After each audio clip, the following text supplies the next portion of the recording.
only for mature audiences.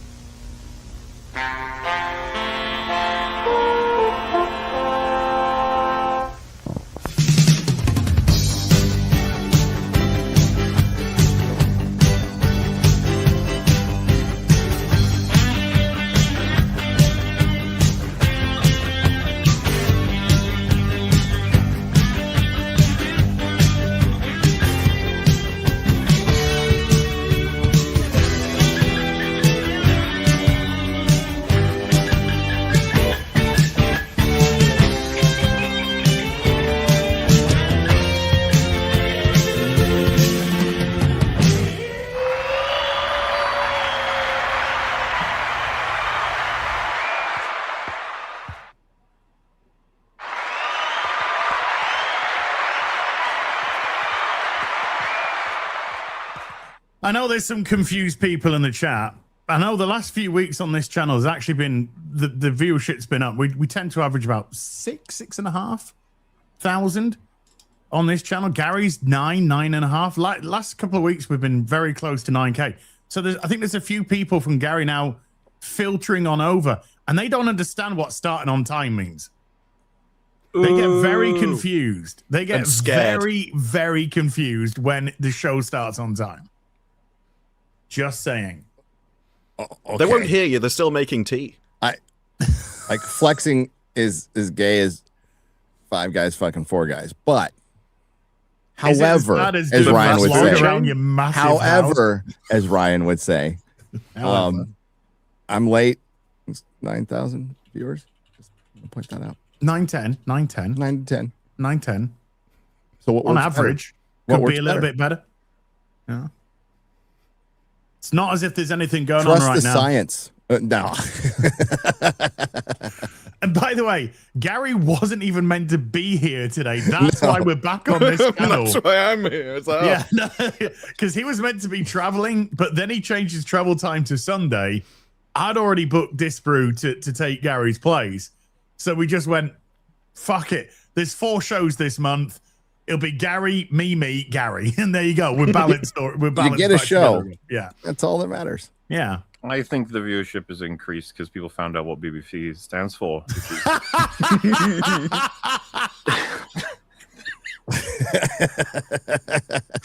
Big you guessed it. Big bigoted chuds. Yes. Woo!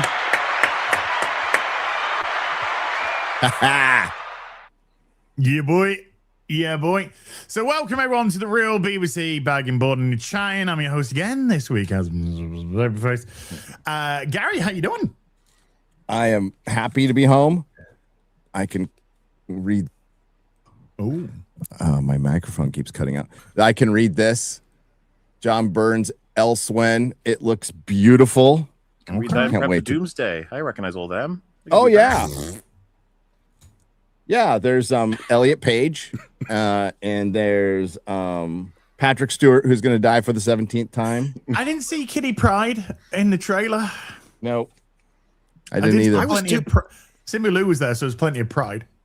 I was too busy trying to guess who was green screened in after the effect. Like, there was one scene with the Thunderbolts, and they're just all standing there completely static. But it zooms in on them, and like none of you even moved. Yeah, I don't think you exist. You know for a fucking fact they give the widescreen. There was no one there, and then they handed it to the CG people. They were like, "Okie dokie."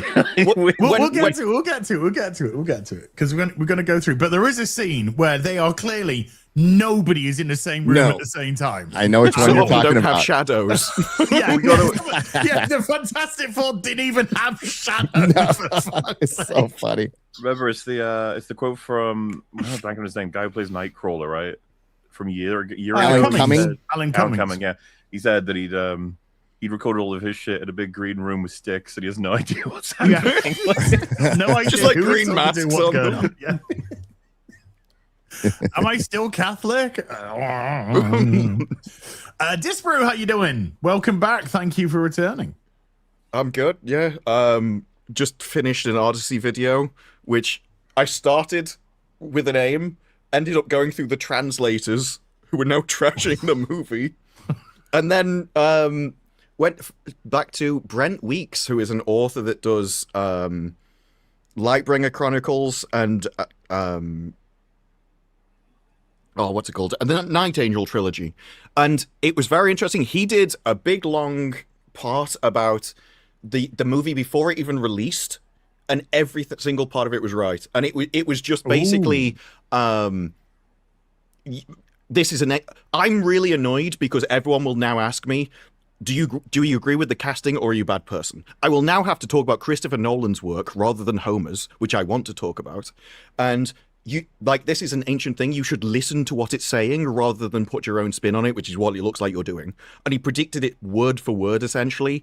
And it is interesting how the actual critiques are coming better from the translators and authors rather than a whole range of other podcasters that don't really talk about movies. So but maybe there are some people with this that don't really see what the movie is, I think. Well, it's a cultural battleground, is what it is. Morley, how you doing, baby? All right, mate. I actually completed Halo, the original campaign, for the first time the other day. That was fun in preparation for Cam. First time. Yeah, I never played it before. It's really good. It's also fun playing like old but great for its like reputation, but then playing it and actually getting to have loads of fun and being like, oh, I remember games. But we got the campaign Evolved is coming out. I think tomorrow is the earliest people can play it. So it'd be fun to see a modern version. No, wow. In the Master Chief Collection, you press tab and it switches graphics from old to modern. At will. My God, it's like a jump scare every time you put on the modern because they completely fuck the art direction. And it's like, go back. And it's like, okay, press tab again. But no, I've been finding the Odyssey discussion fascinating because I feel like, no offense, pro Odyssey people, but my God, you've been gassed on things to praise, haven't you? You're like, it was IMAX. I really loved it was really real looking. I don't know if anyone saw the RLM video. That was disappointing. Spent a long time talking about how real it was. It's so real and real and real. And on the front of like, how do you think it did, as an Odyssey adaptation? To give you an idea, Jay said, oh, this is where the Trojan horse comes from. So I was like, oh, they probably... He's a movie. No, it's okay. I want to be clear. It's okay if you don't know anything about the Odyssey, the Iliad. That's fine. It's just that, my God, we did an EFAB episode on it, and when you have more knowledge, I'd say, of the source, you can really see what Nolan's done, what things he took, how he twisted them, how he fucked everything up, how he reverse engineered. And then you can also see the pieces that remain the same, however few they are, no longer fit because of everything else being fucked. It's been interesting. Gary, I watched your several of your pieces of coverage of the Odyssey, including the one where you were just really happy to announce you've been enjoying the conversation. It's just been fun talking about this because it's kind of just interesting watching everyone scramble to figure out, was it a good movie or not? Well, one thing I enjoyed came from the Paris premiere, where Lupita Nyong'o was asked to name a mythological creature, and she couldn't. And this is the second premiere, which means drop a joke right now.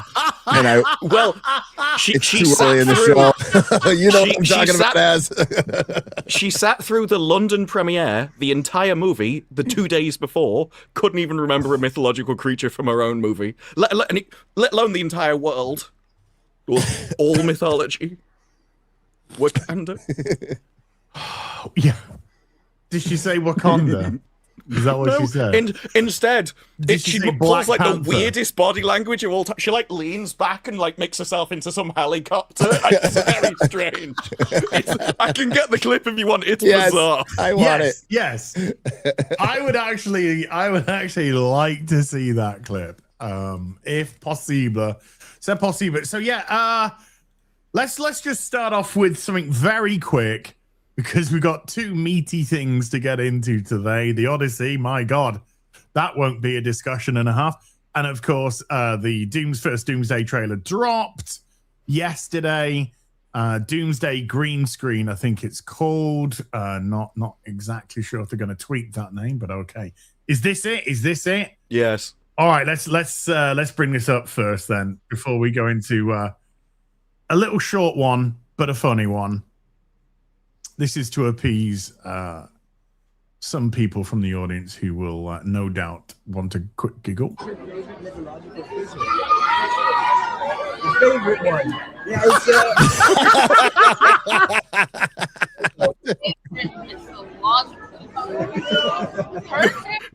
or creature. You can choose. It's like anything. Okay. Mm-hmm. She's jet lagged in France from London.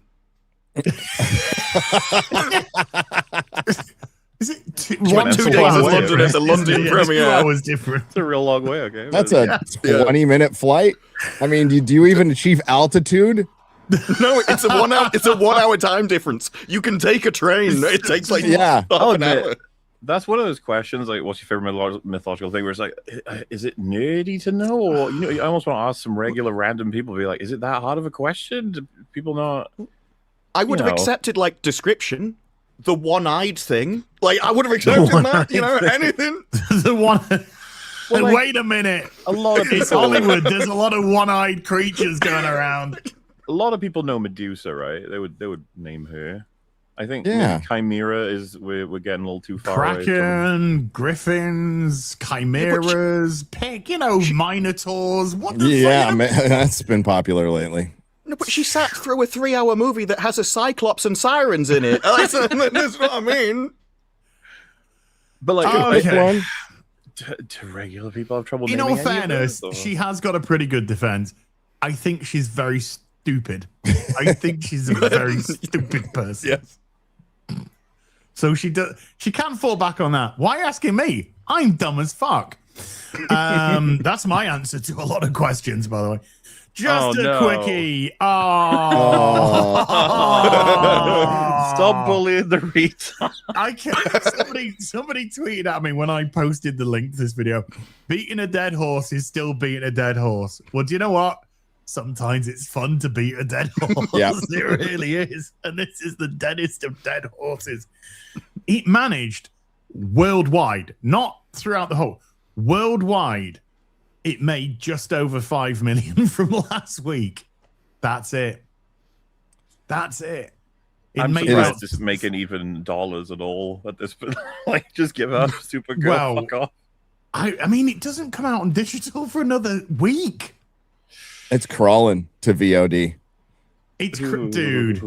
Look, the Monday's coming now. $140. I feel like dropping it. Look, guys, can you just like super chat Supergirl like a $5 or something? Someone? Yeah, maybe they should stream it. You guys ever see it?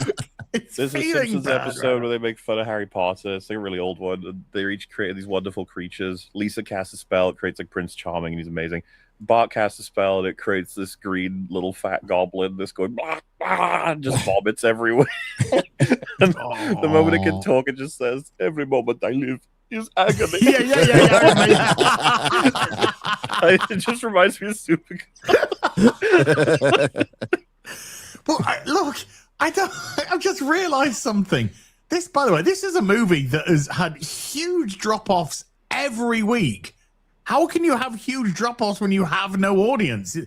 But look, even this Monday's drop-off is 58% How? from the previous. I've got no idea. It's going to eventually go from 4 people to 2 people. I mean, that's a we're just going to start getting a knock on the door, and they're going to be coming around to us giving us money. But it's going to be what? Yeah, you've earned $20 this week from Supergirl. They'll just play it in the middle of Spider-Man in the corner. It's like... it counts. You watched it. Or start setting up like a Live Aid charity convention for it, like a fundraiser. Children of Need, it's like, so help out the needy. Bob Geldof, can you come to Supergirl's aid, please? Well, Somebody I think the needs to. The entire international is like the opening weekend for domestic. The opening for domestic was 37. No. Oh, was it? I thought it was 40. Yeah, the predicted was around 51 to yeah, but it never got anywhere close to that. Predicted. Yeah. No. I remember though that on the Friday after the first opening, I said there was some tweets like 125 is it in play, And Odin immediately went, nah, it'll make way more than that. It'll get to 180. And that was his kind of, it's bad, but it's not that bad. So Yeah. no one saw this initially coming. was going to beat the Marvels. Initially, I thought it'd be like 206. You cannot not do 206. I thought I was going to do like last guess was like 225 to 230, but I was miles off. I thought it'd do like Brave New World numbers. Ooh. And it was no. I mean that was Because I saw them as similar properties. It's like it's based off a franchise that people knew. It's already done more numbers, and now you're just essentially replacing a character. No. I think my first prediction for Supergirl was 450. Yeah, I think Brave New World was like 415 or something. Yeah, that's around. It's around. I started with absolute maximum 240. I don't think I ever put a number on what I expected though. I just said it wouldn't make sense to go above 240. So probably like 200 million would have been where I would have forced to put like an actual number, but no way I would have guessed this low. Yeah, I was way off. I was way off. I'm thinking of blooming seeing what the inflation numbers are on Birds of Prey at the minute.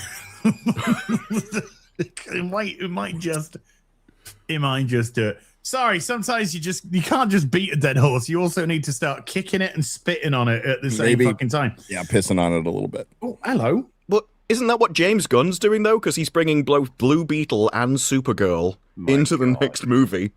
So he's bringing two bombs straight forwards just so people can laugh at them again. It's like, he's the one being cool. James Gunn has tweeted out a picture today. Uh-oh. Because it's David Dastmalchian's, whatever he's called. It's his birthday. All I'm going to say is this is a weird-ass picture to tweet out for it. I just think that's a weird-ass picture. Oh, I know, right? Well, you know. We need those people that draw green lines on people. Well, yeah. It looks like he's encouraging David to go in a I want to know where his other arm's going. Yeah. So that is a weird aspect, James. You're not helping yourself, dude. You're not helping yourself with that kind of shit. But okay, so I guess the Odyssey, we're all wrong. It's the best film ever made. Nolan's it made money. Opus Magnus, and it's proof that woke movies can be a success. Yeah. But it's not woke. But at the same time, it's not woke. It also beats the get woke, go broke crowd. But it's not woke. But it is. But it is Have not. you seen Alan's argument? Oh, it's my favorite thing on Twitter at the moment. People are like, tell me why it's woke. He's like, no, I'm saying it isn't woke. But don't you think it should be? Because woke is a good moral thing. Shouldn't you be making this? Why aren't you complaining that it isn't woke? They will not answer him. No. Are you saying it's woke is a bad thing? It's like, I feel like a lot of that could be noise compared to it's boring though. You're like, wait, what? And like, it's a very fucking boring film. Just saying. It's long. It's long. You feel the length. I agree with Gary though. It's so bizarre because it's simultaneously long and yet rushes so many things. I think it's the Ithaca stuff. Every time we went back to Ithaca, I was like, the way I described it, I think out of seeing it to Gary was it needs to be shorter for what Nolan was doing, but it needs to be way longer for what the Odyssey is. Yeah. Yes. Could have been a 2-part. You could have had a 2-part film. You could have had a trilogy. You could have done more of the Troy stuff than all the Odyssey. You can split them so that, you know, but whatever. I don't know, man. The Odyssey rises. Odyssey Revelation. The return of the Odyssey. Odyssey, the Wrath of Khan. You know, you just got to get that stuff. Yeah. And look, tell me if you don't feel the same way, but I'm just getting a little bit tired now of seeing all the same actors in Nolan films. Anna Hathaway, Matt Damon. It's like, can you cast some new people, please? I think for me, it was just that they all gave a really kind of meh performance, except I don't know how everyone here feels because we haven't had this conversation, I don't think, but Robert Pattinson for me was probably the one that kept me the most awake in terms of like his facial expressions, his energy simultaneously. And now I don't know if you've seen the quote, I'll get to it in a second, but I felt like his performance was way too modern. I was just like, you just don't feel like you fit in here for me, but you're still the person that's giving the most effort. And I think it was Mia Goth in an interview who said she caught Pattinson going to Nolan with a question about his performance. She said she couldn't hear what the question was, as in the specific of like, should I do this? How would I do this? Yeah. But apparently Nolan's response was, you're the actor, that's your department. Oh, dear. And that's been said multiple times. I've heard other actors have gone, he really let us find out, choose the role we want. I think Lupita said this as well about herself. Let me choose the part of the character that I thought would fit this adaptation. So you don't even know the Odyssey. How would you even do that? He's been described before as he's just not he's not an actor's director. It is so obvious. I think this film makes it more obvious than any other before it. So they're all just sort of being them at default. All of them are just kind of acting, quote unquote, because they're like, what are we doing? And it's like, just act. You're on screen. Go. And like, okie dokie, here I go. Again, Robert Pattinson, like I said, he is chewing the scenery sometimes. People, you can see that it's getting memed, the get these beggars out of here, that line. I like the line. I like the delivery. But again, it's like, it doesn't even feel right in this movie, but he's doing his job. Like he's acting. When I was going through Disparu's review, which by the way is fantastic, and you got to the point where you were just you weren't happy with Patterson at the end when the weapons are coming down. Dude, that's my favorite part of the whole fucking film. It's like a comedy, though. It was. It was like it's ridiculous. Cops or something. He was just stood by the pillar, and he'd cut to him, and he'd be like, "Quick, grab the swords!" And then he'd go off and do something. Then spears would get thrown down, and then he'd cut back to Patterson. "Quick, get the spears!" It was the third one that did it because I'm like, surely they're not going to do it again. Because each one had been get the, and then he just go, spears. Yeah, spears. I was chuckling. Even they knew it was what to want too often. Since we've got so many gamer gods here, did anyone else feel a little bit like a video game? As in, you're in like an arena fighting, and once you've defeated 10 enemies, they drop a new weapon in, and then so they just have a little cutscene, and someone's like, "Look, a spear," or "Look, a sword." I was just like, man, this is so structurally odd. And then, of course, yeah, it's just funny, ultimately. Combine that with the fucking choreography, which I'm glad more and more people are making fun of the more days go on. Matt Damon, like somebody said it on FNT, the best description. Matt Damon firing his bow like it's a Nerf bow. Like he's a dad, like firing at his kids with the Nerf. Yeah, it's like, what are you doing? The entire point of that bow is it was supposed to be such a high draw strength that no one else could pull it, and he's just... In fact, I think at one point he was pulling it forwards with his left arm, which is the exact opposite.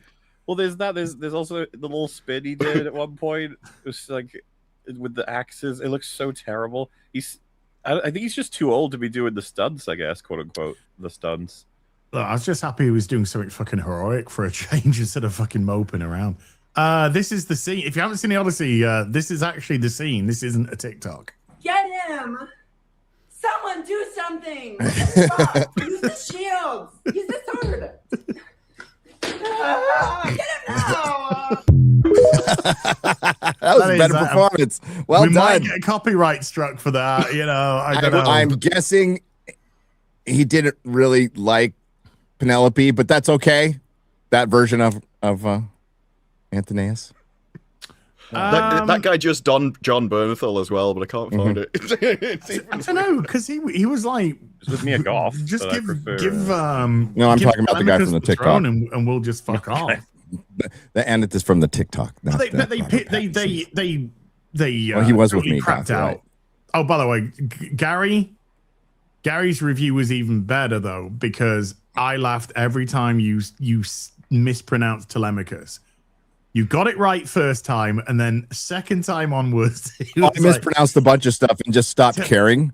Yeah, and then I started calling him Spider-Man. To be fair to Gary, photo lens by the end of it, it was just awesome, you know. To be fair to Gary, on EFAP, Platoon was pronouncing it the same way, and I was like, dude, if Platoon's pronouncing it Gary's way, then I shouldn't be able to say which is correct at this point. I've heard it pronounced so I've heard it pronounced two different ways. I can't remember. I'm guessing the Ian McKellen version, which is the that would probably be however he pronounces it. That's how it's. Did they say Telemachus? Translation. I can't remember. So Telemarcus is used in a lot of the translations verbally. I think, yeah, it's two-way. I think both are correct. Oh, This is just me like I growing said, up with Ulysses 31. I fucking text you going, these fucking Greek names are killing me, dude. I'm just gonna stop. So I just went Spider-Man, Punisher, and the Batman. I was doing that from the beginning as well. It makes it much easier. Yes.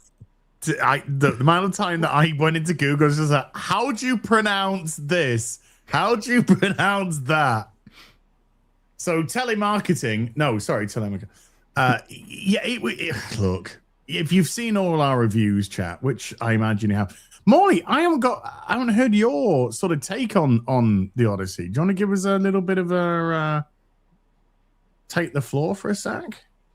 I broadly did not like it. I thought they took a lot of things from the original story and just made them worse. I don't like how they've subverted the story to be basically the opposite of what it was intended to be. I didn't like the performances. I thought everybody was pretty bland and directionless.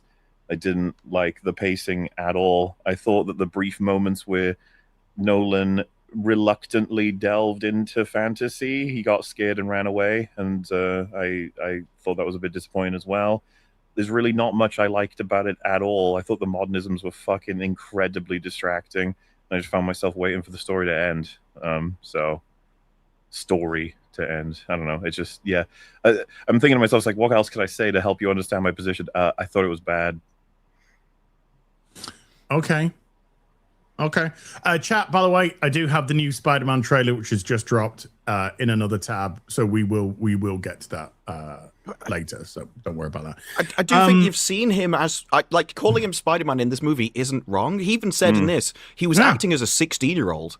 And not only is the age wrong, but the way he played the character as like this cowardly child which needed to grow up is not the original story. Essentially, in the original one, he's like, oh, these people are just destroying my civilization. Yeah. Athena comes down and goes, I think you kill them all. And he just immediately turns. He's like, yeah, I want to kill them all. I just need to find out a way how.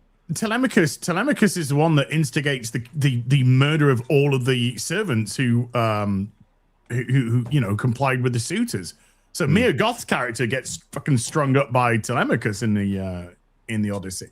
I thought it was, but they didn't do that with any of them. I thought it was pretty bad that this was supposed to be the film that sort of lets you know, it's like, hey, the performance you've seen from Tom Holland in Spider-Man is not all he can do. He can do more than that. And he does less in this than he's done in Spider-Man. So... yeah, I mean, I wasn't trying to be I am very snarky, don't get me wrong. But I wasn't trying to be at that point. It literally just felt like I was watching Peter Parker on the screen. No, I get didn't feel any difference. I think it is a weaker Peter Parker performance. Yeah. Like overall, and that's it. Yeah, I think he gives it again.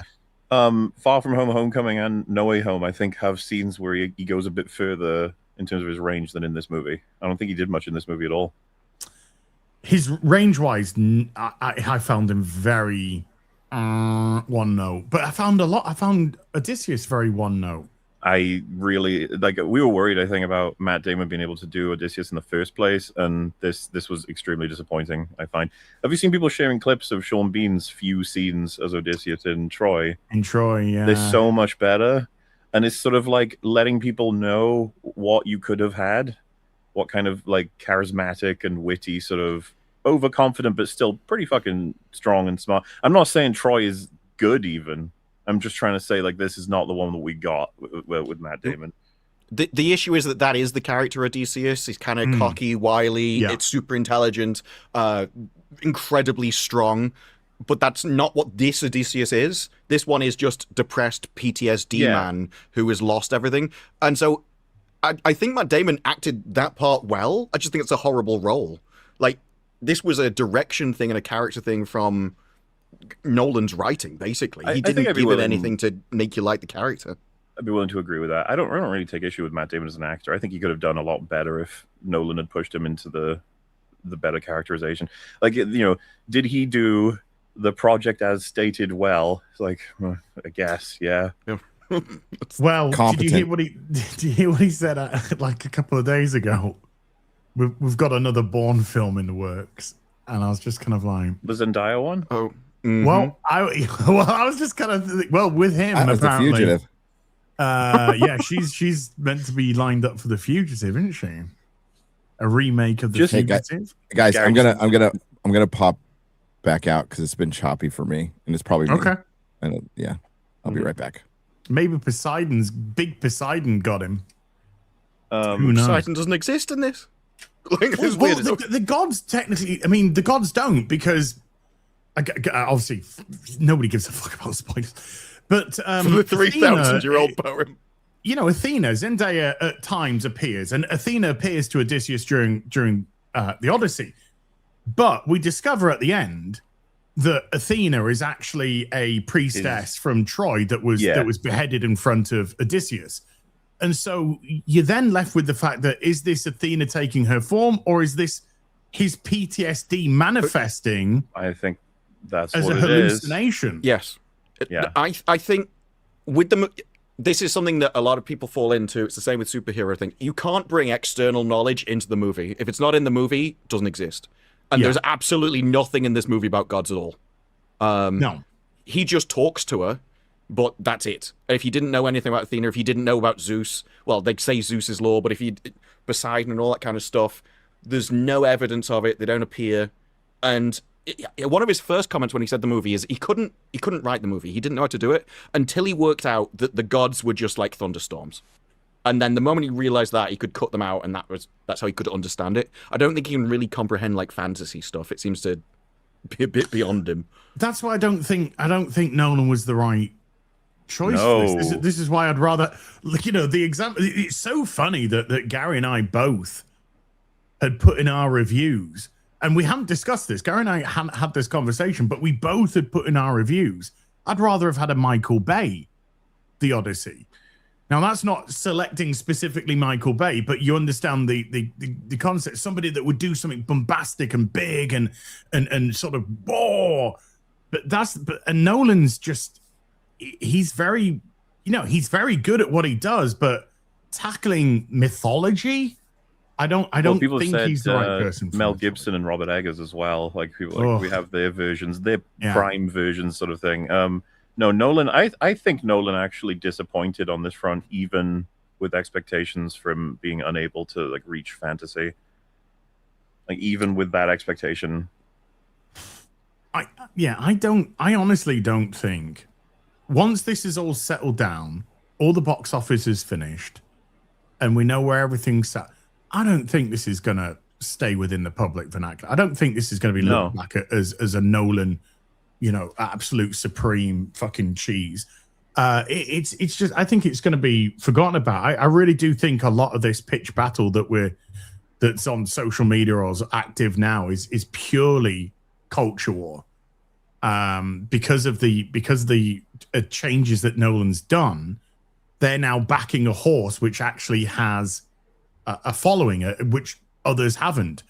He's actually got a big fan base in general. He's actually had massive hits. He's got a track record. So now they're trying to tag on, this is the way I see it. They're trying to tag on their ideology to Nolan to ride his coattails. And then when it's over, he'll be just like, they'll just be like, right, next. I think it's just a pitch battle for the culture war again. I mean, I think the movie is the culture war. I think Nolan put the culture war into the movie. I don't think it's them misreading what the movie is. I think it is a woke movie. I think the message of it is horrible. Like Ben Shapiro's trying to twist it. Although he has now come out and said, no, I do think Lupita is attractive enough to be Helen of Troy, which I needed as information. But like, I don't think this is them kind of trying to seize control of a property that isn't theirs.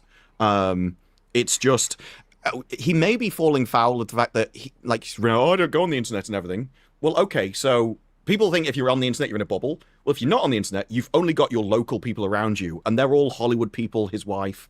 And so if all those people lean one way, to him, that's just normal. Like, this isn't a culture war for him. This is just everyone around him in his daily life all the time. They all believe this. So, I think the message of the movie is obvious. It keeps getting repeated. Zeus's law, Zeus's law, Zeus's law. But over and over again. I don't think there's any fucking thematic consistency on that front, by the way, because his whole journey, like, what are we supposed to believe, right? That because of the events of Troy, that it's collapsing throughout the world, the Zeus's law thing, the being treated better. And what are we to learn from that? That it needs to be, I don't know, resynced or something. Take Cersei, for example. It's like, oh, with recent events, she's gonna have to take these men out before they take her out inevitably. Like, I'm sorry, based on what exactly? Like, you've been living here alone. Are you saying the events of Troy convinced you this is going to be happening? Who has come here and done this to you? What exactly is fucking going on that makes you say that like Zeus's lore is no longer going to be in like progress or protection? And then of course they're all starving and desperate, and she abuses the fuck out of them. There was armor outside the house when they took their armor off and put it outside, so she's done. There's boats on the beach too. Yeah. There's other animals and things.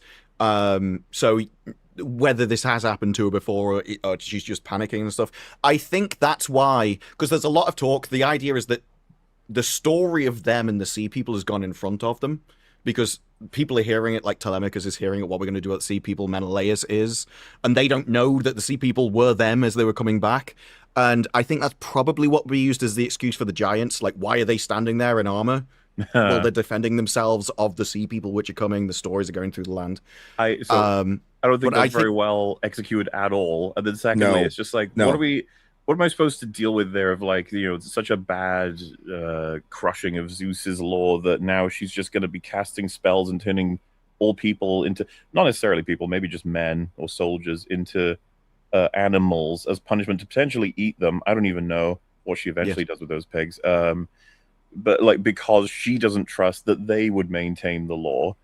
Like the way I see it is just like, well then, I mean, I agree with the men. She should have just been fucking killed. It sounds like she's just a Venus flytrap. What was with the crow? If that was his sister, she's better off this way. Why? There was a throwaway line. Yeah, we get on better this way, she said. Then that actress was like, women have been mistreated as mood wish. But where I'm going with this, while mistreating clearly, no matter what the fucking sea people like put that to one side. It's like, you're just evil. Like, the idea that I'm supposed to watch all of that roll out, and I'm supposed to be like, damn, it's such a shame what happened to Troy that it's caused this. I'm like, no, you're just. And then of course the giants, like, you're not going to be able to convince me that a bunch of guys on a boat arrived, like the sea people, and they just fucking attacked those guys. I doubt it. And that those guys now don't trust anybody. Like, no. And again, these things don't match the fucking original in any way, shape, or form. Feels like you're cramming a fucking square peg into a round hole to try and make this thematically match. That is what's happening, but you have simultaneously like the logical throughput of the storyline and whether that goes through, and the overarching message that he's trying to tell. And it is that essentially when one person breaks this, all of civilization breaks down. That's what he was going for with it. And so this is kind of punishment for it. The idea with Cersei about how she knew they were going to do it was basically, it's just a feminist message. All men are like this, basically. she was just portrayed as a victim of trauma of some kind in the past that they insinuate somewhat in the scene. But it's but it doesn't work when you've got Calypso raping Odysseus.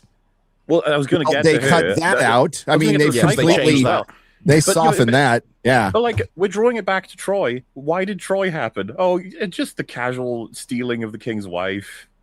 No, well, Troy happened because trade routes. That's why. My point is, like, spiritually speaking, I feel like someone else broke Zeus's law. Crashed and burned this for the whole fucking world. It's like, Odysseus, you fucked up by doing the Troy. It's like, fucked up by doing one of the most militarily impressive, creative, intelligent choices ever that ended a war faster with less bodies, with that side winning, than probably would have been possible in any other way.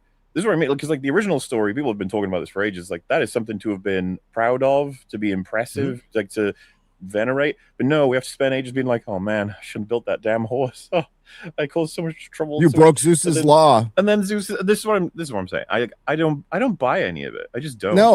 No, because they did say quite clearly that Agamemnon wanted an excuse to renegotiate the trade routes. So they really skirted over anything to do with Helen, Paris, any of that. Menelaus having his wife stone.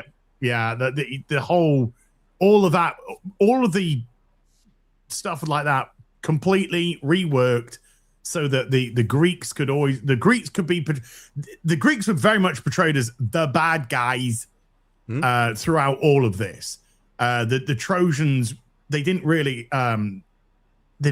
sit on any position with them.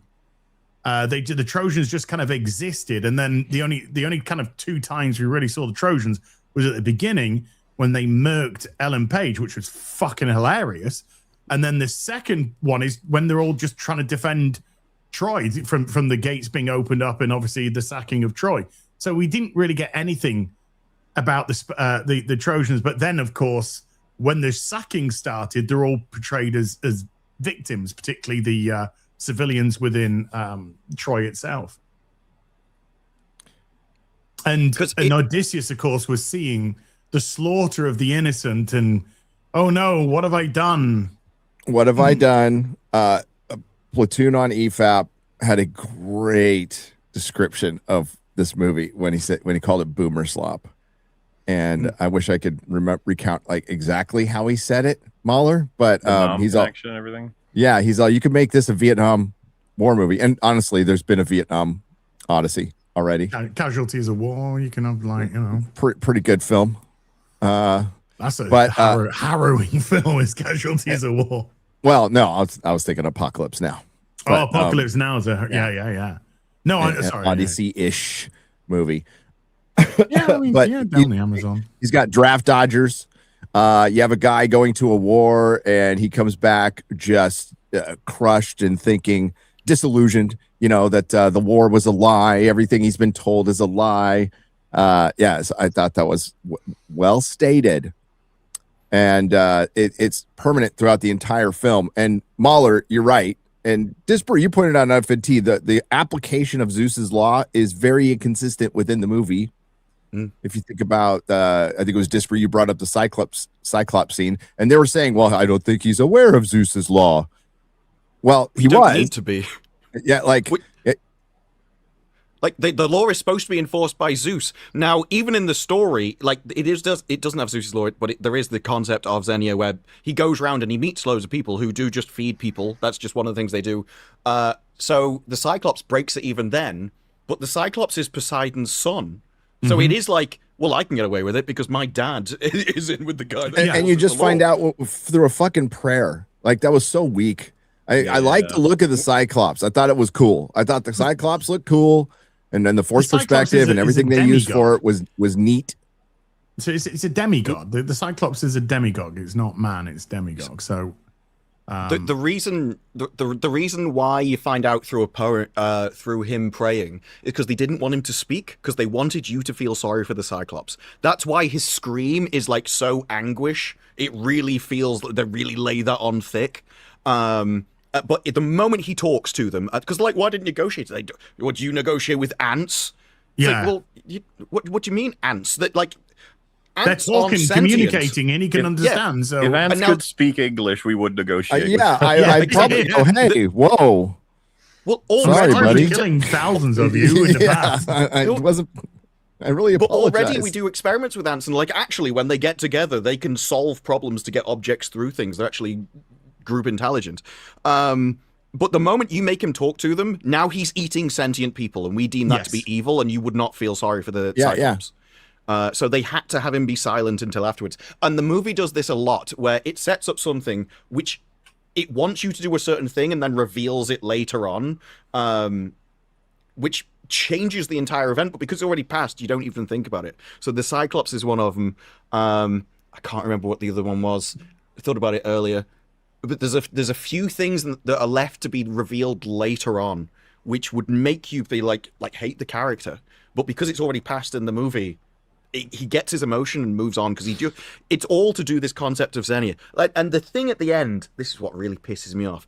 There's loads of people that are going, well, actually, it's really based because he kills the suitors. It's like, no, he only acts in self-defense on the suitors. Every suitor he kills is someone that's attacked him first. He needed them to violently break Zeus's law, and then when everyone else surrenders, he leaves them alone. Now, in the return, there is the mother is telling them to stop killing the people, and they just kill them anyway. And it is so much better. It is the cathartic release of, these people are evil. It isn't just eating out of house and home. These people have been causing hell on this island all the time they've been away. They already broke it themselves. but this rule of no, it is violence that is wrong, and there is nothing else you can do that could possibly be immoral is I don't like that message. And it's so weighted down with this. I've got subtle message, guys. The subtle message of the brick hammer, and yeah, the you know, of PTSD, you know, just very, very, very subtle. That it removes all the fucking fun and joy out of the Odyssey. Now you can still tell a story that has serious things in it like PTSD, but also have fun on an Odyssey where you're fighting, like you're defying gods and fighting monsters.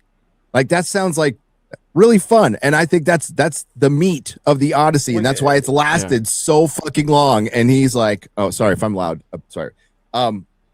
It's lasted so long because of that. It like if the Odyssey was just the suitors, nobody would be fucking talking about it right now. It's people talk about it because of the Odyssey part of the Odyssey, the sirens, the Cyclops, the Lystragonians, like all that shit. That's why people talk about it. It's a fun story, and all of that was completely removed. It was joyless. It was flat. It was, as you said, it was dry. And I think when you told me that, it's like, yeah, dude, when I was done, I needed a gallon of water. I felt like I walked across the fucking desert of imagination. Again, right, the examples of the character matching that whole experience. If you have the original being, he is so like impressed with himself having outsmarted the Cyclops, getting out of that situation, saving as many men as he could, sort of thing. And then as he's leaving, just being like, it was me, by the way, Odysseus, I fucked you up. And then that having the hubris to have the consequences, versus this one where it almost feels like when they were making it that they were like, oh fuck, have we got a reason here for why they'd be cursed that's good enough other than just they were there? And it's like, why don't we just have Odysseus shoot him on the way out? And it feels so fucking clunky, and he does it right, and they get to the ship after the Cyclops chases and blah blah blah, and there's this petulant conversation to explain to the audience what's now going to happen because of that, which to me felt like the compensation adaptation of, we removed this and now we got to put this in.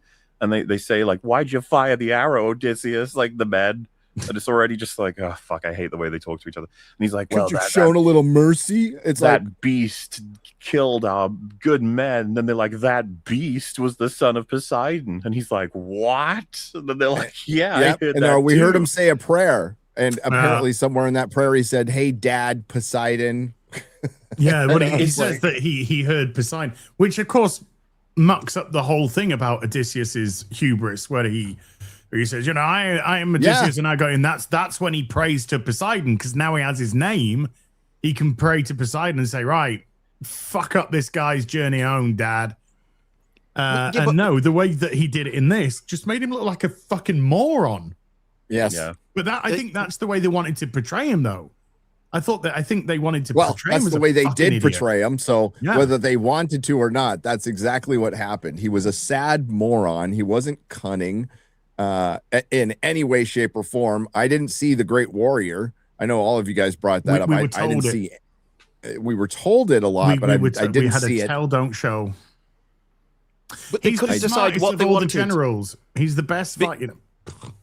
Because simultaneously, like in the book, he goes to great efforts to try and save his men, and some of his mistakes, the gods, their decisions. They cut out anything of their decisions, like the whole bag of winds. Well, we can't have magic apparently, so that was their fault, which cost them lives. But we're simultaneously supposed to feel sorry that he killed his men at the Cyclops. But then Cersei tells us that they're all just evil anyway, and so we shouldn't feel sorry for them. But then at the end, he exiles himself to pay tribute to his men that are all horrible, evil people because they needed to be buried and he couldn't be bothered. Like, you have to pick a lane. Are they horrible people, or are we supposed to feel sorry for them when they die? Or is he trying to protect them, but he's just awful or evil, or he doesn't care and he shouldn't care? Dealt properly with their ending either, really. Like the whole, don't eat the cattle, because then it'll fuck up our journey back. And then it's like, well, we did. And it's like, nice, you fucking ate them. And it's like, we'd rather drown than starve. And then that's it, really. To be fair, that was basically the book. That's exactly how it goes. That is actually basically the text. Yeah, but they're making an adaptation. They're doing a story. What is Odysseus's sort of conclusion on that in relation to gods and men, in relation to how this is all treated now that he's got this newfound position of, I defy them. I do that. You know, like I need to hear what does he have to.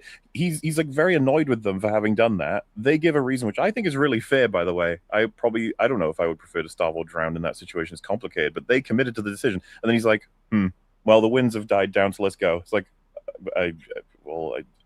sure, but that means we're gonna die, right? Well, yeah, this is what I'm saying. Like each of these sequences, like I'm looking. Got any character? Any character here? Can I have some character? Or we just no, moving on. Never mind. But that's just it. I didn't feel like any of the men had any character.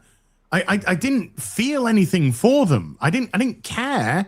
No. When they made the ultimate decision that they'd rather fucking drown than starve or stuff like that. And I didn't care whenever any of them got picked off or killed. It's like, you've not given me a reason to give a shit. And the problem with that is the reason you would have given a shit is if Odysseus was portrayed properly, loved by his men, this great man, and then the erosion of that trust throughout the actual journey itself.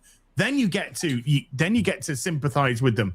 He does the hubris at the Cyclops that makes them just start to distrust him. When he gets the bag of winds, they think he's hoarding gold. They think he's hoarding treasure. So they open up the bags to find out, which causes the wind, which then blows them off course even further, which means that wasn't Odysseus's fault. They made sure that everything that went wrong in this was Odysseus's fault. He was kind of the architect of all of their demise. Only one of his men could be considered to have character, and it's not because he has character, it's because they give him all of the heckling lines. Yeah. It's like, Odysseus, I think you're wrong about this one, buddy. The Indian dude. And this one, yeah. I think so. That's my point. He's the only one that coincidentally might have a character. It's not really character, it's more just he had the lines to say, I think you're wrong, over and over again. But then you're looking at an Indian dude in a fucking Viking ship on the fucking seas of Greece. Like, what the fuck am I even looking at here? Their issue is they've removed from Christopher Nolan. Mr. Verisimilitude and Grounded. Yeah, it's verisimilitude. That's the problem, though. This grounding thing, and firstly, you're grounding it in Greek mythology. Well, the Greeks, the gods did exist. It's not mythology to them. It was they literally walked around the world with them. So if you wanted a realistic Greek portrayal, it would include gods, whether you wanted it to be real or not. But they removed the moral underpinnings, which were the gods themselves. So you could have had some interesting questions of, well, these cows belong to the gods, or these sheep belong to the gods. Doesn't he owe us Zeus's law? Like, shouldn't he be feeding us? We're in his place. Was it Helios's herd? Yes. The sun god, they said. Yeah, sun god. Was it Helios? I think it's Helios's Apollo. herd. Was it Apollo's herd? Okay. Which, to be fair, I get confused because there's two sets of gods which are used in the translations. No, yeah, those two. We were talking about this on EFAB. They get mixed up because like one of them is like an Olympian god, and the other one is like the Titan sun god, literal god versus personification. It's fine. Use either. But like that could have led to some interesting questions if in the actual movie the gods did exist, because now we're like, well, do we want to piss off a god, or are we just going to kill each other and eat this? Are we going to turn to cannibalism first, or are we going to risk pissing off a god? But the gods have to exist. But you've spent the rest of the movie with Odysseus going around telling me the gods don't exist, and he doesn't care about the gods, and the gods aren't going to walk around next to you and everything. And so you've removed any kind of consequence, and now I'm supposed to think, what, it was just a random storm? And it was just a witch that predicted the weather. But he's saying that. Not satisfying. He's saying that and also seeing Athena at the same time, at least what we believe to be Athena, because that's not that's whatever not Athena. Is revealed right at the end. So it doesn't kind of marry together with. Yeah, that's like this is one of the things where he uses her to get an emotional reaction and to lead you through the movie so that people go, oh, look, the gods are real. The gods are real. Then he realizes the gods aren't. Well, that changes the entire movie. Every time she's there, all that emotion or whatever you're supposed to feel is wrong. Like, you shouldn't be feeling that. You should be feeling the opposite. That actually he's just distraught and hallucinating and kind of mentally ill at that point, I guess. So any talk of the gods has to be removed from the movie because he specifically showed you it wasn't true. Yeah, and it takes away like any interest I had of seeing this thing adapted for the first time in modern history. So we'll say the first time in the last 70 years at this scale. 7. Oh no! I'm surprised that wasn't in the Odyssey, to be honest. Yeah. Have some shame, Jesus. No. No. No, and that was my question when I was excited about this movie, and then I'm like, is this the right guy? We'll see. We'll find out. And he was the wrong guy. He was completely, and even the scenes he should have been comfortable in later on with the suitors, which was peppered in throughout the movie and really repetitive. And I just like, oh God, we're back here again. It really brought it down. The pacing was terrible. I think I was talking to Mahler. I was talking to so many people about this. Might have been you, Mahler, but the editing, which like works for something like Inception, doesn't work here. Where and he does this a lot in the Batman trilogy too, where he's setting up a scene, we're getting some exposition, and that exposition is through a conversation between two characters in different scenes. So they'll say something on this in this location, then they'll, on their way to Sparta, they start up setting up the scene for Sparta, and then they continue the conversation when they get to Sparta, and continue it again after they get into the castle. Get into the wherever they were at that point. Well, and it's one sentence split between three edits in three different locations. And it's like, I thought they were pushing this even with like the beginning of the movie. I'm not saying I couldn't track it. I'm not saying the average person can't. Yeah. It's a bit risky, I'd say, for the average audience member of Nolan to be doing this so unnecessarily, because you start with the whole, here's the story of the Trojan horse. You're like, oh, okay. And then the Sinon flashback, and then stop the story. We're back at present, quote unquote, and then more exposition, Telemachus, all that sort of shit. And then they go outside, but we hard cut. They're outside having a conversation. Like, oh, so suddenly we're here. But then hard cut training. Now we're training Spider-Man. You're like, oh my goodness. Like, okay, yeah, this is where we're flashback to the dog, and you're like, oh, yeah, this is where you get the flash further forward, but still back to the dog having grown up and helping Odyssey. And you're like, yeah. And then you're like, back to present. No, sorry, back to further forward in that flashback, but still in the flashback, then present with the training. Then we go back again to the present. Now we're going back to seeing the bed with Troy. You're like, okay, bro, you need to calm down. Like, was all of that necessary? Like, come on. It's not. And again, like you just said, you can follow it completely. But what it ruins for me is anytime you have to sit with a character and get to know them and get engaged with this character, it looks like you're seeing like little vignettes of things. And again, that works in a psychological sci-fi thriller and not necessarily in what should be an adaptation of mythology that's based in history, that's essentially fantasy, all these things. It just makes it feel it's his thing. He likes to show off. This is a very difficult way to make a film. It's like puzzle pieces, and he's very proud of it, but it just doesn't work here because it doesn't settle you in on your journey for the Odyssey. I felt like I saw, I don't know, the back and forth the sea. That's what I saw. We seem to just consistently jump to the consequence as opposed to seeing how we got to the consequence.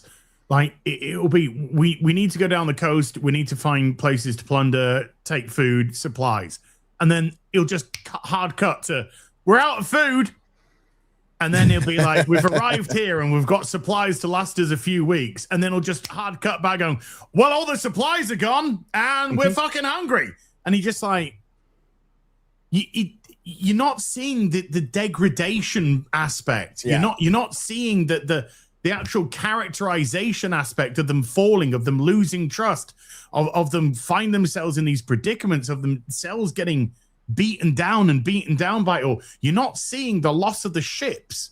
I only think he had 3 ships to start with. He had 12, I think, in the Odyssey. So you're not even seeing the true consequence of the men being filtered down because they lose 2 out of the 3 ships at the Giants.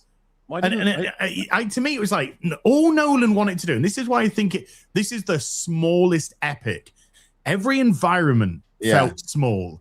We were focused purely on Odysseus's ship, which would have made sense, but if you had a fleet with you to make the fleet look like it was a war fleet, like it was the people pillaging from the sea. And then you go onto a small beach to a small area to do a small thing. And where was the scope? And even in Troy, You got this small gate with the small walls, and then they look over the walls to let the guys in, and every shot's very narrow and very confined, and it's small, small, small, small, small. It's just like that is bizarre considering how epic, how massive this is actually meant to be portrayed, how wondrous all of this is. The giants shrunk right down. You know, it's everything tiny. On that note, by the way, like I feel like that damaged the connective piece there too, because the Nia mutiny happens after the giants, and it's like that's probably the least, like, out of all of the encounters, I feel like, what could he have done about that? Yeah. Like, do you really blame Odysseus for the giants? Like, they arrived, they were careful as best as they could be, and then they got slaughtered. It's like, well, you shouldn't be leading us anymore. It's like, I don't know, man. What? Like, yeah, it's like, the thing is, in the book, he actually puts his boat where they don't. They sail into a different area than his, and so they're all like, well, why didn't you tell them to do the same? Like, they couldn't get out of this, like, alcove where they're throwing rocks on them, and they're just funneled outwards. So by cutting out the stuff in the book, you have removed the explanation, and everything falls apart, and he's trying to piece it together, and it just doesn't work. I do think that a lot of the problem with the scope is he doesn't want to use CGI, and you've got the IMAX cameras. So there are no big wide shots, because you can't get an IMAX camera all the way up there, and they just put it on a helicopter. And so everything has to be like a narrow shot. The ancient Greek IMAX camera, but thank you. Well, yes. Made of twigs. But still, doesn't it feel kind of pathetic, right? Like, Odysseus as a leader, they arrive, and he's like, okay, let's head up there. And they're like, yeah, we'll head up there, buddy, not you. And he's like, oh, wow, you guys, like, doing a mutiny? And they're like, no, not yet. And he's like, oh, all right, okay. Is this some kind of mutiny on the bounty or something? To be specific, what I'm hitting is just like, God, this feels very casual. Like, yeah, I hope you don't do a mutiny. He's like, well, maybe we won't have to, bud. Just stay here. Okay, buddy. All right. Then he just goes, well, whatever you do, I'm going to make sure you come back and we can eat. So I'm off hunting. Bye. And it's just like, whoa. Yeah, I ain't feeling these characters. Just feels like a bunch of guys hanging out. Like, yes. Really good description of it. I could never connect with any of it. I could never connect with any of it. It was so bizarre. It doesn't give you time to connect. And it just, again, it meanders. It's ultimately a pretty boring movie. Has it changed for any of you guys over now compared to when you first saw it? Like, how you perceive it, sort of thing? The more I think about the themes, the more I hate them. It kind of gets worse, yeah. The more I think about it, the worse it kind of gets for me. Like, there are times I'm just like, I gave it a 5. I'm like, it's not a little bit too generous. Well, two of the guys on EFAP were relatively positive on the film, but by the end of the stream, they were kind of like, not sure I like this film anymore. It's like, yeah, it kind of happens. I do think a lot of people are getting wrapped up in this. It's all in IMAX. I'm in the screen experience. I'm getting surrounded by loads of people. It's like, this is amazing. And I just wonder whether that thing's going to last. Wait, if they really like it and like, I'm going to watch it on VOD and they see it on a smaller screen in their own house, are they going to feel the same way? Because I think that when the moment you start going, you have to watch it in IMAX. Like, why though? Is it because it's not a good movie if you actually have to focus on the movie? Because if you're making a movie where it has to be seen like a 6-story screen to be good, it's not a good movie. Well, there's a lot of conversation about that, about how much is chopped off in terms of the actual field of view for regular cinema goers, and that has been looked at very negatively. But one particular is they sort of refer back to the image of Agamemnon on the beach, and when he turns to Odysseus, you know, he's towering over him, and Odysseus takes the knee. And I was just like, wow, wouldn't it have been cool if the film actually told us why Odysseus doesn't want to follow Agamemnon anymore? Wouldn't it actually be interesting as to why people perceive him in this way?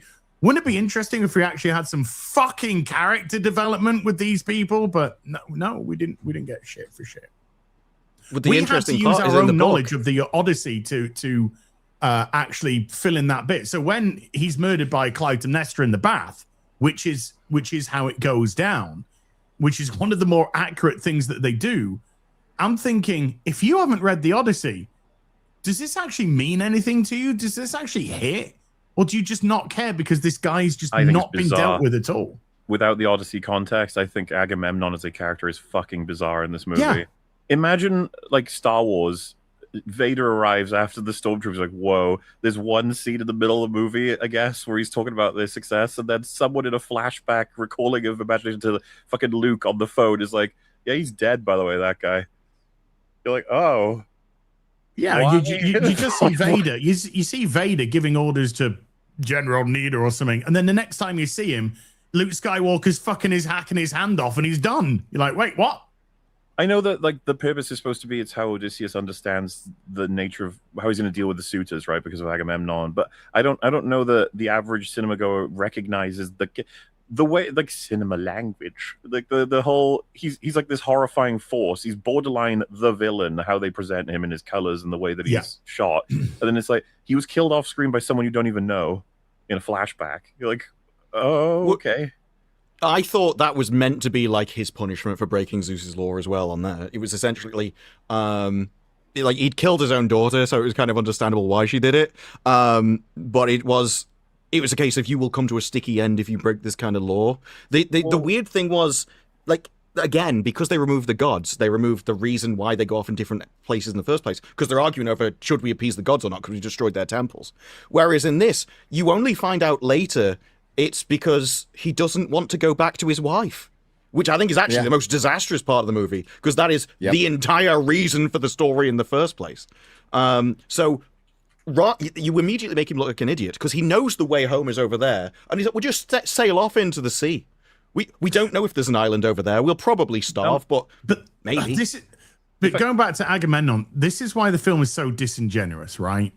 Because it gets rid of the Calypso fucking Odysseus rape, but as just a bigger motive for Clytemnestra to kill Agamemnon is her affair, as well as the sacrifice of a daughter.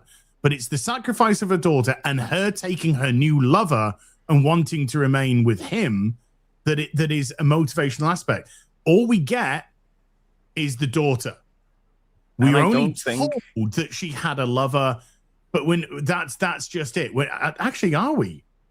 I don't know if we're even told that Clytemnestra has a love. I think there might be a throwaway line. Yeah, I'm pretty sure there's a line, but we never see a throwaway line. But they don't even touch on the fact that Agamemnon's son then kills his mother, kills her lover. We don't have any of those sort of it's mentioned justice.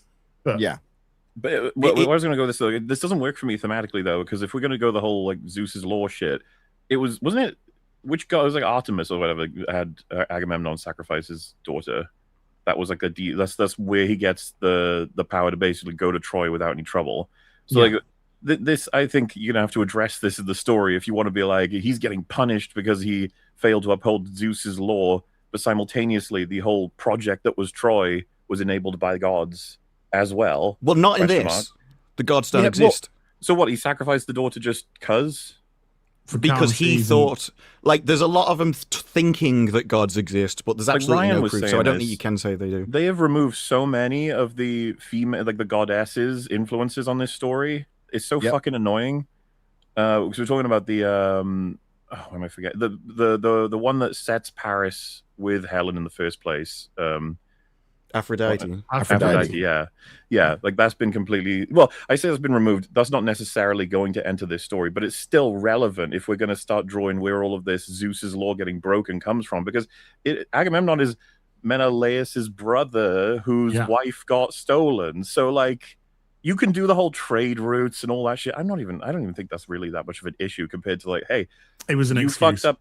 Yeah, but what I'm saying is like you still fucked up the guest right shit, the Zeus's law, whatever. So we have all the rights in the world to take you out. I'm also going to take advantage of it for trade routes. It's like you're fucking fine, whatever. Well, yeah, because it's actually Athena that helps Telemachus avoid the ambush. Yes, on the way back. It's not Odysseus that saves Telemachus. It's Athena. So they had to change that, because if they had that, you've got a god. So they have to remove all the gods from this fucking Greek mythology. There's so many answers in this that explain like why this is such a fucking broken story. There's all these pieces that have just been fucking surgically removed that just make it fall over, basically. The other reason is like you couldn't tell the story of like Zeus's law and punishing everything if Athena is there, because now Athena will be helping you get home which because it's meant to be a good thing. Him returning home and killing the suitors is meant to be good. She revels in it. She loves the violence.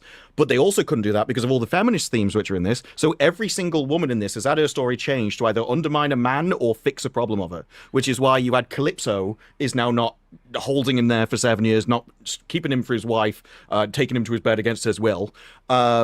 You have Helen of Troy is now a battered wife, which destroys the, in modern day terminology, the character of Menelaus. Clytemnestra kills somebody else. The Penelope now doesn't seem to care about her husband at all. She just wants a man on the throne. That's what she really misses, and she really wishes she could be on the throne herself. Yeah, he just stayed out there. That fucking she life, thinks dude. she's the queen. You know, I have all the experience. I have all. It's like, what have you done with that experience exactly?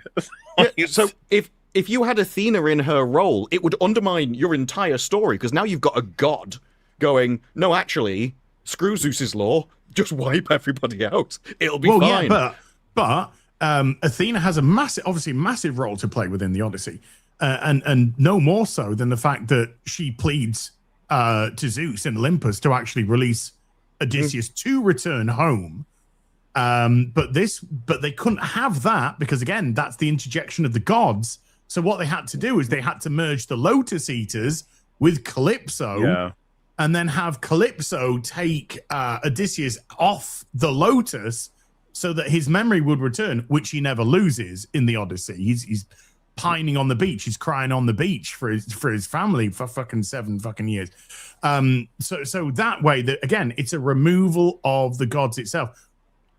We've had to insert our own fucking knowledge of the Odyssey to even understand a ton of who heavy Calypso lifting. is. To reverse engineer this story, you need to know the original to see where they fucked everything. Yeah. To see who went in there and started yanking organs out and replacing it. Yeah. Because in this, Calypso is just a woman on a beach. A woman on a beach. That's all you would know. Like, what else do you know about her at all? Like, within this movie, there's nothing on her. And I mentioned it in my video. She's just a woman, a 60-year-old woman with plastic surgery on a beach being really nice. And they're all like tripping balls. And Odysseus is tripping balls on Lotus Flower. Dude, I loved it at the end of your video when you're literally just saying, and then Spider-Man attacks Batman while Catwoman is hiding behind the thing. And the Punisher is back in Sparta. And it's just like, if you think about it, it was Spider-Man goes and visits Punisher, who's married to Nakia from Black Panther. Yeah. Yeah. So there's that. And then Batman and Spider-Man's mum is Catwoman, and she's she's trying to keep Batman at bay. We just needed Matt Damon to have some sort of fucking role. I said Jason Bourne. That's all I said. I started calling him Jason Bourne. I know a lot of people were at least happy with the fact that the suitors scene happens and he gets to do some killing and everything. But we were talking about it on EFAB. I didn't even feel like at that point in the movie that it matched the character they'd built anymore. It's like the Odysseus, they have the feeble sort of like cautious, and I don't want to like with the journey he went on. I'm bordering on being like, was that even in character for him? Would he really have killed him? It is. So, but the reason why he got his power back is because he then succumbed to Zeus's law. He then embraced it. So we decide, because there's actually a line in it where like, we should just kill them all. He's like, no, we can't do it. We have to find a way to do it within Zeus's law. So the moment he accepted that, that's when he allowed to get his power back. Also, he was going to be, exiled. He would have to face, he didn't want his son to face exile. But that scene with the sirens, when he's like, tie me up, I want to be the one to survive the song of the sirens. It was completely out of character for the Odysseus in Christopher Nolan's Odyssey. Yes, it made no fucking sense. That scene came out of fucking nowhere. Much like many of the scenes where they felt like obligatory adaptation. Like, this is the siren scene, just get it done. Well, the Scylla scene as well. It's just like, boom. Just get it done. Fuck it, get it done. 2 seconds and it's a fucking tentacle rock monster. It could have looked incredible. Could have looked absolutely incredible, Scylla, but no. It's just this fucking spidery tentacle thing that's stuck in a little rock and it grabs you and fucking Well, before you can even really understand what the fuck's happening, it's God. And then you have again the heckler soldier basically explain the scene to us. And then we move on. Cersei is supposed to explain that scene to you. There's a whole thing in it where she's like, look, the moment it grabs you, you can either sacrifice 6 men or you lose everything. So the whirlpool's supposed to be dangerous. At least show them desperately trying to row out of it or something. But she said, you have to go full steam ahead. If you hang around after it gets you, it'll get you again. It'll come back. There's none of that in this. They're just lying around. It's like, it's unfortunate there. But in the book, he fights it. She's like, you can't put your armor on. And he still tries because he's trying to protect his men against the monster. And they have to strip everything out of this because every single change was done intentionally and for a reason. And so you have to, what was behind that decision? Same thing with Calypso. Removing the gods means that now she is voluntarily letting him go rather than being forced. That means she's an entirely different person. Yes. And so I think he should have to justify those decisions, but it doesn't go into the plot at all. So you can only come down to basically identity groups, which most of the character changes seem to revolve around. It is, does he want to this person to appear in a good light or a bad light? And that's as deep as it goes. It's actually a really shallow movie. That delivers Zeus's message to Calypso. I think so. Yeah, because Athena asks Zeus, who then sends Hermes. Yeah. So again, another god cut. No, well, that's been a huge fucking. He just. We said he'd be unsuited for fantasy from the get go, but like, man, did he really just scrub the movie a bit. I heard about this yesterday, and I just looked it up on Brave, so take it for what you will. But even Emily Wilson was unsatisfied with Christopher Nolan's adaptation for missing essential themes and trying to pack everything in and missing the gods. And so does Daniel Mendelsohn, who's another translator. He does it's like a PhD thesis, the length of it. Really is not pleased. So with the speech for Troy, where he's all like, left them a gift and we all did them, we broke Zeus's law. He says that this resounding speech echoed in my ears. It occurred to me that it sounds nothing like the heroes of Homer, who after all gleefully vaunt over the mutilated bodies of their slaughtered enemies. But it does sound like a lot like the heroes of Christopher Nolan, tormented, guilt-ridden Odysseus, stripped of humor and wit, seductiveness and cleverness, is a sibling of Memento's anguished amnesiac, of Batman, of Oppenheimer, men who agonized over their pasts they wrestle with in different ways. And his basic conclusion is you turned Homer into you, rather than actually doing an adaptation of it. And he actually says, is this essentially Homeric? I'll let Penelope have the last word. The structure is nothing without the people's respect for its meaning. Yep. Yeah, I saw somebody post the Odyssey. Odysseus has PTSD. Oppenheimer, he has PTSD from creating the bomb. Batman, he has PTSD from the death of his parents. Then underneath it, it's just like, is Christopher Nolan okay? Insomniac. Yeah. I saw a theory that with Batman Begins, he like ushered in this era of superhero movies that like he created the bomb. just ruined culture. That's this he's experiencing it himself. It's a lot of sort of PTSD kind of vibes going on there. Let's, a lot of people have probably heard a lot of reviews now about the Odyssey in terms of that. Let's just turn our attention to the box office element.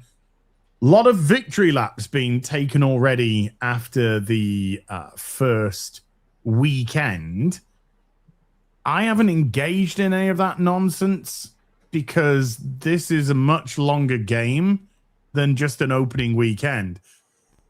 The question I have, because I didn't address this in my box office Odysseus conversation yesterday, because I don't really know where it's going to sit. But the opening weekend incorporated all the pre-sales for the opening weekend. So do you think that's going to have an effect on the first to second week drop-off? Or do you think it's still going to hold steady? It's going to hold steady because there are accounts of IMAX theaters and premium format theaters being sold out 2-3 weeks ahead.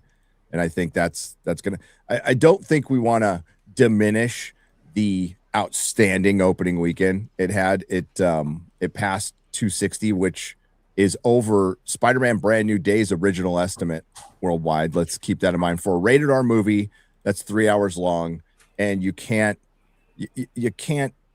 discount like Nolan's fan base, the reputation he has, and you just can't. Like, but I mean, as far as shenanigans are going, we'll see how it plays out. Again, I could see this movie making 800 million. I could see it making $1 billion. I can.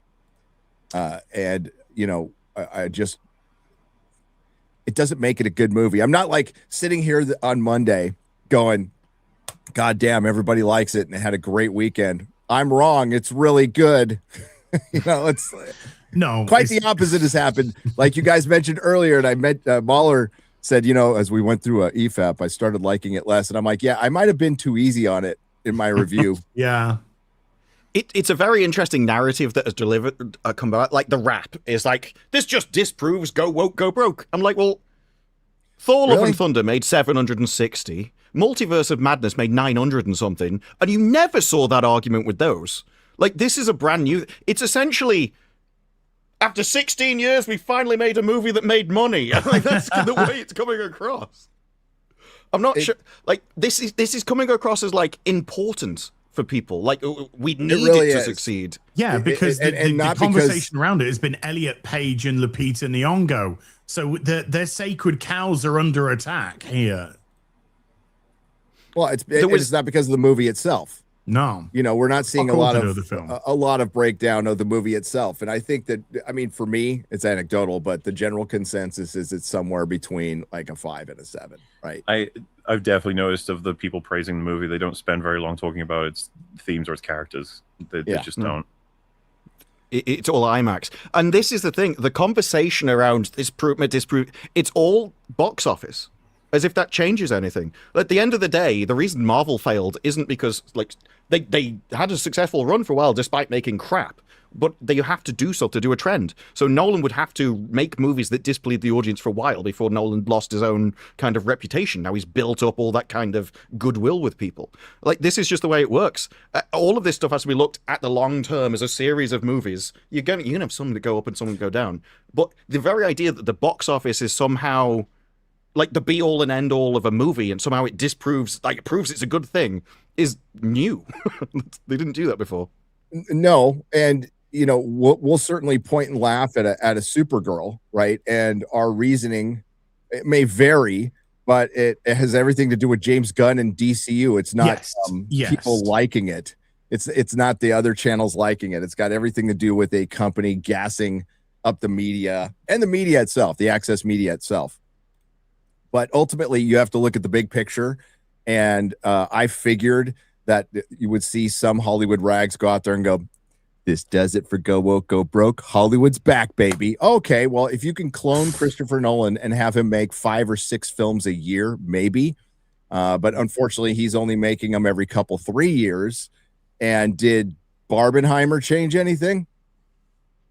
No, Barbenheimer was a moment in time. It was you know, it was a moment in time. It reminds me of like every once in a while, and it's not picking on anyone in particular, but say Obsession comes out, there'll be someone in my audience maybe who'll say, so we're good, we're back, right? Like, we've done it. This is a good year for cinema. It's good. And I'm like, we have so much ground to recover. We're not even fucking in the realm of close. Like, the idea that a good movie comes out, 2 good movies come out, 3 great movies comes out in a year. It's like, guys, how bad is it? The way I compared it is like, you've been stuck in this fucking pit, starving to death, and someone tossed you a grape, and you're like, yes, what a great year for movies. It's like, we got so much work to do. And like Gary just said, right, it's like, oh, the Odyssey's going to change anything at all? It's like, I would have thought it would be evidence that it's not changing shit. It's Nolan.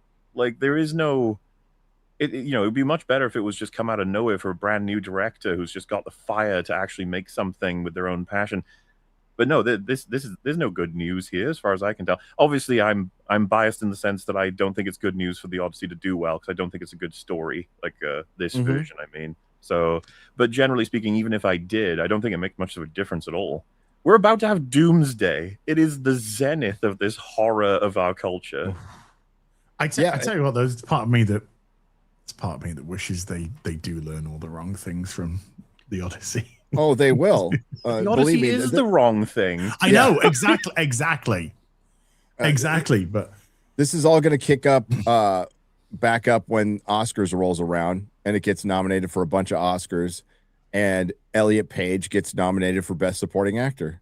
They're in it for, dude. If they do learn all the wrong things, right? They are Odysseus leaving the Cyclops' cave. Okay, they are turning around and going, "But it was I, Hollywood, that did you all along," and we're just. Dude, you don't know who we're praying to here. Yeah. Who's Poseidon in this case? The audience? I think YouTubers. Probably the audience. It is a case of, if you think the lessons you might learn, well, it could be, well, diversity, we can put it in, or maybe we need to do Greek stuff, or maybe we need to do IMAX. But I think one lesson they will go off on is we should attack the audience in marketing, because that was going away. People were starting to shut their mouths, and now I wouldn't be surprised if, like, well, actually pissing off a load of people, turn this into a culture war moment and actually did drive everyone into the cinema. That's probably the most obvious part of this movie right at the start, because all the articles are talking about how this became a culture war moment, and all the drama that was happening before the movies. Even just random reviews from commentators and stuff all mention that at the start. It would be hilarious. It would be hilarious if they go down this anti-marketing route, because anti-marketing doesn't work. So much of this is carried on the name Christopher Nolan, and they don't realize that. If this was Joe Public director, nobody would give a fuck right now. And if they do, for argument's sake, give Ellen Page a fucking best actor, supporting actor nod, it would be hilarity itself, because they're in the movie for fucking 5 minutes and 10 seconds, whatever it is. And they have one speech. Now, I actually like the bit where they rise up from Hades. I thought visually it looked good. I kind of like that whole thing. But Xenon is a fucking wet fish of a character that isn't even in the fucking book, isn't in the Iliad, isn't in the Odyssey. So, and they are 100% proxy for Achilles, who was only mentioned once in the whole fucking show. So, do it and make even bigger mockery of the fucking Oscars than they already are. Oh, I'm all for it. I still think Hades was relatively uninspired compared to what we could have had, but that's just Nolan. I thought for the film, it was one of the most interesting. I was things about to give you that ahead of you. Like I guess for Nolan's fucking version, this is the best we could ever have hoped for anyway. So fuck it. I want to see Travis Scott win an award for his rap at the end. I want that at the Oscars. Best and I want to see song. all of these rich white people pretend that they like it. I love how many people said they exited the fucking theater before that shit played. Like they were like, "I'm out, not doing that." No. I think who was it? I went with my I think mate it was and on I Friday said we Night got to Times. stay. I said we got to stay in the credits, and he was like, "Why?" It's like there's no fucking end credits. I know. I was like, there's meant Can you to be imagine a an end credit now to see the Odyssey 2 will Well, you see all return. the things. It's just like Tom Holland and Zendaya will return in fucking Spider-Man. No, but it was just like I got to listen to this Travis Scott fucking song, which was meant to be terrible. But at the beginning, he's there fucking banging his stick, but he's doing his fucking ebonic shit like and he's like moving like that, just like, dude, what the fuck are you doing? I actually found the stick more annoying than him, though, and he kept like every few words. It was giving me a headache. Do you think everyone that was filming that were like awkwardly looking left to right and just be like, "It's Nolan. He knows what he's doing. Yeah, Nolan knows what he's doing. Trust the process." Like, he'll cut this out in editing. I'm merely an actor. I wouldn't know what genius looks like. I couldn't possibly. But no, I was going to say, I can't remember if it was FNT, but I remember someone saying, like, it was in the credits. I was not obligated to watch that. I didn't have to listen to the fucking rap. Oh, man. They do hit you with a 1-2-3 punch, though, at the start of this movie, because it is Travis Scott, then it's Elliot Page, and then it's the Greek the Trojan armor, which is the worst looking armor in the entire thing. That armor is horrendous, man. Who was it? I can't remember whose review it was, but one of the reviews was funny because it was just like, you do realize that 3,000 years ago in ancient Greece, to them it was just Greece. As Like, do you think France calls them French windows? our age of bronze is ending. Yeah, what the fuck? we must be in some kind of bronze age. We in some kind of bronze age or something. Dude, I heard that. I'm like, well, and then Mahler, we've been on this fucking beach for 10 years.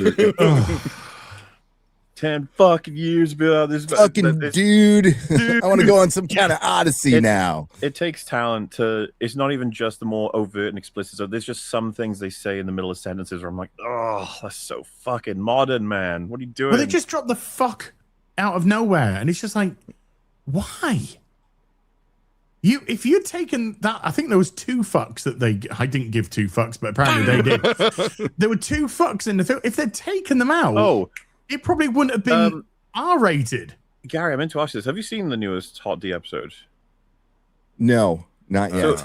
I'm going to see it today. Tell me if I'm wrong on this or not, because I watched it with Fringy, and obviously we'll talk about it eventually. But there's a moment where they talk. The City Watch guy is talking to Damon, and he says, you know, it's been a minute since you've talked to the men. And I was like, it's been a minute? That feels like that's very modern. That is very modern. It doesn't feel at all like that would be just like there's just so many people. Especially what they've set up in that show, within that show, of trying to like use more of George's language from the book. Well, like they'll never call someone a coward, they'll always call someone craven, you know, they always try to get the period accurate, quote unquote, sort of stuff. But yeah, no, that one I was like, it's been a minute. That feels very modern. It's been a sec.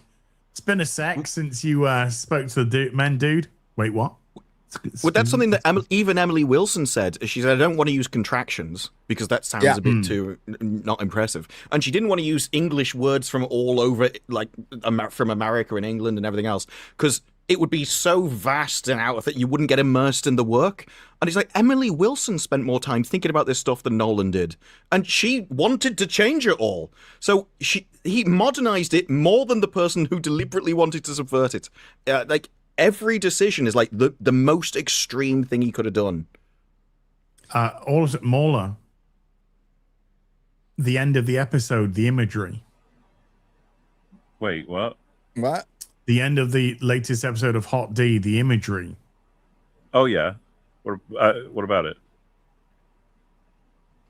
Well, they're not on Earth for a start, and they don't worship that god for a start. So why is it fucking in there? Why do you know about that? Yeah, because I saw it on fucking socials because it was stupid. Well, I mean, the show is so fucking done, man. But I don't want to say too much because I'll save it for when we're me and Gary, you know, we're gonna talk plenty about it. Anything else we want to talk about Odyssey wise? Where do you think it's going to end? Where do you think it's going to end, box office wise? 800 million. Yeah, before it released, I was saying 600, but every cinema I look at is packed.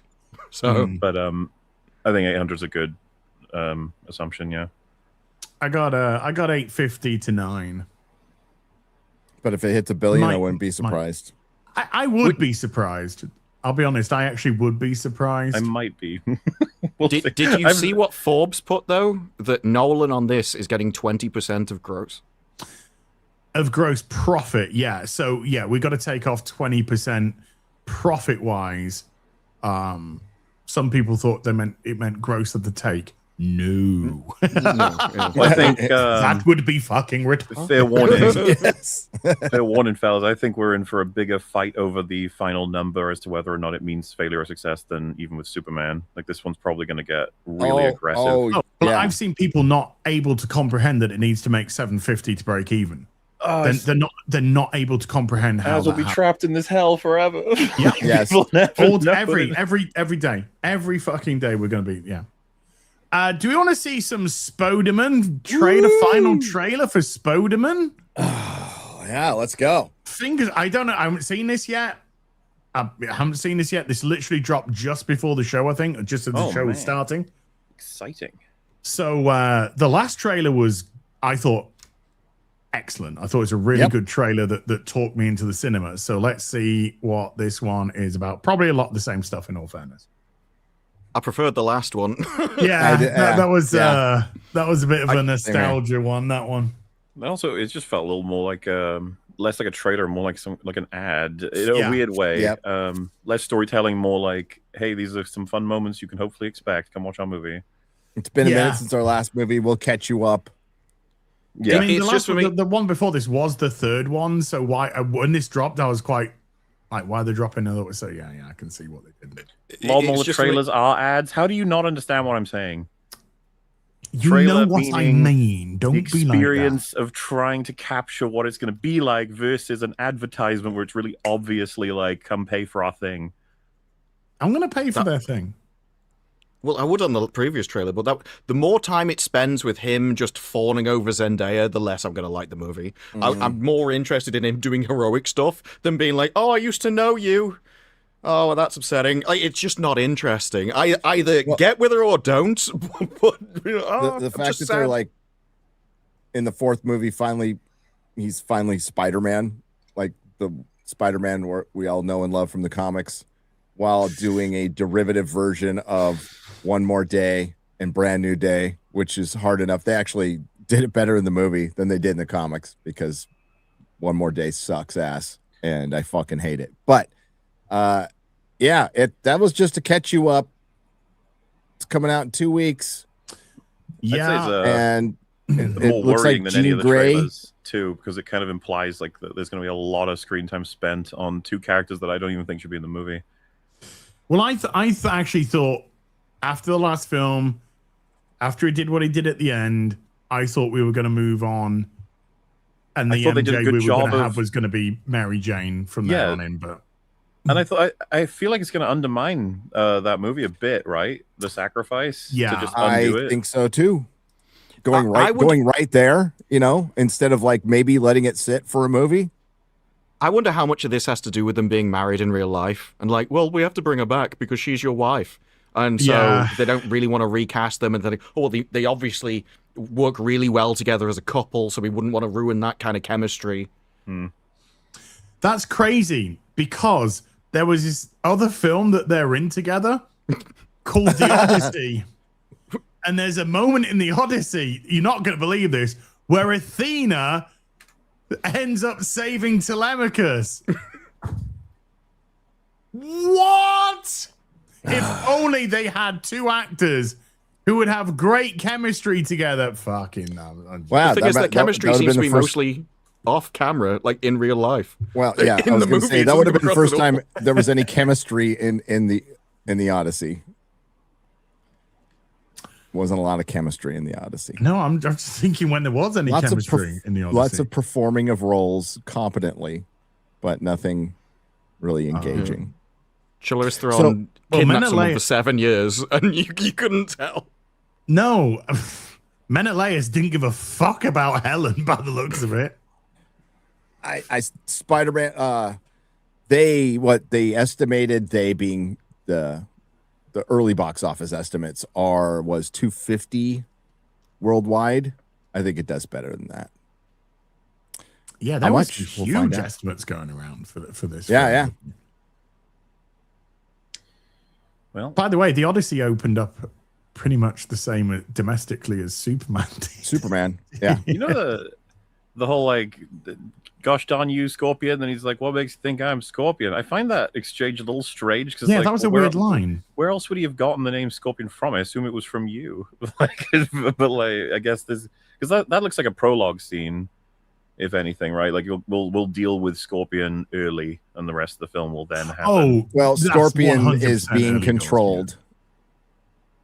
So the person controlling Scorpion is saying, I'm not Scorpion. Oh, so it's Jean Grey, it's not Scorpion, that point. Okay, gotcha. Yeah. That makes sense. Which is... It's just funny from Spider-Man's perspective. It's just like, well... Yeah. I mean, for all intents and purposes, he's still a big Scorpion man. Well, I guess that... Yeah, but that means he's going to be questioning, well, I know that's Scorpion. Why doesn't he know he's Scorpion? It's like, what the hell are you talking about? Yeah. There's still just so much in that movie. So many players, so many things to do. What do you guys think of the over-under on, like, is Hulk, Punisher, Spider-Man, are they ending up in Doomsday, or are they all out? I don't think any of them are in Doomsday. None of them are in Doomsday. None of them?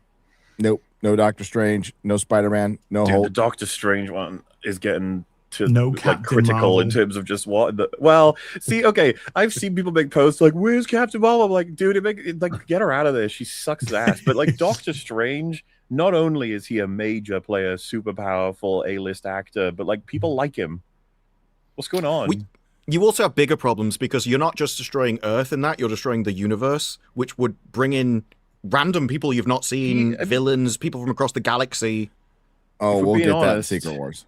Doctor Strange should probably be leading the Avengers at this point in the MCU's continuity. Particularly with this storyline. Yeah. Do you think something happened with Benedict Cumberbatch? Do you think he was like annoyed with him? No, I don't know. No, I don't think so. I mean, we're just talking about like successful movies. Doctor Strange Mom, while not making a huge profit because the budget was fucking ridiculous, still pulled in $900-something million at the box office. Sure what was it? Remember its opening weekend? It was like 498 million or something. It was fucking stupid. Yep. So was the movie. And that was on the back of Spider-Man. That's why it got that huge push, is because it was off the back of Spider-Man. Dude, do you remember first hearing some of the leaks? Like, it wasn't far away from when the movie came out, just being like, oh, there'll be an Illuminati, and it'll be constructed of all of these characters. Some you love, some are fan casts, some are just insane polls from, source material or history, and they're all going to get fucking killed. That used to be a surprise. Now it's just standard fare. Now it's Doomsday. Now it's a whole movie. To you, it was a death of your favorite heroes. To me, someone in chat just went out. Illuma Wuddy? What a Illuma great joke. Wuddy? Oh my god. Professor X defeated in the Mindscape by Scarlet Witch.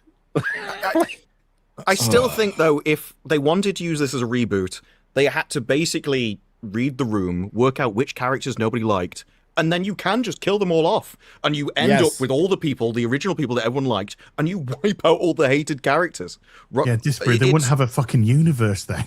And we kind of did that with Infinity War. The whole idea with Infinity War was that the core 6 with a couple of others got left behind into the end game, right? And that the idea is that those 6 will bring the guys back, and then they can go off and make their story, which they did, and they failed so hard in phases 4, 5, and 6, whatever.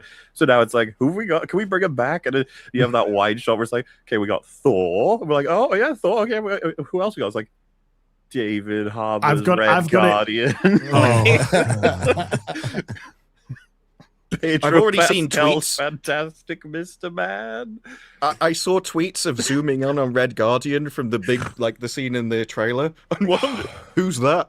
Like, they had no idea who half the characters were. Do you know there's going to be a lot of people that saw that trailer and they went, "Why is Loki alive?" What, dude? I almost want someone who's seen only up to Endgame to describe in detail how they feel about that trailer. Uh-huh. Do you like when Loki? Anyway, I've got the trailer lined up. Shall we do it? Let's go. Let's go. Shall we go into? I think we're gonna have a 5-hour stream today. Yeah. If we're just getting to this now, we haven't even started. Super I know. This is when we should be starting supers. There's 160 odd supers lined up there. Dude, we didn't even talk about we haven't brought up Rings of Power. Oh yeah, I saw something just about Gandalf. It's like, I've discovered a new side of Gandalf, the twinkle in his eye. I'm like, oh no, what are you gonna do? Oh god, that picture of Sauron on the cover of Empire magazine. He looks like he's wearing a bin bag. What is going on? Yeah, it's. I haven't seen it. I haven't seen the trailer. I haven't seen the trailer. Also, wait. I don't care. I'm not watching it. I'm gonna not the trailer though. I'm gonna delay you. What? No, it's fine. I want to show. I showed Gary this. You want to delay this? Yeah. Oh no! You got to show this. You have to show this. This is not gonna good. Be weird, and you're gonna need to see it 7 times in a row. And this applies to chat and us. You're just gonna have to let it play over and over and over again. This is the weirdest shit, and someone caught this, and I don't even know what to say about it exactly. Oh, it must be. I can't enlarge it. Well, as long as it's big enough, you should be okay. Because the point is pretty clear. Wow. Basically, what she said. That's what she said. You just got to use tools. You know? But there's a clip of Spooderman doing Spooderman things. The thing about it is it looks like maybe that half of this little promotional piece was sent to one company and half of it was sent to another one, because right in the middle of it, you can spot the composition is all the same, but all of the details change. I assume this won't be in the main. Just hit play. You don't need to like. Yeah, I don't. What? I can't make this any bigger than it is, chat. So I'm sorry. This is. Yeah, just let it play on repeat. Look at the buildings. Let it play on repeat. Like just as I'm talking, trying to explain this, try and notice this, right? Like, can you see everything changes? In a split second? Oh! Wait, it glitched through him. No, hang on. No, this right. Right there. Here. There. There's a cut there. There's a big cut, and there's a complete color cut there as well. But the thing is that AI? Because that's almost like where it forgets what it was and it morphs into something else in front of you. Well, so because it's such a major studio, the assumption is that two different teams were given like halves and halves of this scene, and they've made a mistake. Because can you see like the lights and the cars? They're all in the same place, but the design has changed and the colors have changed for so much in an instant. It's fucking crazy. Like, how did that? Like, what's going on there? Was that in the trailer? Well, I'm not sure where this is from, but I assume it's not going to be in the final because that's that's a bit of an oversight. Yeah. What a waste of work, by the way. You know, like it's rendering up two different cities. That's fucking that costume Glasgow, looks mate. Fucking good though. That's the fucking streets of Glasgow. Glasgow. Glasgow. Glasgow. That's where they filmed that. In case anyone gave a shit. So we're looking for a clip, and maybe we'll find it by the end of the show. Where John Campea says that the Eternals would be as if Stanley Kubrick made an MCU film, and I need to. Chat, I need to hear have this. The assignment. I need to hear this if this is true. Because I 100% saw the clip, but I couldn't find it again, and now I'm wondering whether or not it would be like an AI thing or if it was real. Someone must have seen it.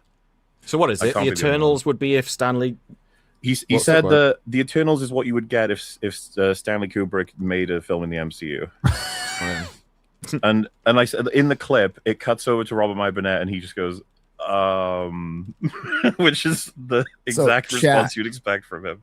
You have an assignment, chat. Mahler's going to hate me for this, and I don't care. So when you're over on EFAP, hunted for that clip. When you're over on the EFAP or a Mahler gaming stream, you need to pressure him into watching the Eternals. Ew. Yes. Why, of all the things they could pressure me into, why would they want to do that? You made me play mixtape. No, I understand your motivation. I'm saying, why would they want? They would want to punish me with worse things than the Eternals, probably. I don't know. Eternals is pretty fucking bad. Would it be like it's pretty gruesome, and I think you'd tear your fucking hair out watching it. But yeah. Okay, let's get into Avengers. Who is actually in the same room as the other person? Okay, dude, your reaction yesterday. I'm driving for a. I'm a little dazed today. I was driving for 12 fucking hours yesterday. Got in late. But I'm listening to because I can't watch it, right? So I'm listening to your reaction, and you get like 3 seconds in, and he said, "What does he say? Something is coming," and you're like, and then you get the giggles, and then I got the giggles, and I'm like. By myself, like laughing hysterically, and people are probably looking at me like, "What is fucking wrong with this dude?" He's lost it. Just so fucking funny. It took me by surprise, dude. It took me by surprise. I wasn't expecting fucking Borat Doom. And then people are like, "But that's how they speak in Latveria." I'm like, Latveria ain't a fucking real place, you dumb twat. Okay, yeah. Well, let's hear that. We'll get to that. Let's hear that. Let's hear the accent, and we'll get to that. Okay. Okay, I'm gonna mute myself.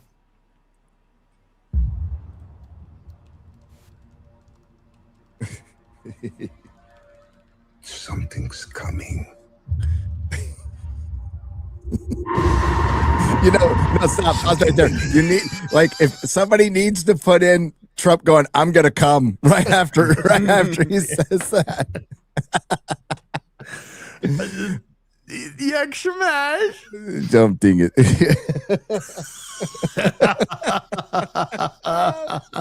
They just need to take out Doom and just put fucking Borat. To give woman power is to give monkey a machine gun. We stopped doing that after the 1974 Monkey Massacre. Do you guys remember as well the Matt Ramos guy said because he saw this way before a lot of people because of the press package stuff. Yeah, he said that Robert Downey Jr. was doing a British accent.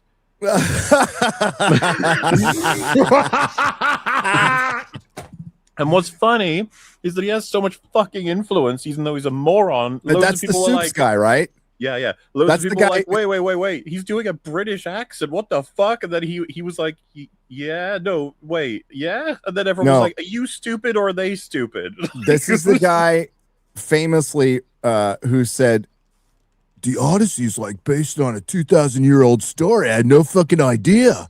That was the meme, Gary. It was like, is it that Soups is so retarded he doesn't know what a British accent is, or is it that the Russos are so retarded they actually had Doctor Doom using a British fucking accent, and people were fighting over whether or not? The answer is yes. I thought you meant it's because Britain's been fucking invaded by. Oh, never mind. Latvians. The Latvians have taken over Britain. Yeah. Well, that would actually be better. By the way, this shot of Patrick Stewart, I can't resist. Every time this comes up, we have to make the joke, but. This will be the 6th time we kill Patrick Stewart's in his last acting role. We have become exceedingly efficient at it. Yeah. I think I say in my review, here's Patrick Stewart and Magneto saying goodbye to each other for the 4th time. They've said goodbye more than they've said hello. Old friend. Be able to deter. That's what got me. It was able to deter. Before this day is done, we should be faced with an unthinkable. You should be faced. You should be faced. Okay. You're my wife now. For one, in the mask should be modulated a little bit. It just should be. Period. End of story.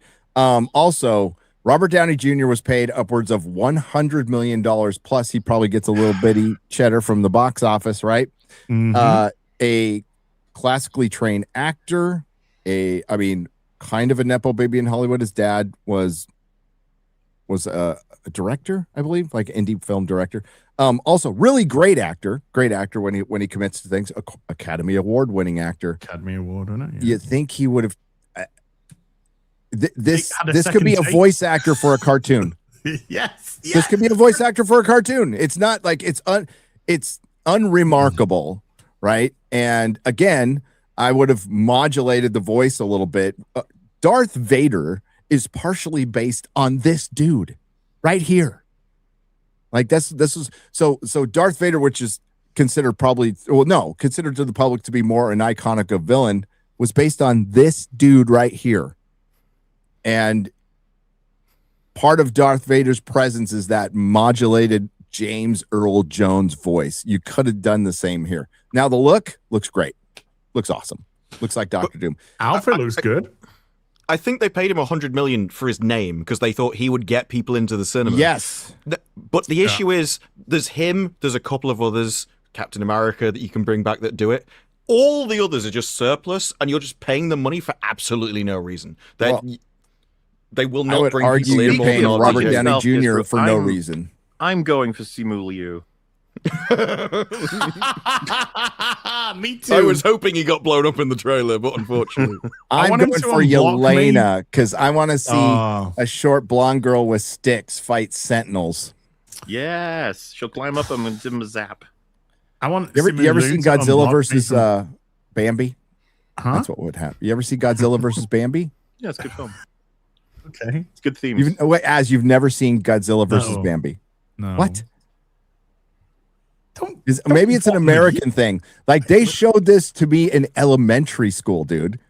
Godzilla versus Bambi. I genuinely thought you were taking the piss. I didn't know it was real. No. There is a short little animated film called Godzilla versus Bambi. Who wins? Godzilla. It's like the turtle and the hare. You've never seen it? I didn't know it was a thing Didn't until even you know it made the existed until joke. You just said it then. Oh I thought my you were just god! joking. No, well, I can show it to you later. It took a very lot short. of repetitions before I realized he wasn't joking. Yeah, I thought I'm not joking. It was like 3 or 4 times. There's a Why short have you given animated. that was just a spoiler alert. I was going to say, why Gary has lost it, guys. Oh my god! Maybe it's just because. So again, this Is was this really like a popular theater? when I was Is this young, meth a million thing, years ago. Gary? Is this sure? a meth You thing? sure it's real? Are you sure? Yeah. Okay, Yeah. listen. I was high for a very most of my adolescence. I've seen And I more might have films seen in my head things- than exist. Yeah, I've seen a lot of things that didn't really happen. Okay, but this really happened. I have seen more than It's a you know. 1969 film. Thank you. So, Wow. so after, well, I'll show it to you after. It's very short. Okay.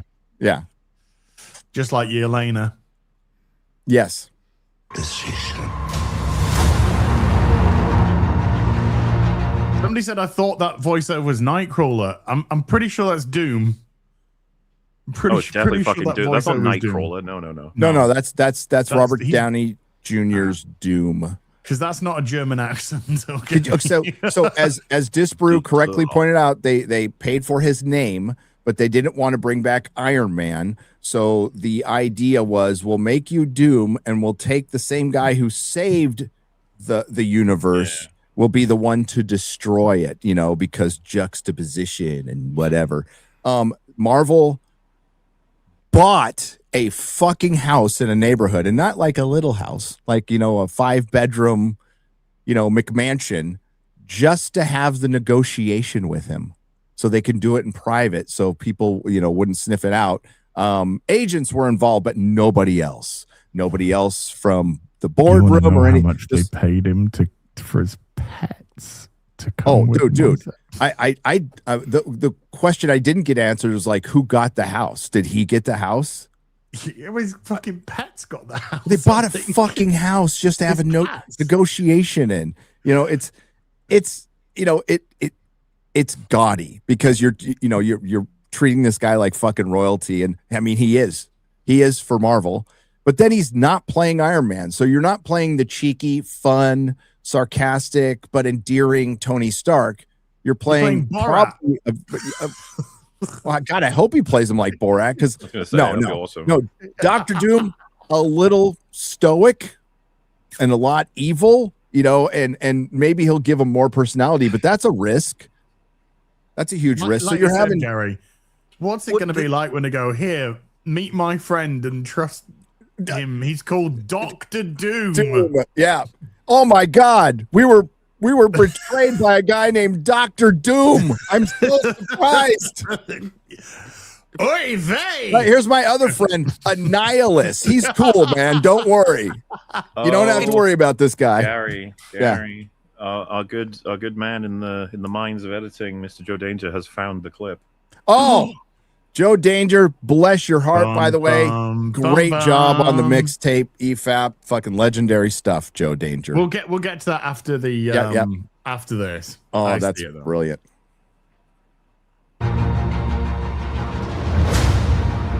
I fought with men. Oh, by the way, I got hit on a revenue share for the music. in Same. this.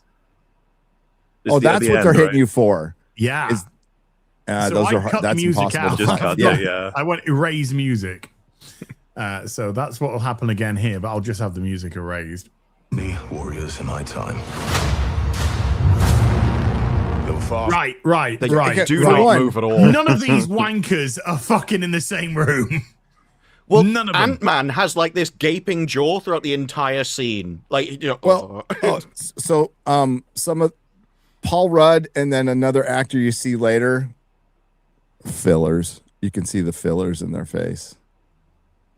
Yeah, Rod's starting to age at He's last. done, Yeah. At last, he's actually starting. Charming To fellow. age. Yeah, I think they did a love me some really Paul good Rudd. job on Sebastian Stan's wig. It's looking No, like great. okay, Bucky has looked worse and worse. At least he doesn't have his bob anymore, his bob haircut. But like he's been looking like, I don't know, puffy. Cap trilogy Bucky is just, it was golden, and we'll never have it back. But at least it's a trilogy. It's all sealed together, and you can just hold the on way to he that. looked in Winter Soldier and in Civil War was, well, for one, that was his real hair. So He just looked fucking awesome. He was awesome in those films. Yep. Yeah. Absolutely. So lame now.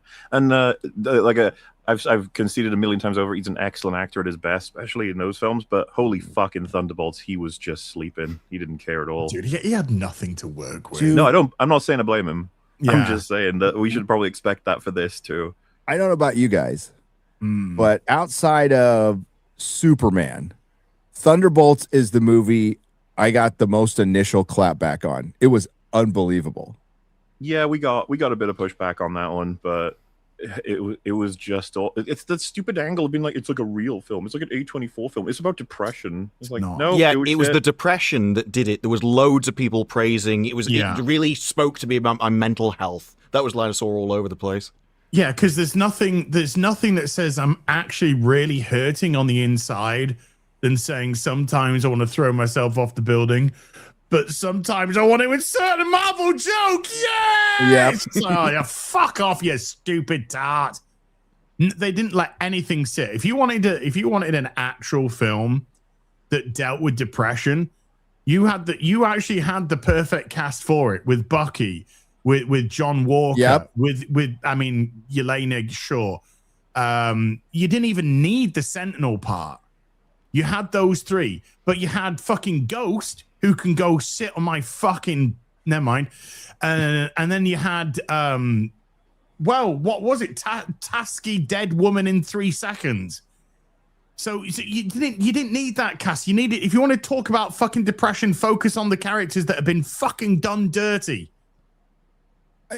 Who have legitimate reason to talk about it, but like this would have required a longer, more cerebral movie of actually how you deal with your depression. And it's not just a group fucking hug, right? No. So it was all surface level, and it was basically marketing saying it deals with depression, and it deals with depression about as much as saying the sentence, it deals with depression. That's it.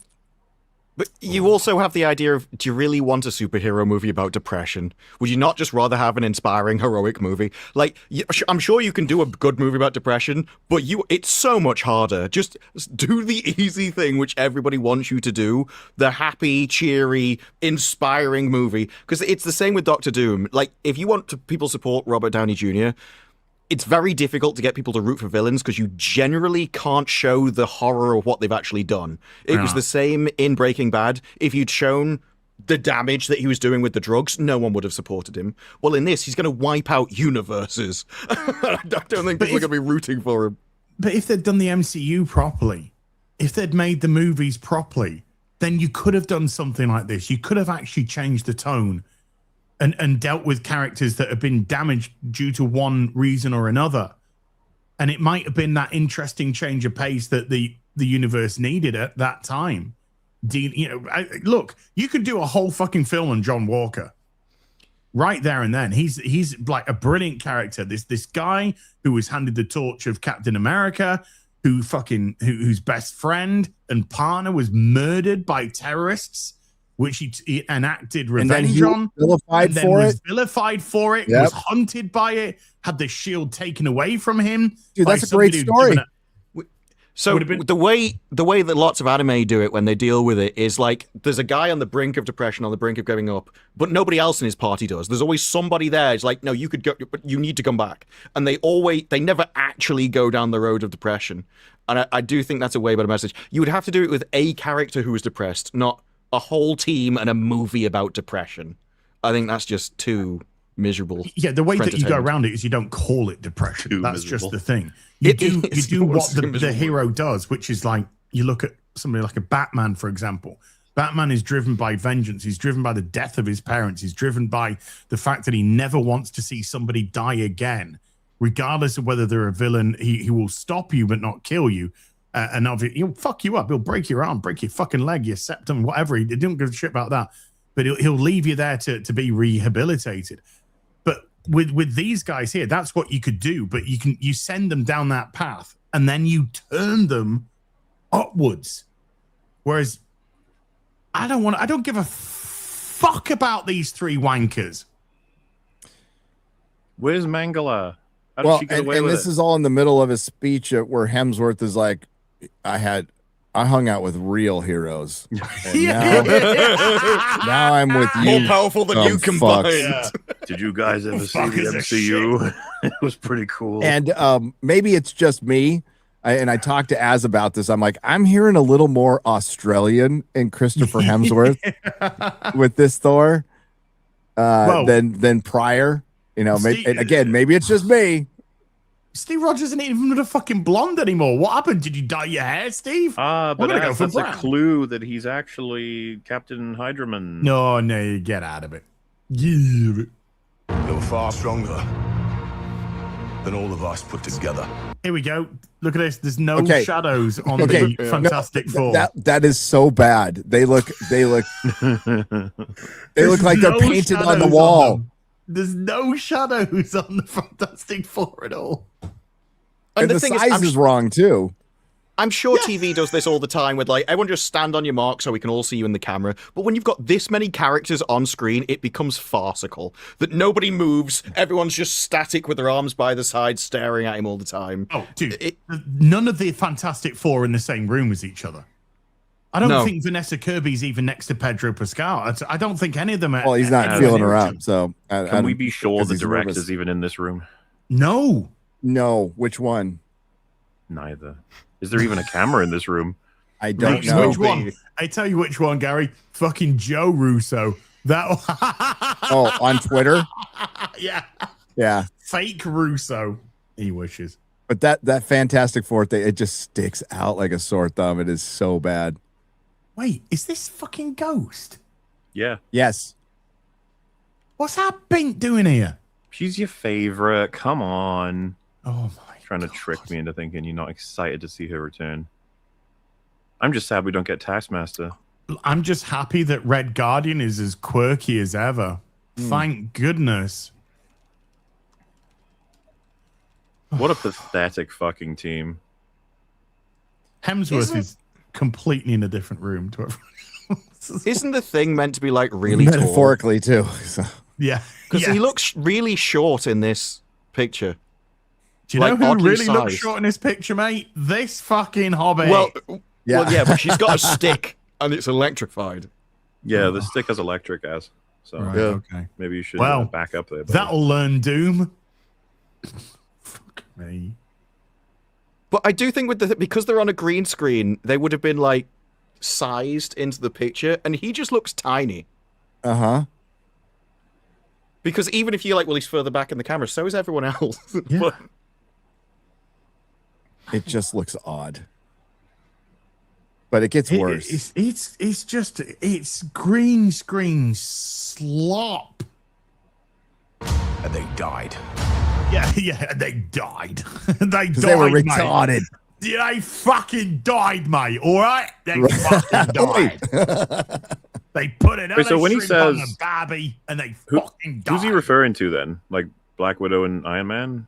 No, because he said stronger than all of us combined, including him.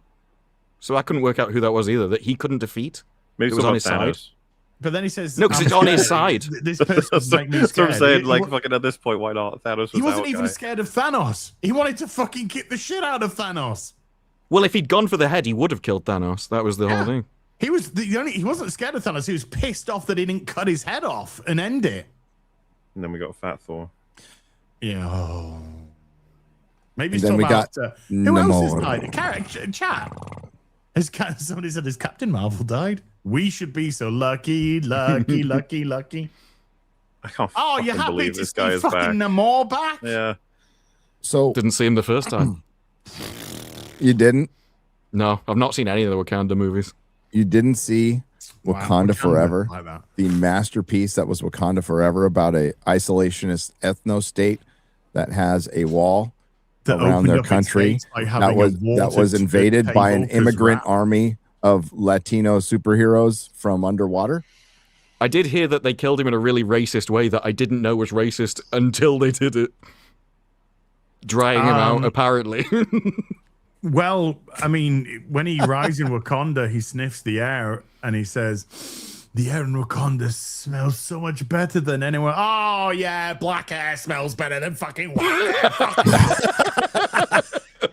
Fucking idiot. What a fucking... Well, you would have known that already if you'd seen Jordan Peele's movie, The Air is Racist.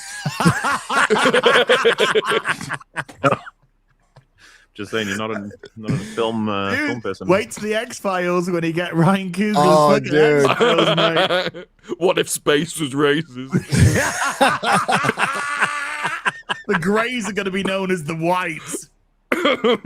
Well, there is a race of aliens called the Tall Whites. Oh no! They're coming to get you, They're Ryan. invading. They're coming to get you. They're colonizing us. They're here to colonize Earth. Oh my god! Oh, let's. They've decided to cover him up this time. Well, they covered everybody up. Okay, sorry to pause. So they covered everybody up because. Oh, that looks great. They covered everybody up because nobody really had time to work out for their roles or felt the motivation because they were going to be by themselves in a green room for a couple of days of shooting. Meanwhile, Hemsworth is absolutely fucking yoking himself up the fuck. Yeah. So's Chris Evans, by the way. Yeah. Purple sploogey things making the mask. Just nanotech Avatar shit, versus man. the MCU. It is. I wonder if everyone's suits will be nanotech again, or if they're gonna. I was about to say, are they gonna put effort? It's like no. The Every Iron Man nanotech's is going to have nanotech. nanotech in this. Everybody's just going to go in their suit goes. helmet in the first movie, compared to the Quantumania one where it's just. Yep. Hey, great keep doing this. Keep doing this. Yeah. Fucking, oh my god, does my fucking head in. Remember when Iron Man had a proper helmet? Anyway, never mind. It's all good.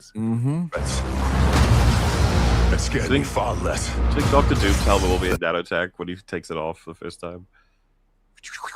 They have him in some armor, but I was specifically told I couldn't get the exact percentage.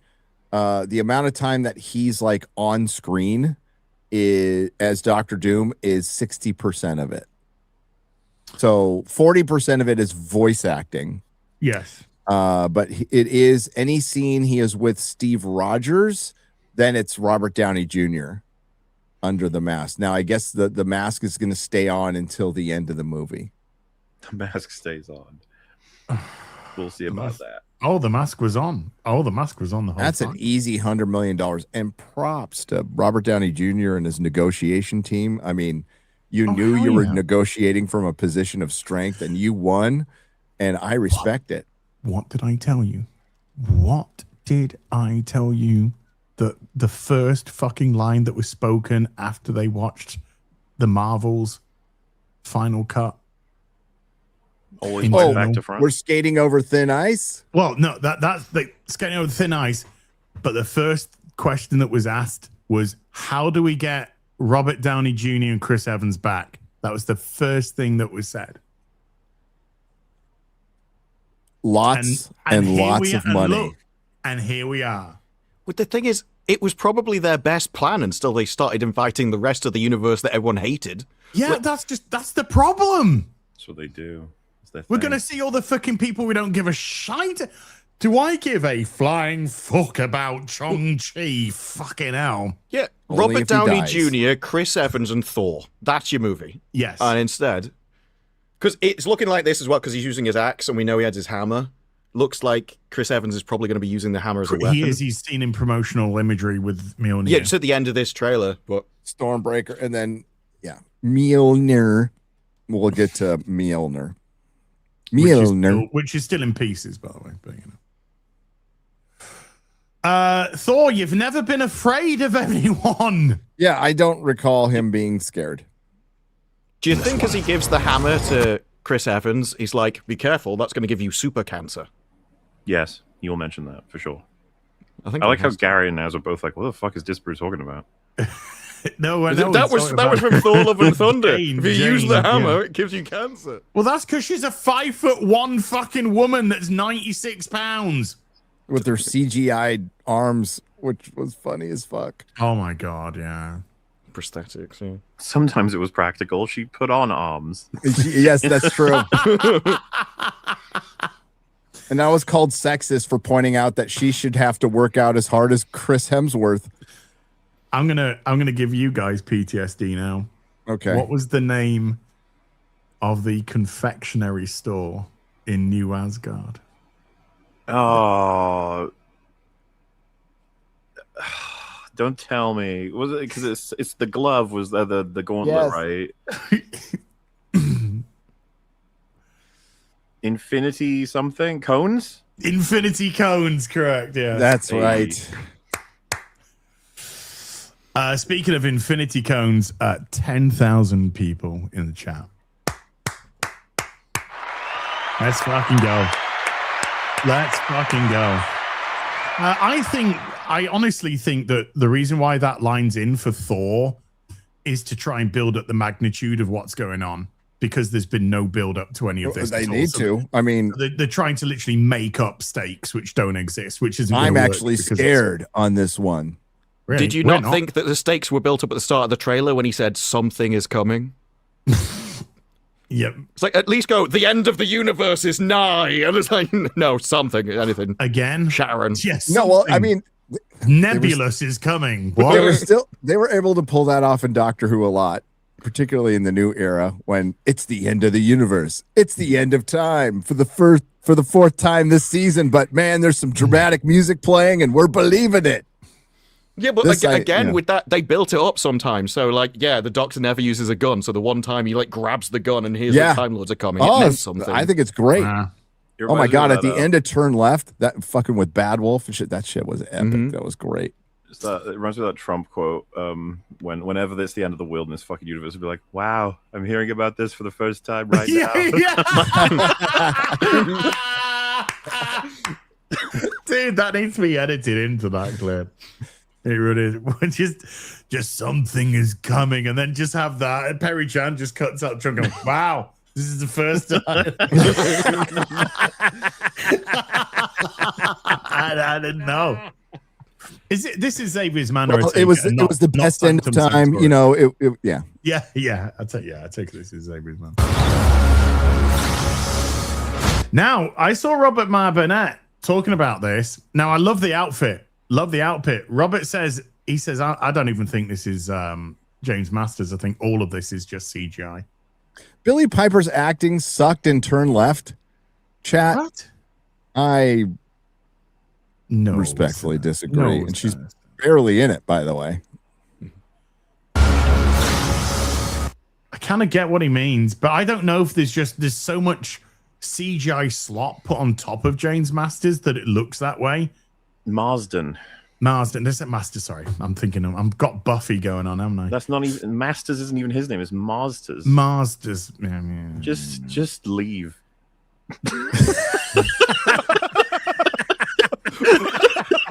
All right, guys.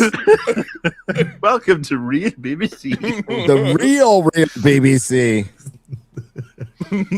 I think the costume looks great. Hey, I want to congratulate Marvel. And it only took 26 years to get Cyclops in a proper costume, 24 years to get Wolverine in a proper costume, and 26 years to get Doctor Doom in a costume that, it's longer than that, but equaling the quality of the Roger Corman Fantastic Four film.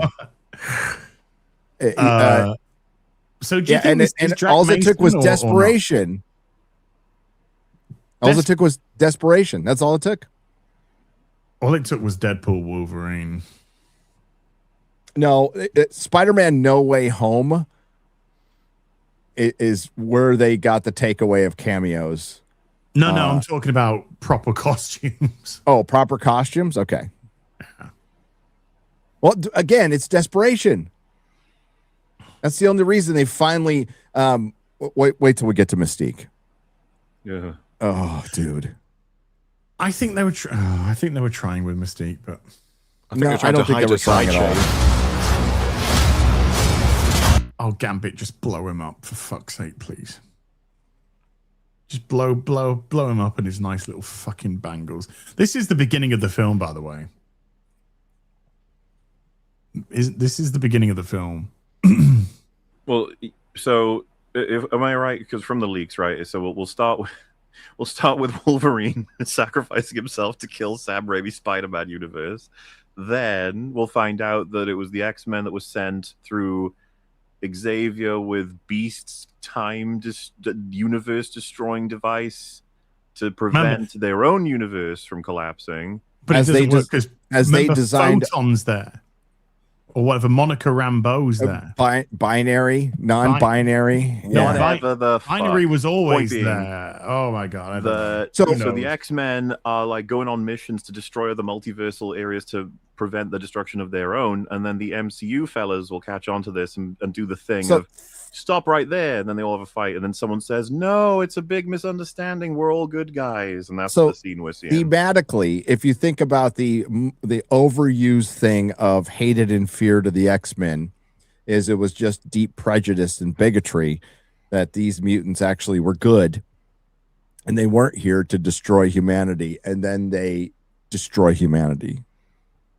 Oh, they've done that in the comics, by the way, a lot. Do you guys like that as a sort of like a token thrown at the audience of the stakes? It's like, hey, Sam Raimi universe, like, thanks. Having Hugh Jackman come in and destroy Tobey Maguire, I think they're trying to say something there, Mahler. You want to talk about sacrifice? We're sacrificing what started Marvel to begin with. Well, let's not leave out Blade, but what started Marvel, so we can somehow desperately say it. Desperation is a key word with No Way Home, and Deadpool, Wolverine, and this. No amount of don't worry, they'll put it back to normal at the end or whatever. I don't give a fuck. Well, we'll get to what Kevin Feige said, which is they are not rebooting, which I've been insinuating for a while now. Yeah, but if they want to use the same characters, you're going to watch these characters kill an entire universe of people, like untold trillions and trillions of people. Yes. And we're supposed to think, like, that's hero I really stuff. hope these guys win. Disparu won't even be their first time, apparently. This is like something they do regularly to stave off their own destruction. So that's neat. Yeah, I don't know how you justify that at the start of a movie. You would have to go through. It's like, look, they try everything else. They have no other option. They die or we die. This is where it be. You can't just start a movie that way. A record-breaking sort of writing calamity. Like within 5 minutes, we'll have everyone assassinated, and the entire world building will fall to pieces, and the plot will make no sense. And let's not think about if you saw the Xavier looking up at another planet that's within the atmosphere of another planet. Let's just assume it's a big teleport ball, and that's all the MCU people arriving. There must be some force field dividing, or there's a barrier dividing the anti-gravity. Is he going to get knocked out or something? Like, how are these guys fighting if Professor X is in the fucking building? He's probably already dead. He's either dead or he's too busy holding Magneto's hand, or he died of natural causes. I wouldn't be fucking put it past these people to have like Shang-Chi goes toe-to-toe with Professor X or some shit and just be like, please kill me. I want to see Professor X get out of the wheelchair and like do some karate. Yeah, and they've got like from like a Star Trek-esque fucking man doing the fight. He's got hair and a mustache. He's got a fucking full-on beard. He's just like, wait a minute, is that Professor X? Yeah, of course. Magneto could wrap the wheelchair around him like a mech suit and then move him. Maybe he does. What are the properties of the bangles? I don't fucking know. Is there any metal in them? I think it's of any plot kind? magic. Dude, they have not done any power scaling or explained anything to do with anyone's powers for about fucking 10 years now. Which is what bothers me about this. Like, what's the entire team of the MCU, even plus the Fantastic Four? You got Professor X and Magneto in this building. You guys have no fucking chance. Yeah, none. Bye. But no, Chong Don't worry, Chi's on the Yelena fight is with here. Gambit. Go, Yelena. There's 2 Yelenas. Stick him with your fucking electing sticky. Fuck's sake. Everything that they sacrifice will be for Yeah. That's my Loki. favorite scene. What that line? Everything they sacrifice will be for nothing. Dude, that's the Kevin. Kevin. Self-awareness alert, Kevin. Self-awareness alert, Kevin. Whoop, whoop, whoop. We're going to DEFCON 1. Oh, bringing up the. This is going to be my favorite scene in the whole film. Loki lamenting over his ID badge. I don't even understand it, though, because Loki turned himself into a god of timelines, which took him out of time. So now he's at all points of time simultaneously. So what is this?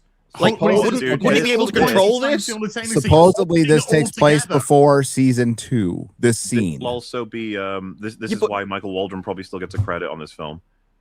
Like, because he probably fucking tried to infuse his dumbass TV show into the plot line. Yeah, but guys, if you don't want to know any of the spoilers, just dip for a sec. Spoilers? Spoilers inverted commas. I think that's what Russos are doing. Loki's found dead. Well, yeah, but that's what I mean. So at the end of season 2, he took himself out of time. So there is no before season 2. He is now at every single point in time simultaneously.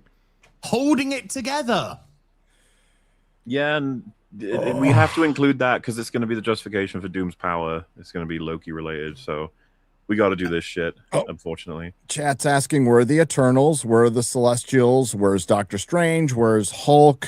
Where is Gaia? Where is Gaia? Where's the other Guardians of the Galaxy? Where is Gaia? Where is fucking Gaia? Give me Gaia. She's my favorite. This just strikes me as the joke of, like, though, why is Miss Universe always from Earth? And it's the same with this. If you have a problem which is destroying the universe, why is there never anyone else from other planets coming down?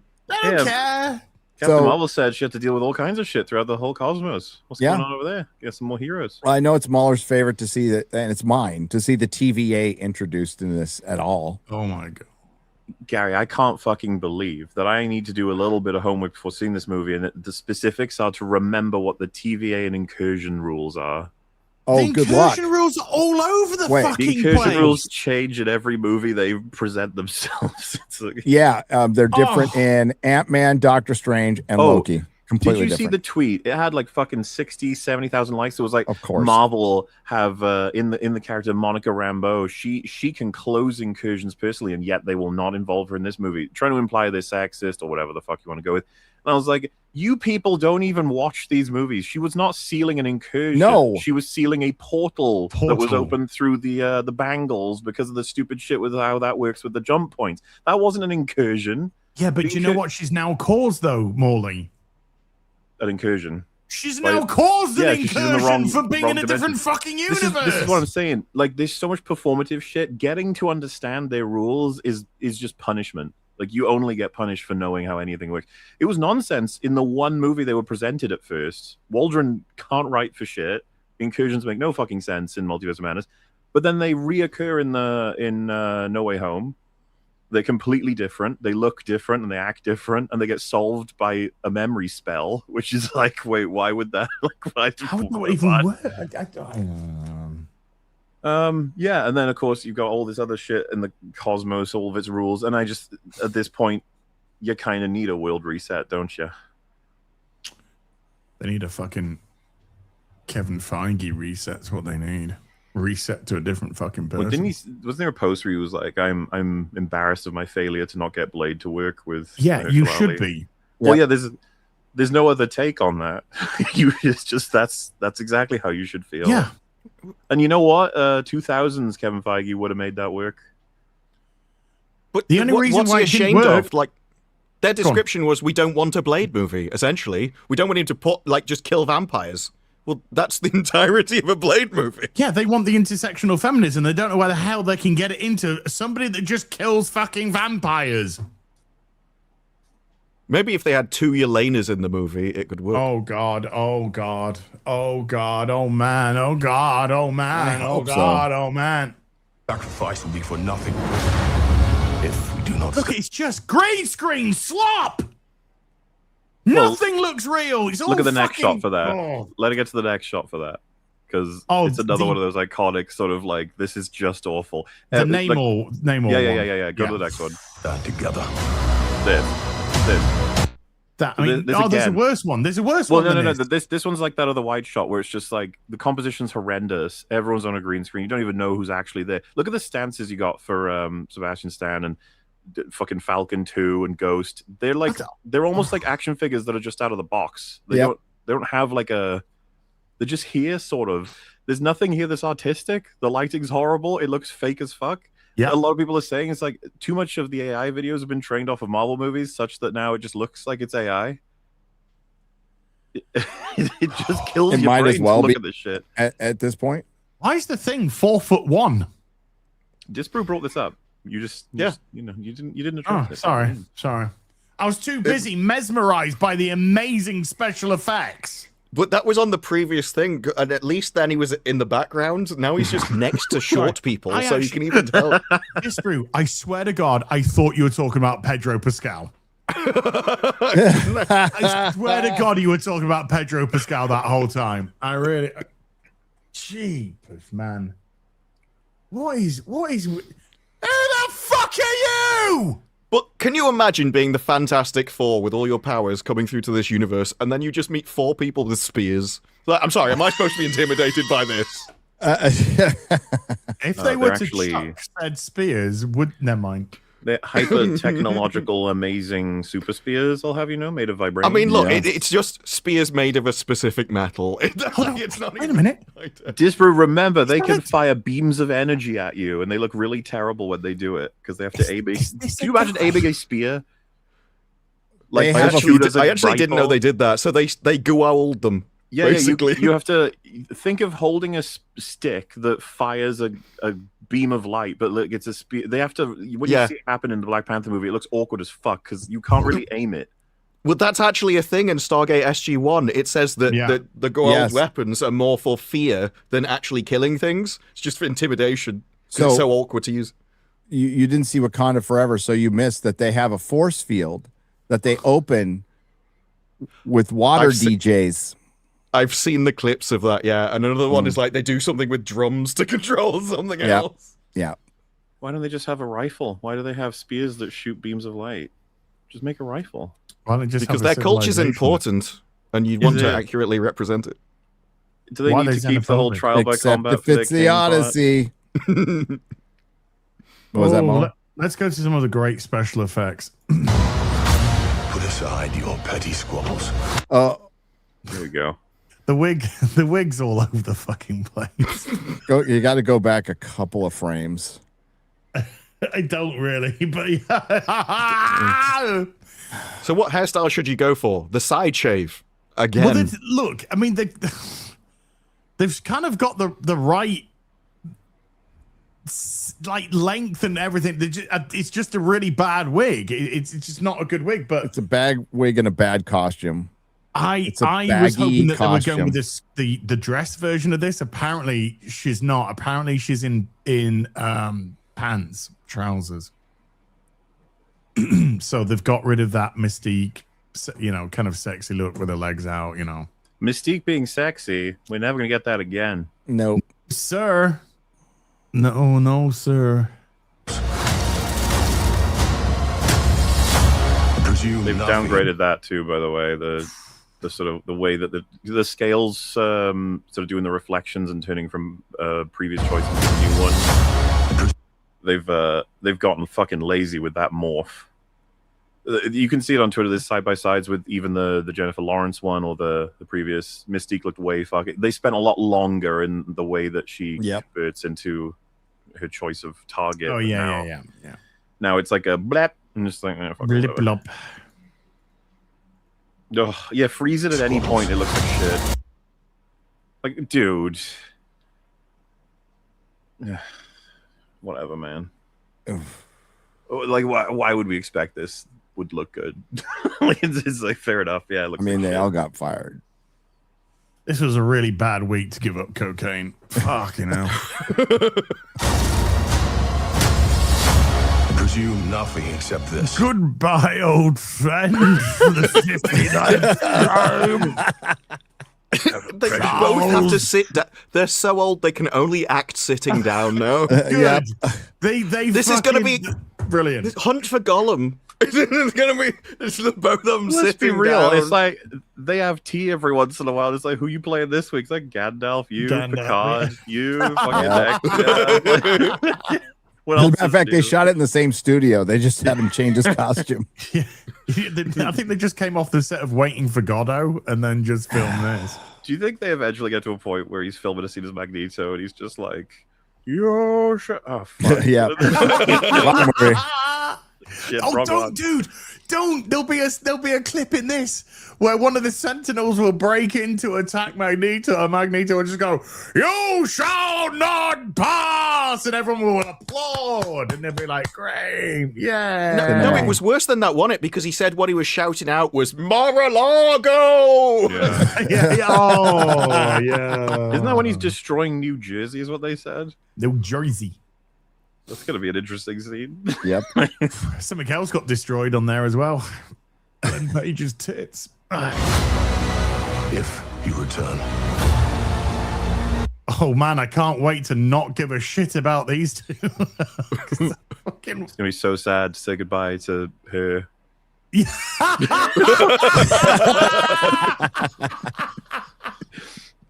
to what's her name? Forehead. I know it's forehead. I'm surprised it isn't forehead touching. Even though it's father and daughter, I'm surprised it still isn't that. Oh, good God. Goodness gracious me. Who could possibly care? Oh, it was forehead touching. They did it at the end. Oh, he slipped his head down. Oh, they did it. Da, da, da, da, da. I mean, it would be weird if he kissed her, admittedly. But, yeah, the old typical, this is my love, headbutting you. You will return as brothers and... At least Johnny's giving his sister a proper hug. You know, it's a proper hug there, isn't it? Hey, baby. Hey, sis, just a decapitated head. Well, it's just, yeah, we've just killed trillions of people. Oh, that's a bummer, isn't it? As brothers and sisters. Oh, more wonderful CGI. Fucking hell. God. Garbage!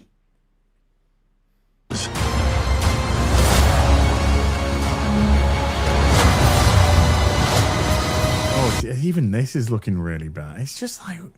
Okay, well, people point out as well, she did something to her face, unfortunately. Yeah, she's had some work. Oh, I saw somebody in chat say, Frankie Hansen isn't in this. If you've seen Frankie Hansen, what she's done to her face, I wouldn't put her in this movie either, to be honest. She was a gorgeous woman once upon a time. Now she's a very fucking plastic woman that looks like a fucking dickhead. Look at that!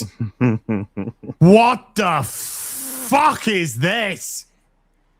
Mark my words. It's worse than fucking Google-eyed Superman. This, by the way, I think is some of the worst, but it'll only get away with it just because it's like, oh, it's Doom and Thor. But like, this shit is very crap, man. Like this looks very slapdash. Sort of like put a bunch of darkness and smoke and smog, whatever, and we'll use the same fucking jump he had in Wakanda and win Infinity War, and just hope people just smile. Fuck, we're so screwed. Look, I mean, just look how small this looks like a soundstage. It just looks like a fucking soundstage. Yeah. It is, and smoke and stuff are done to lower your CGI bill, so you just can't see anything. Done in all kinds of things. It's like they're trying to lower the power bill too. I don't know, like what's going on here. Somebody's having fun with the dimmer switch. This is just a problem with modern trailers. Like that, yeah. That looks so Thor: Love and Thunder bad. Yeah. Hey Gary, did you see it? Someone posted this screenshot they had by Odin's Fade.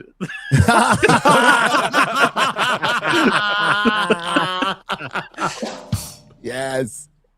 Oh. Do you think they are in any capacity going to explain Doom's power level? No. He's going to take it from Loki. That'll be it. It'll be That's all. He'll suck it out of him and that'll be it. Oh, we know. Give him a We big won't old even suck. see that.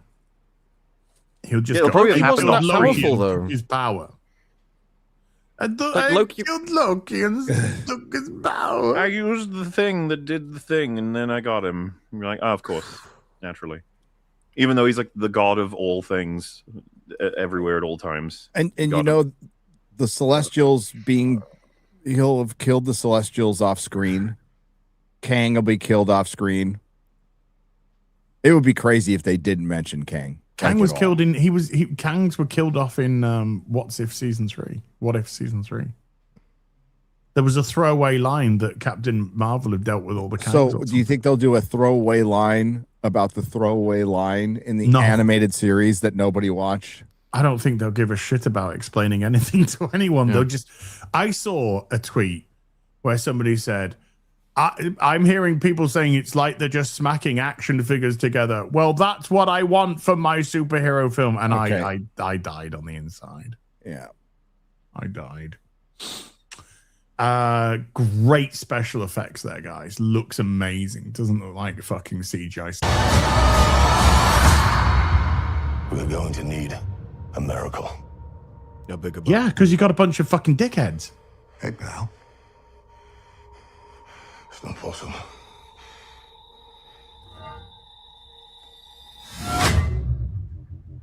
What By the a way, shot! If you go a he's little bit still- back there, what an incredible shot! Just the composition again, the lighting. Just, my God, the Russos are cooking, man. You mean that shot from the floor? It does. I said this on the EFAB cover. I was just like, I need to know what the fuck possessed them when they did this. Like, it's got to be like this because it artistically needs to be like this. It needs to look like absolute shit. Yeah. Why is he still worthy? Because He abandoned his planet. He abandoned his friends. He abandoned helping humanity. it's not really Steve as it's someone else. No, I think they'll say that he didn't abandon them because he was always there when they needed him, which is this. So, like, he didn't turn this down, therefore he was... He did abandon them and cause the incursions. There's no way he should be worthy enough to hold, Mjolnir at all. There was a guy, I can't remember his name is, so please help me with this, Gary, because you're the Marvel guy. Yeah. There was a guy that in one of his films was deemed unworthy and couldn't lift Mjolnir. Can you remember who that guy was? I think it was Thor. Oh God! Right. It was Thor. Gotcha. I thought it was Marvel's Gotcha. Katie. Oh, okay. She could pick up 2 Mjolnirs. Oh.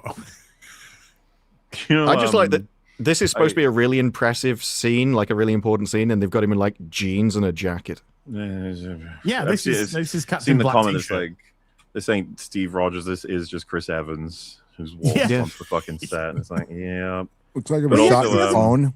He hasn't even dyed his hair. He's now got brown hair instead of blonde hair. So he couldn't even be fucking asked to do that. I was talking about how the theory about this being Captain Hydra and that's going to be a big old twist potentially from a bunch of people speculated. And Platoon was like, "Oh no, Mjolnir is a Nazi."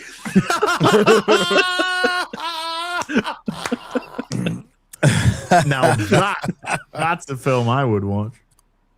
Mjolnir just goes around killing Jews instead of anyone else. Just starts hitting that. Wait, why did you go hit that person? Never mind. So go on.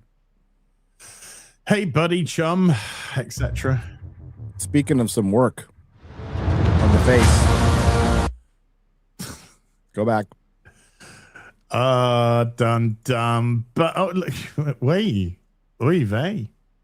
Yeah, a little filler on the cheeks. I noticed the same thing. Yeah. It's not a weirdly out of flattering proportion. angle. This really is it. I have to imagine that when they were getting ready for these scenes, when they first met back up together, that Chris Evans and Chris Hemsworth looked at each other. They were both like, "Yeah." How much did you get paid? I So- got paid. And Robert Downey stupid money. Jr. comes in like, "Hey, fellas, how much do they pay you guys?" They're like, Yeah. "Shut up, Robert." Yeah. It's so weird, though. He looks like an impersonator of himself, like a Yes. bad Yes. impersonator. Yes. And that little smirk isn't reaching his eyes. I said it No, last because time. his Like, don't you nose think you popped up to the fucking eyeball? Yeah. Look at his Yep. forehead. don't you think he For looks all tired? All casting decisions should include the question, look shocked. And if you can't, then you'll get caught. Get fired. Well, Yelena's fucked then, isn't she? And then that's it. Literally, bum bum dum. No, fucking whatever. I'm amazed that they restrained themselves from a fucking retarded gag at the end of that. Yeah, that was the funniest part of your video. It's when you're like, there's still time. They can do it. There was 22 seconds. Just want to say, Az, you've done an excellent job today of getting us to complete the super chats before 3 hours. No problem. No problem. Speaking Guys, of which, I'm gonna have to warn you. There's gonna be a super chat square up today. I'm very sorry. We got. Do we have the clip? Clip. Yeah, it's okay. Wow.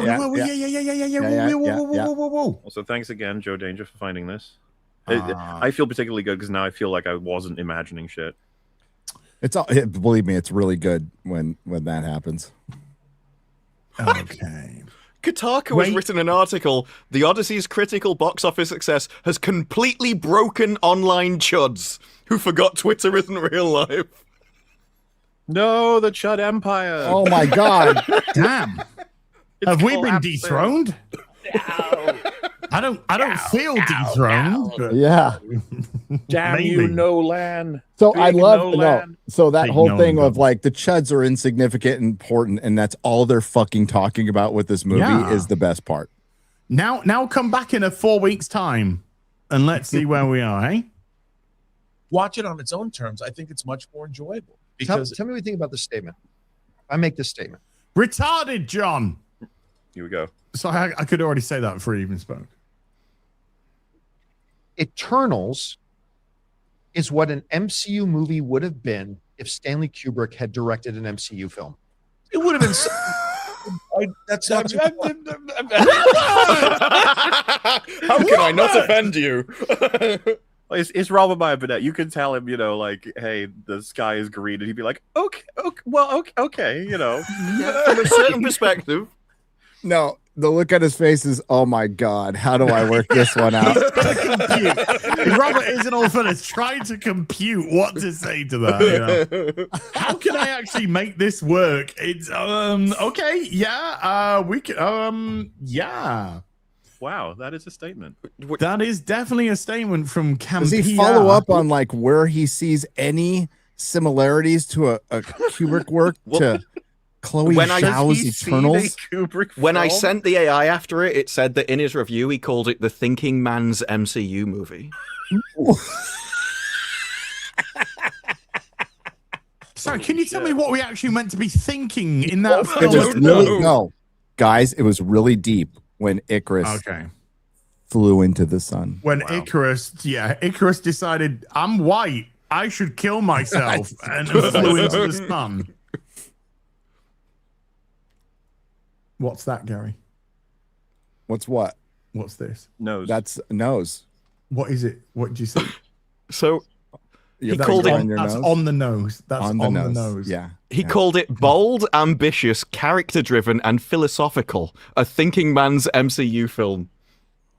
You know for a fact if you said, what did you think was philosophical about it? He'd say, the philosophy. The philosophy was very philosophical. And It reminded me of Descartes. I'm trying to be fair to him You and wouldn't know actually that, think. I think about that.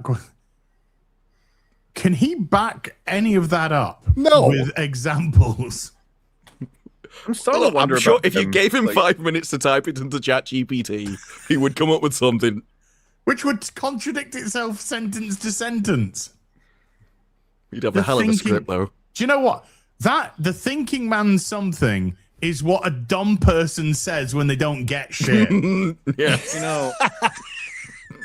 John Campia has a Lovecraftian element to him. I don't understand how in the world he functions, how he got there in the first place. Feels like he's been there since the ancient times and that no one's ever questioned it. It's just this The awful original creature. retard. It's just like, how did you... Who put you there? And he's just Retard like... zero. Ground retard. Like both of those just work. The multiverse retard. Okay. It was made from Adam's rib. He's so retarded that it's permeated into different fucking timelines. A fixed point in share this as we'll play enough to get the gist.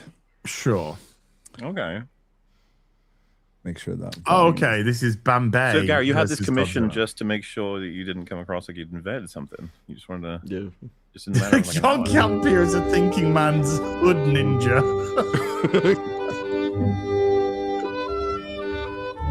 I hope Bambi wins. Come on, Marv. God, I thought I was going to say Marv Wolfman for a minute. Then I was like, what?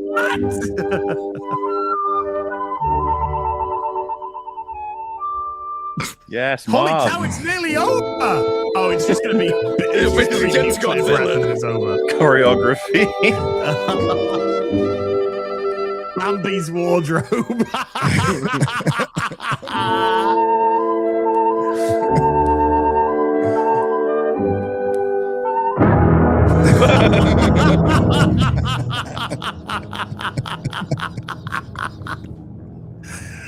That's Listen, funnier than any comedy in the last 10 years. I thought that was very grounded and gritty and realistic. Yes. We like acknowledge the city of Tokyo. I appreciate the themes. Honestly, that was Yes. it was quite Yeah. philosophical. I would say. Well, that, by the way, is a more cohesive story than Doomsday is ever going to be. Okay. Right, now let's get into some of the supers. We'll see how far we get in. And thank you, everybody. And if I don't get to the super today, I'll do a Super Chat Square Up video for you guys, and I'll make sure that you get all the time that you deserve on your Super Chat. Now, that could also sound very backhanded to some of you as well, depending on what you've written. But, there you go. So thank you, and I really do appreciate you guys been crazy today and exceedingly grateful. So let's go with Shakalaka King with a $5. Says, not sure if 100% true, but have you heard that someone looked into the web code on Rotten Tomatoes and found the score for the Odyssey was around 57%? There are now sites which do it as well, which is interesting. So what they're doing is that they're removing all of the Fandango. They're essentially they're calling it different push and pull. So push is where Fandango is like going, what do you think of the movie? What do you think of the movie? And pull are the people that actually go to the website and leave the review themselves. So they're just removing all the Fandango stuff and only doing the website reviews. And that's giving the score of people who are actually going there to do it. Right. And of those, they're giving it 57%. And it kind of works. It gives like Snow White 30. There was various different examples that people pulled up. Snow White ended up on like 13. And it does line up more with what you would expect. And the Metacritic audience score is what, 5.1? 5.1, yeah. So it kind of starts to line up a lot more accurately. I think that's why they're taking, again, I think this is why they're being very loud with their victory laps after the first weekend, because we know that their attention is not going to hold for long. And so by the time we get towards the end of the theatrical run of this, they'll be onto something else and complain about something else.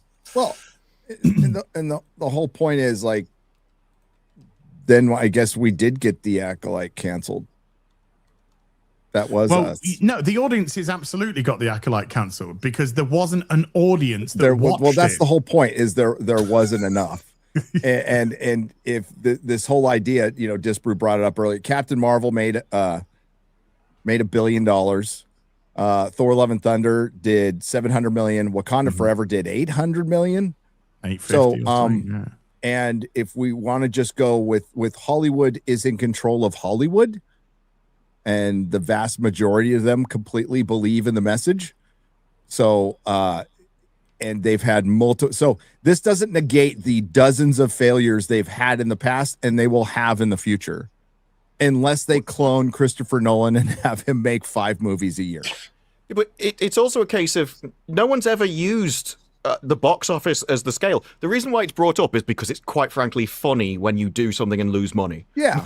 That's the only reason why. It's never been this metric of a quality movie or winning or losing or anything. It's just something to laugh at. No, famously, a lot of people brought it up, and I will too. Avatar, I can't begin to explain why those movies are popular. Nobody talks about them afterwards, but they make billions. But that box office has never been used as an argument to be like, woke is back, baby. Look, there was a pregnant woman fighting. This is the first time it's been pushed out of nowhere, seemingly. Yeah, after a year that they gave one battle after another Best Picture. Do you think? Sorry, you go more. Well, mine's a slightly different thing, but it might end up being the funniest thing of the stream. So, okay. All right, I've put a lot of expectation here, but I think I'll come through. So, Disney, Marvel, Disney Plus have dropped a suggested watch list ahead of Doomsday. Oh, get out of it. The suggested watch list is homework. That's not even where this is funny. So you got Avengers Endgame, sure, Fantastic Four, Thunderbolts, Wakanda Forever, Thor: Love and Thunder, X-Men 1, which I think is kind of just funny, Avengers Infinity War, and Avengers Age of Ultron. That is the full list. And of course, there's a bit of a question of like, I feel like Shang-Chi. What about Fantastic Four? Hang on. So like, Deadpool Wolverine, for example, you'd think that would be necessary. Yeah. But as just said, no Shang-Chi there. That's kind of funny. I've just sent you a link. No Loki. Just sent you a link there, Az. No Loki either. No. I don't think I need to say anything else for this to be extremely funny. Let's have a look. Let's bring this up. Chat, prepare yourselves. No excuses. If you don't have time to revisit the entire MCU, fuck off, bitch. Marvel dropped a suggested watch list minus Shang-Chi, Deadpool and Wolverine, in my opinion, on Disney Plus for you to do some basic revision before December 18th. Simulu, typical. Always leaving him out.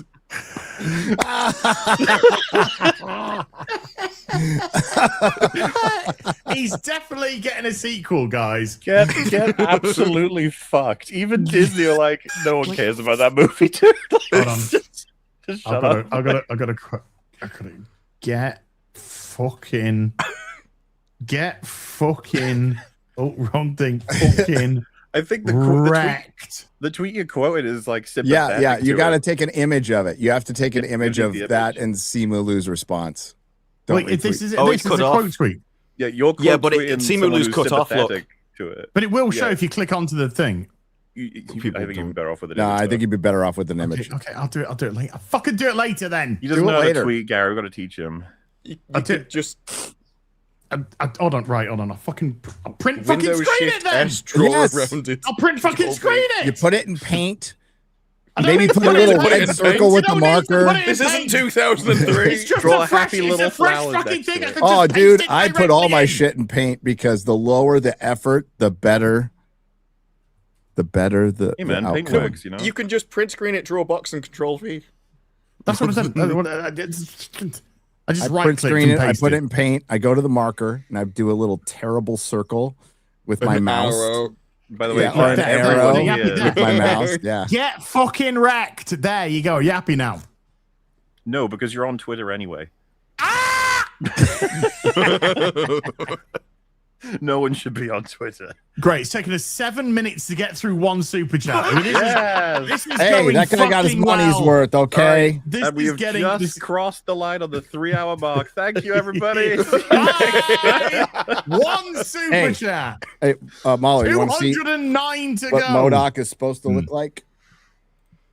Well, Oh, yeah. yeah. I mean, look at him. Quantumania. He does. The Quantumania got it right. They sure John did. Byrne is a goddamn legend. Do you know what you need to be, Gary? You need to stop being a dick. Who? Me? Yeah. It's a very important message from Quantumania. Yeah, it is. It is. You know, after I saw that, I'm like, I'm going to stop being a dick. I wanted to be even more of a dick after that. I failed. I didn't. Soul Leader Ty with a $10 is Mauler. Mixtape real ending. Stacey goes on flight 180 to New York. Oh my God. New York City and suffers the accident from Final Destination, but every death goes to her. She magically survives until the last one on the list. Like it. Hey, props to Platoon for mixing Mixtape into his Supergirl review. Yes. Well done, sir. Highly recommend that Supergirl review. God, it's great. I thought we were going on to another plane for a second then. Solely Atai with a $5 says, question for all three. Mind, soul, time, reality, and space stone. Which one will you keep and what will you do with it? Time, so I can go back to 1984 and never leave. Oh, why would you want to do that? Dude, 1984 is the greatest year ever fucking existed in human fucking existence. Okay, it was a good year for me too. Lost my virginity, had a good time, you know. That's probably not why he's going back there, though. No. It's more for the Transformers and Action Force, but okay. Okay. I'm sorry. Transformers Action Force. I'm sorry, I went back to July 4th, 1984, where the world changed for me. I didn't lose my virginity to the 90s, Gary, so I'm going to have a wait. Well, how old were you in 19... I was 9. 10? In 1984, I was 9, dude. I was 14. If I was going to lose my virginity at 9, I'd go to an American fucking school and have a female teacher. I knew you're going to go to Hollywood, I guess. Hey, the girl was older, too. So, she was 17. Yeah. Okay. Yeah. How old are you? Fucking old. 56. So no, I was 14. 14. I said 14. No! I said 14. Did you miss the part where I said 14? 56. What? I thought you said, are you, not were you? Fucking seat over there, Gary. 14. Did you bring any Mike's Hard Lemonade? I was 14 years old. Bloody hell, dude. I thought my dick was used for pissing out of at 14. Also, I was playing with a lot of Lego then. Yeah. Anyone else want to go with this? This is one of those questions that just fucking melts your brain eventually if you think about it for too long. In terms of like best thing for the world, best thing for you, what's the longest term good? No, just do the most selfish thing. I don't even know what the most selfish thing is because reality stone. Yeah, but does it even actually change reality, or is it just an illusion? What does it matter? Reality is an illusion. No, time is an illusion. Like if time doubly so. Fucking burger. Is it like a real one? We live in a simulation, Mahler. It doesn't matter. It's not what I mean. Is it like actually a burger, or is it just? I'm saying you're overthinking it. If you feel it, then it's real for you. I mean, I like the space stone. I like to be able to travel everywhere easily. But the reality stone, you can make like a better Star Wars trilogy, or with the Mind Stone, I can control all of Hollywood into making all the better decisions. At least you could make Israel and Palestine shake hands. There's no solving that. No, there's no stone that can fix beyond that even the thing. stone. Yeah, not even all of them together. Okay, let's do something that's a little more realistic. You could have like Gun Bros and Snyder Bros shake hands. Shake fucking cocks. Yeah, but then they wouldn't be them if you did that. That's true. And that's the problem with all of this, I'll take the space stone, fuck it. Yeah, Gary's trying to 1984, everyone, for fuck's sake. You're the one who started 1984. I want to go to 1984. You want to be 1980 fucking for the book. I said the most selfish thing. Yeah, I would go back. I would time stone so I can just see how the pyramids were built. Ooh, yeah. Well, wait, but is that even how it works? Whenever we see the time stone, it only reverse like a fucking apple or a head. It doesn't. I don't even know you can just go back to 1984. I don't think that works. I think it was just limited. Well, if you reverse it like a lot. Well, yeah, but that's what they're asking, didn't they? Because that's why I don't think anyone's going to pick the soul stones. What the fuck does that even do? Gives you soul. You can go on Soul Train. Okay. Come on, Disparu, what are you picking? I kind of want to say the Space Stone just so Ryan Coogler can call me racist, but it probably would be the Time Stone. Well, Ryan Coogler is going to call you racist anyway. Yeah. So. That's true. Because he is racist. If I had the Time Stone, I could travel forwards in time so I could see, be like, well, this movie's going to be a succession. Like, well, I hate to break it to you. I think with the Time Stone, yeah, you could basically get anything you think about. Yes. His autism is strong. Well, I mean, that's the Odyssey thing. That a lot that we're not going to know for years, right? And until people look on it, and maybe sooner, objectively. It's not like this is our first rodeo, but who was it? Somebody brought up, aside from Jeremy, somebody brought up that the discourse is a lot like The Last Jedi, and I would agree. I would agree. Well, what I will say is the next Nolan movie, I assume all of us are going to be a little less enthusiastic to see it. At least us. I mean, I think maybe we're going to be a little bit more skeptical, but I mean, based upon whatever we're given materialize in terms of the trailers and stuff, it might look incredible. You never know. Nolan is very hit and miss. I think he's exceedingly hit and miss. Yeah, so, science fiction, psychological thriller, kind of that's his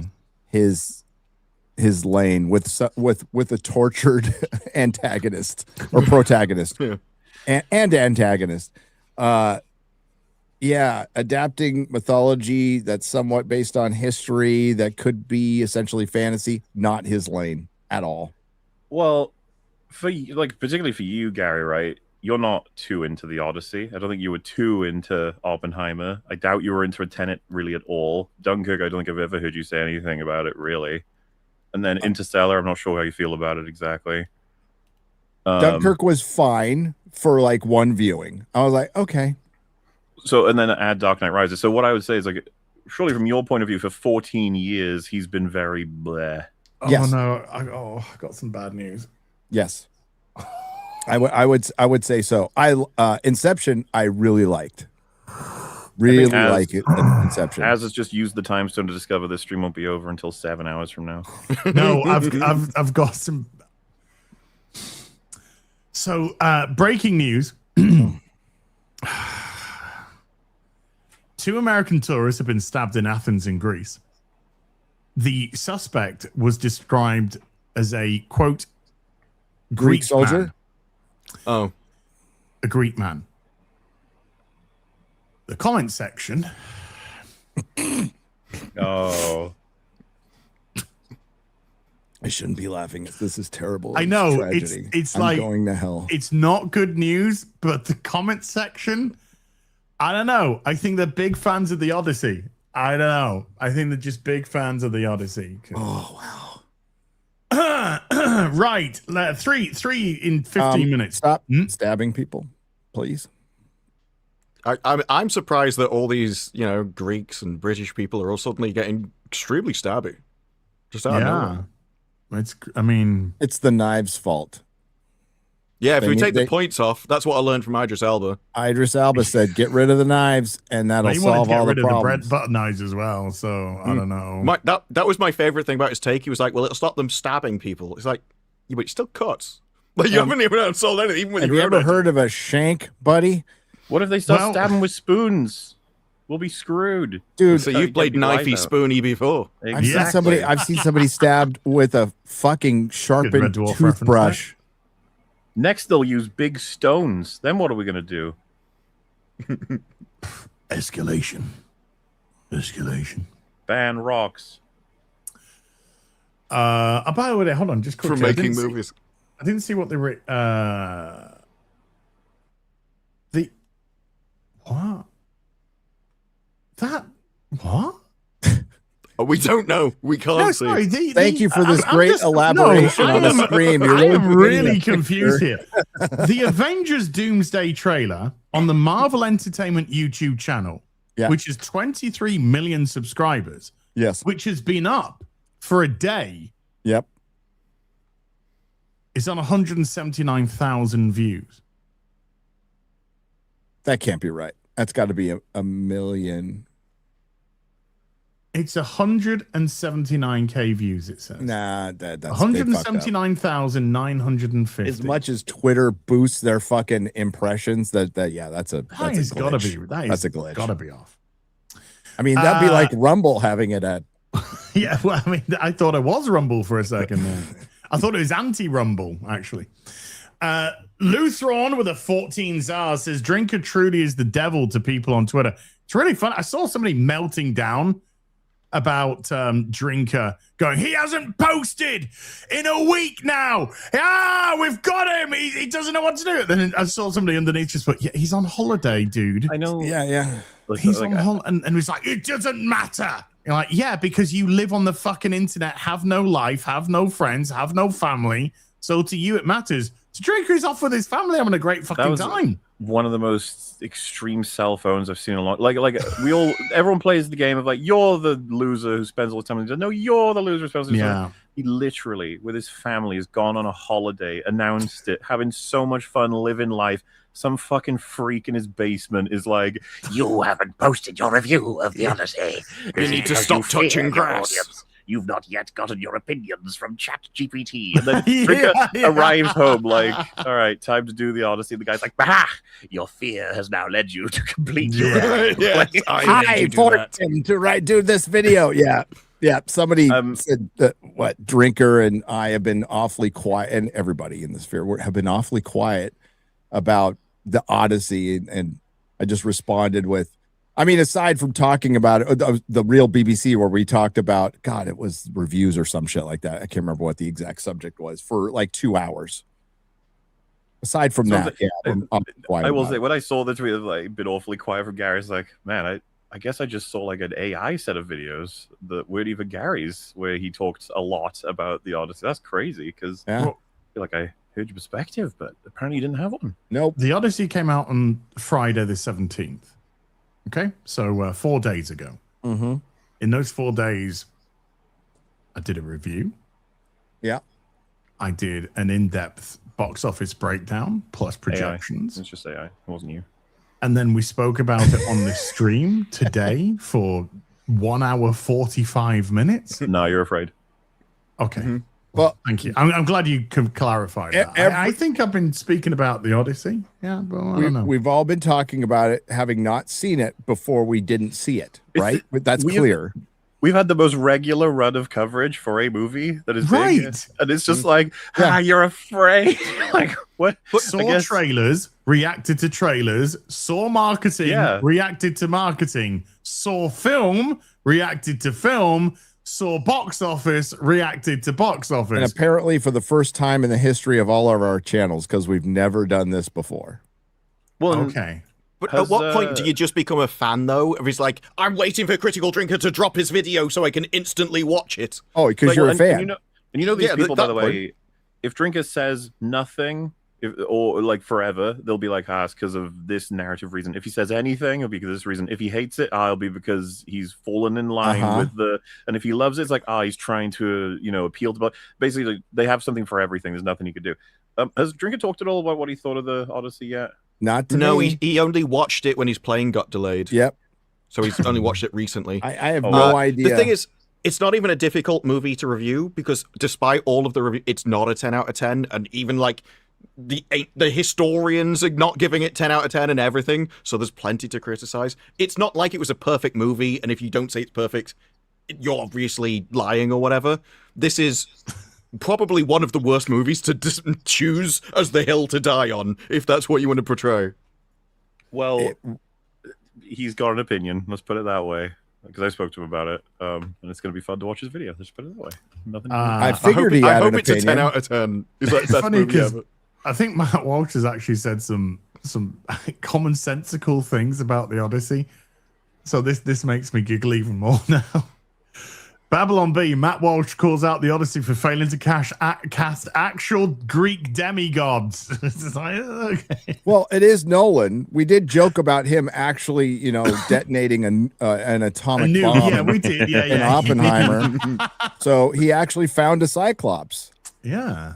This is Nolan we're talking about. The Coen brothers, they popped one of John Goodman's eyes out for that role. They did. So and that's a better version of the Odyssey that I'd much rather see. Mm-hmm. Did you see Matt Damon when they were talking about the whirlpool and he said they had a load of people in boats spinning around to try and cause the whirlpool?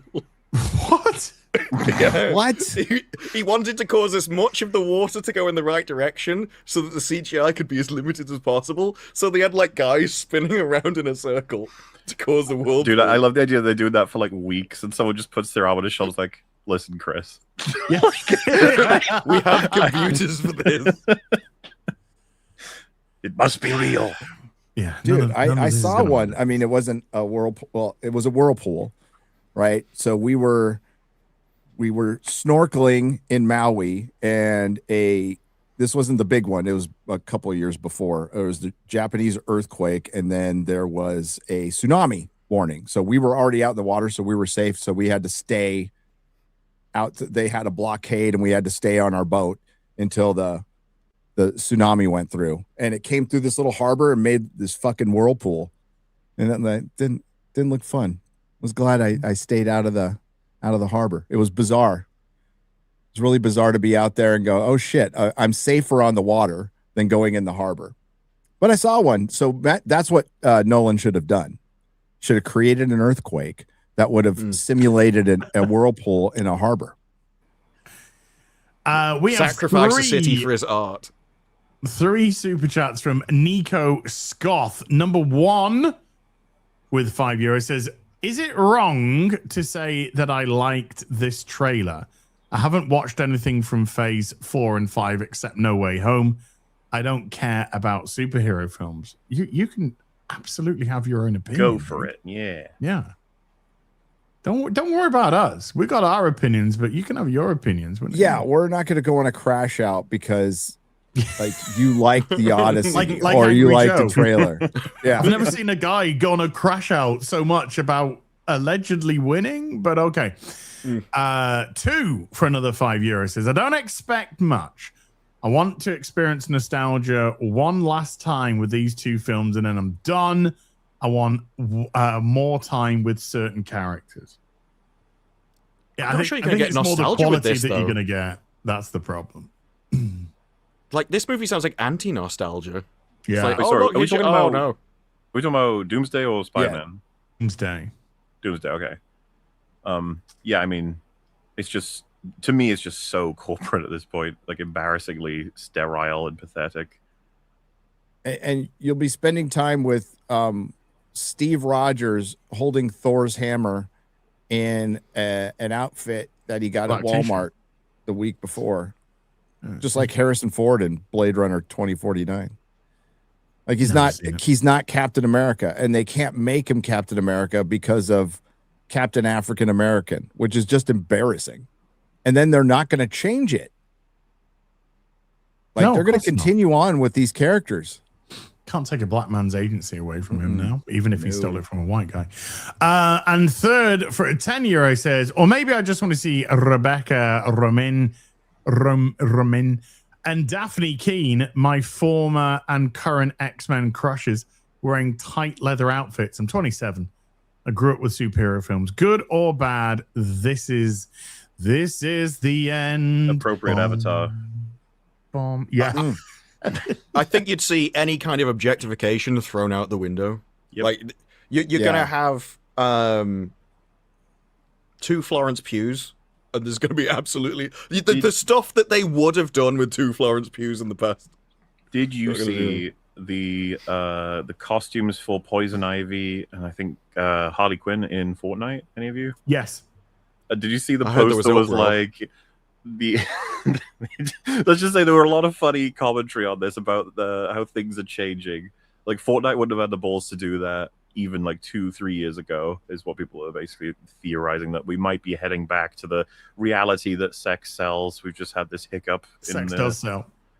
Sex sells beats out any civilization. Like it's such a rock solid old format. It's the most important marketing rule. So when will we get it back? You don't have a civilization, so it kind of helps. When will we get it back, guys?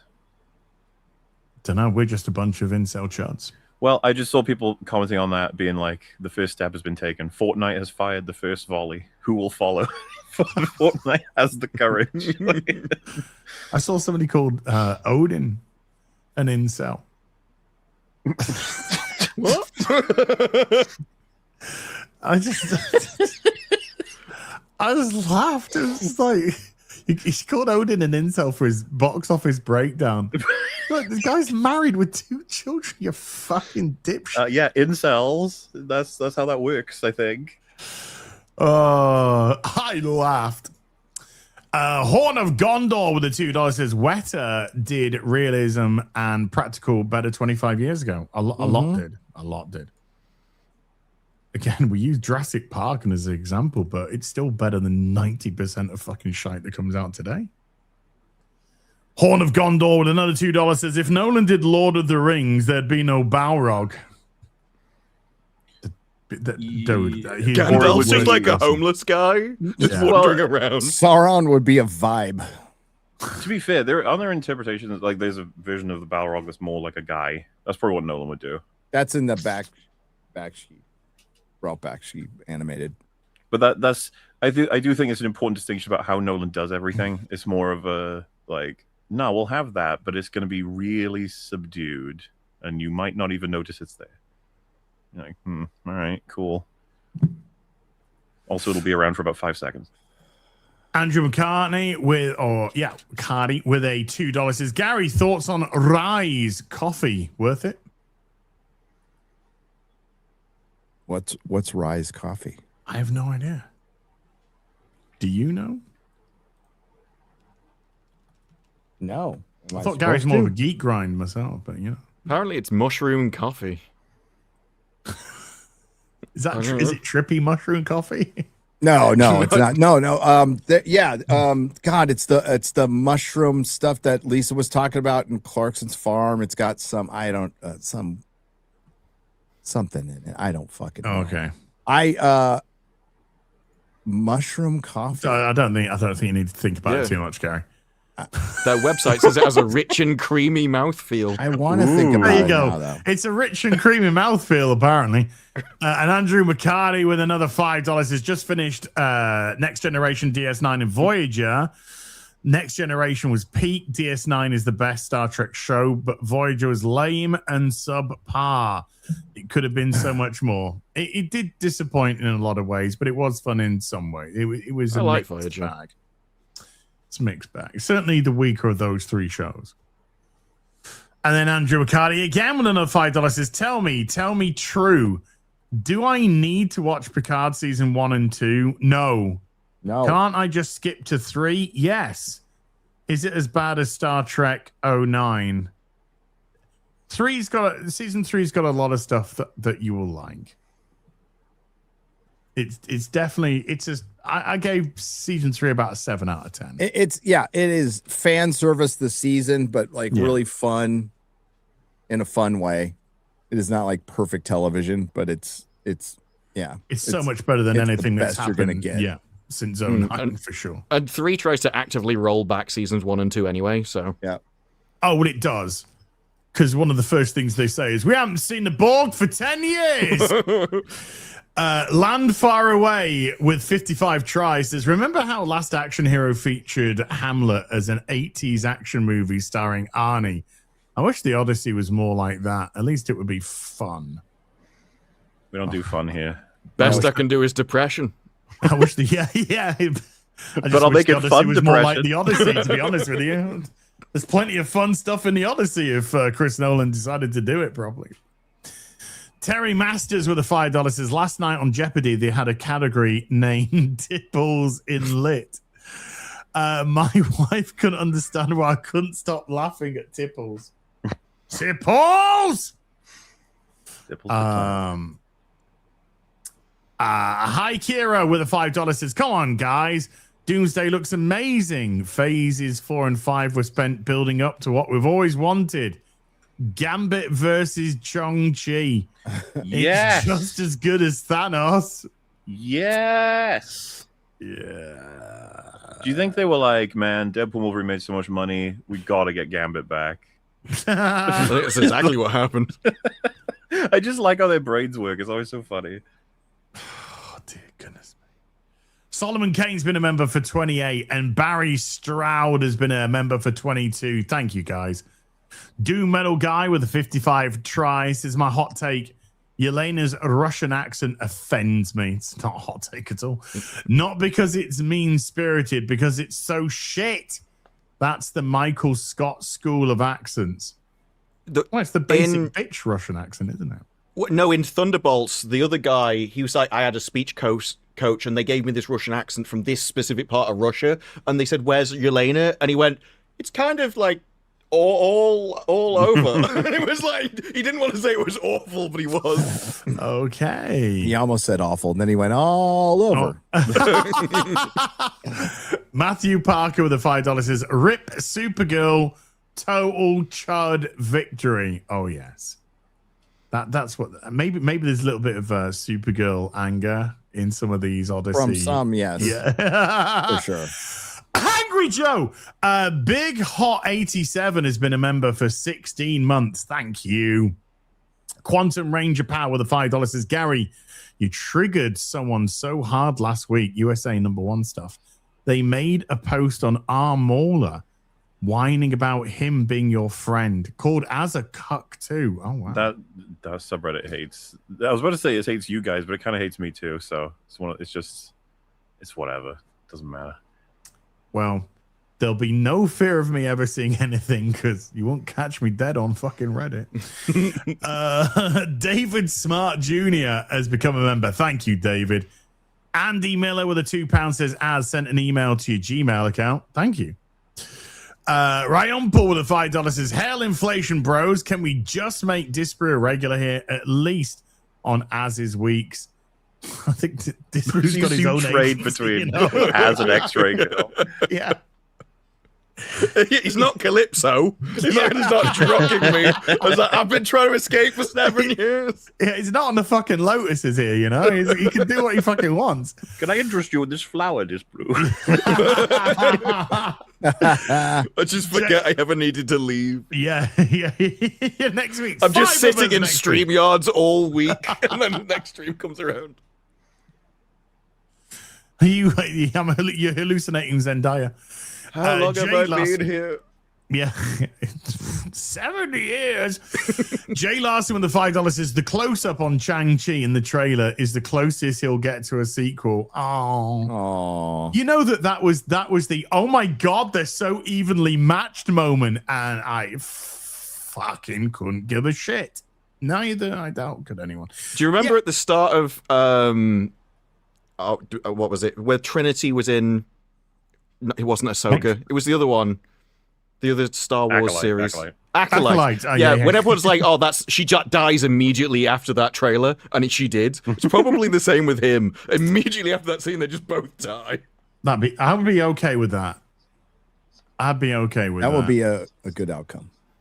I like the people who are pretending that they care. Well, did you especially him? Do you think? I mean, well, he really does care. The general response to the Doomsday trailer was overwhelming excitement.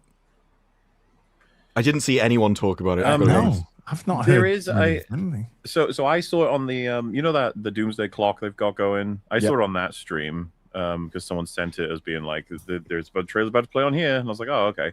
The chat on that stream were going fucking crazy, and it's like, I guess there is still an element of the fandom that exists that still have mega hype and still want to. But like you just don't see them on the general discussions for this film right now. Everyone seems to be down on this movie. That's all I'm seeing in the discussions. Well, it looks like CGI. Kenneth LaRock with a 5 Canadian says, "Hey Az, will you be getting the Lego X-Files set when it comes out?" Oh hell yeah! That advert with Gillian Anderson is fucking brilliant. It's really nice. It's really wholesome. And absolutely, I'll be getting that X-Files set for sure. Couldn't afford David Duchovny, though, by the looks of it. Marksman of 117B with a $5 says, "Pokemon's fight a legendary, watch a bar go down. Power World, fight a legendary, and it wields the very ocean against you." Yes, the whale is that big. Power World doing very well right now. About 1 million players at one point. Yeah. Current. Yeah. Nico Scoth with another €5 says, "One, speaking of X-Men, does anyone give a shit about X-Men 97? Never did, to be honest with you. Now that they're doing the Apocalypse arc, unpopular opinion, I hate Apocalypse as a villain." Well, that answers your question, Nico. And again, I watched Nico 2 with episodes another and just kind of forgot. Oh, okay. Yeah. 2, I always hated Apocalypse's design. I associate the end times with a devil-like figure, not a bodybuilder Papa Smurf. I never took him seriously. I don't think that's a great reason not to like, because like there's a lot of funky colors when it comes to the big bads of the comics universe. Black Kane with a $2 says, "There's 2 now. There's 2 now. Is this the day of the Gary episode?" What? Dude, you need to lay off the fucking fentanyl. Mark Summoner 117B with a $5 is Mola. Watch Tanya the Evil, great anime and reversal of trope, order versus chaos. It's great watching 2 petty people go at each other. Dude, that's the story of our fucking Twitter life. I have that on the list because I think that's the one where I just saw a screen and the subtext was something along the lines of "They're just commies, fire." And I'm like, I need to watch that anime. Interesting. I mean, can't say I disagree with any of that. Robert Hayes with a $5 says, "What DC villain would the Avengers have the most trouble with besides Darkseid?"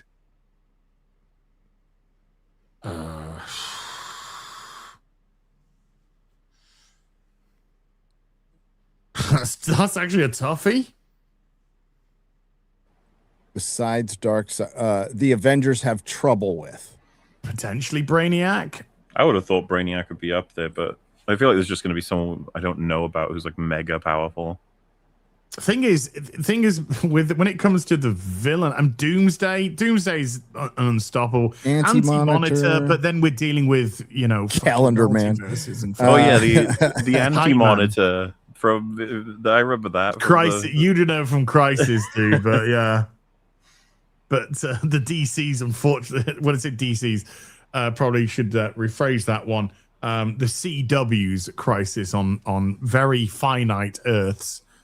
What about Perpetua? Oh no, chat called it Fish Mooney, but the Fish Mooney from the Gotham TV show. Yeah, that's it.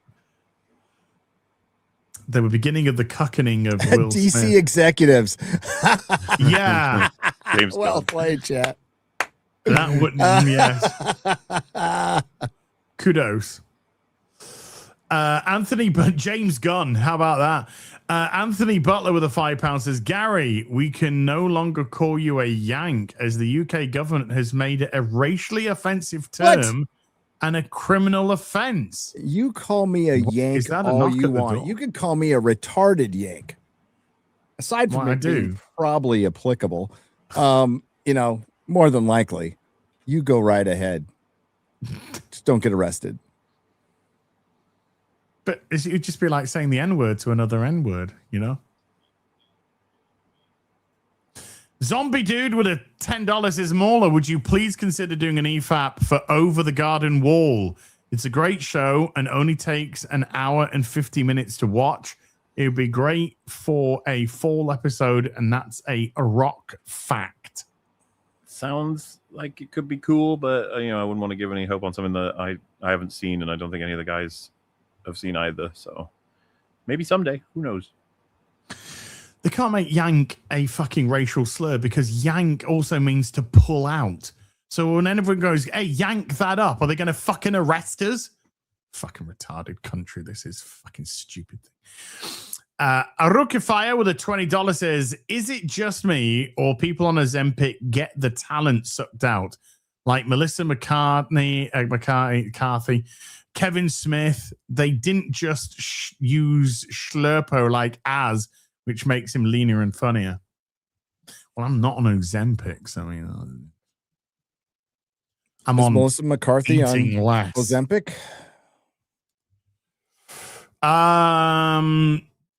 Jokes on you, they were never funny. Ministry of Wrong Thing with a $10 says, "I find it ironic that everyone's praising the pig scene in the Odyssey, when in my opinion, it's very allegoric to how Nolan's twisted and warped a 3,000-year-old story to force in Odin's lol bullshit." But it's more the technical side of the scene. Yeah, I've not got story praise for it, only it is creepy. Yeah, the Cersei story element, even though Samantha Morton absolutely, I think, puts the best performance in the film, they fucked that story up.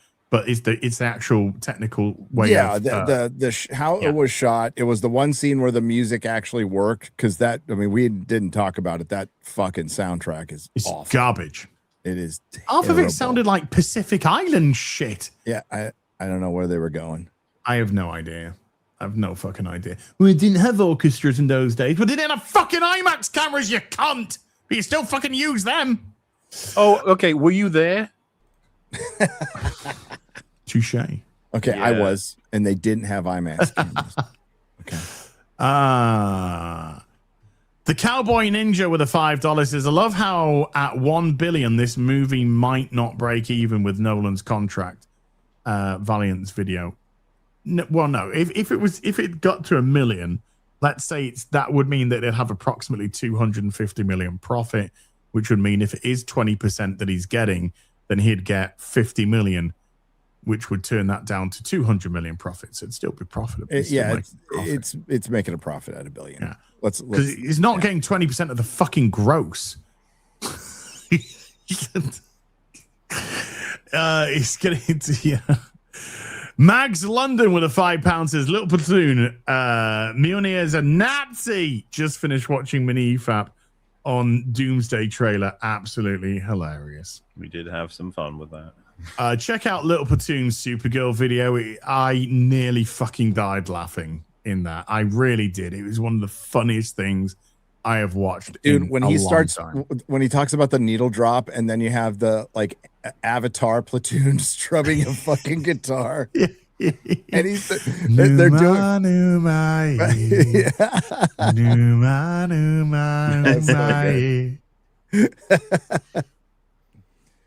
I loved it every time he said Millie Alcock, and I go, Millie Alcock. He's and it was a different way of saying cock every single time. He just posted about an hour ago a picture of Grand Elf from the Rings of Power, and he said just about every single criticism ever applied to Rings of Power works just as well for the Odyssey. The only difference is that Nolan is high status, so people are more inclined to beclown themselves on his behalf. Well, I said to my chat on Sunday on Afternoon Tea. Oh, by the way, Afternoon Tea, where I talked about the Odyssey.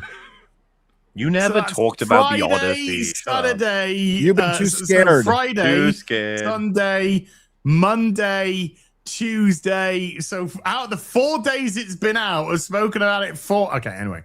Notice how many super chats about the Odyssey that Az hasn't read yet. Curious. Yeah, he's scared. Hand selecting them. I'm fucking frightened. I'm frightened. He's even bringing up mid-century Germans before the Odyssey. That's how desperate he is. But I said on Sunday, I decided to call my video, my review video, The Death of Verisimilitude. But I said I very nearly called it. One of the titles I was going to go with. The Odyssey is to Homer what Rings of Power is to Tolkien. I would have gone with that title. It just felt a bit long. It's long. Death of Verisimilitude just seemed to be very bang. You can always use it later. Yes, but that's what I was going to call it. Marksman at 117B with a $5 says, I saw a video covering Mary Sue's, and they brought up a viable use for them. What if a Mary Sue was your opponent? Reality cheating to help them. Are they saying like Mary Sue's better as a villain?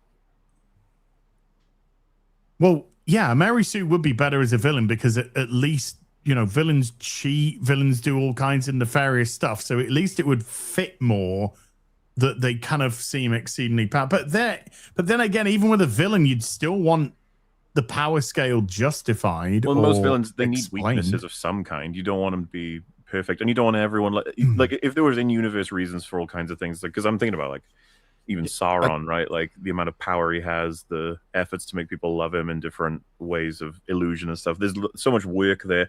Mary Sue's defined by it's the writers that are making all this shit happen. There's no reason in universe really.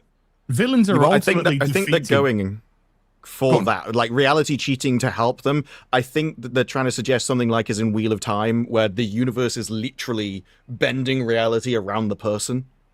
So you'd have a villain who is being helped by the cosmic forces at large, so that everything they want to happen happens.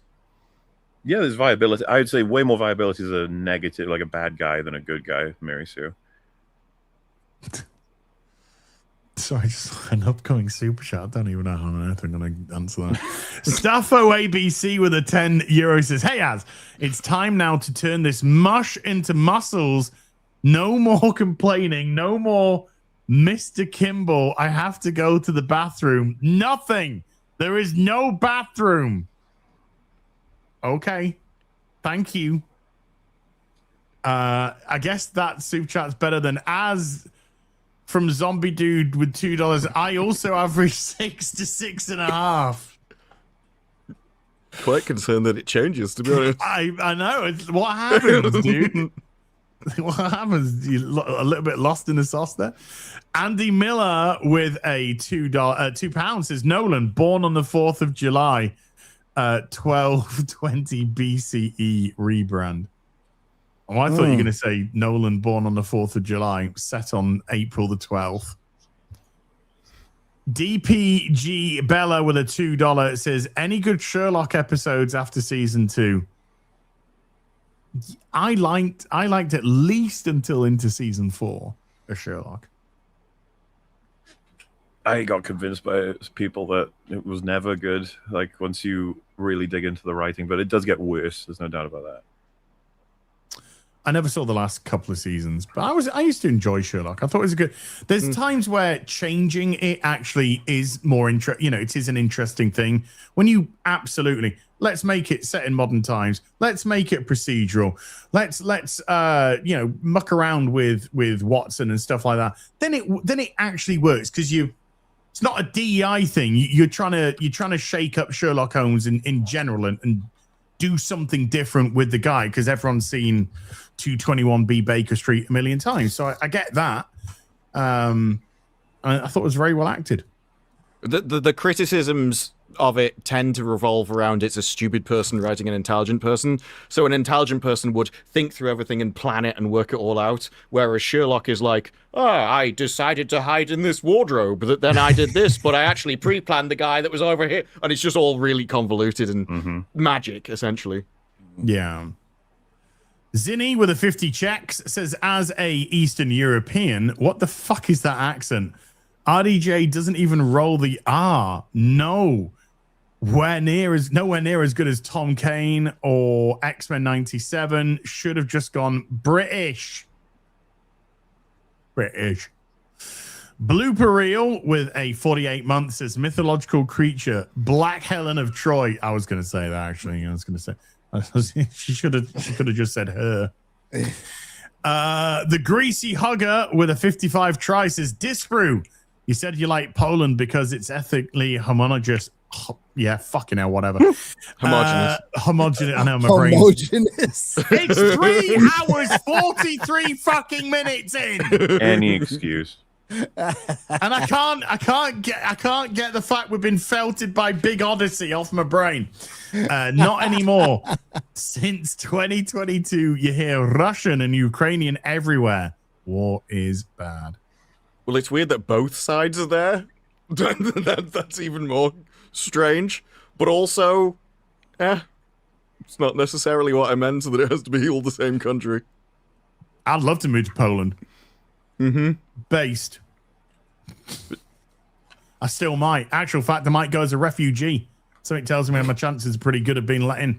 Charlie Especially Brown. if they call someone a Yank. Yeah. And Starmer a cunt. Charlie Brown is a winner for a membership for a month. Says, "Not asking if any of you have seen RTD's Tiptoe." No. Asking if you have seen Echo Chamberlain's review of Tiptoe. Echo Chamberlain really went through hell. I'm surprised he sat through that, to be honest. Yeah, might be worth having a watch. There was, I saw plenty of people. They're like, "Look, I'm gay, but this is too gay for me." And a watch of Echo Chamberlain, not the show. Fuck that. Echo Chamberlain too gay for me. Oh, wait a minute.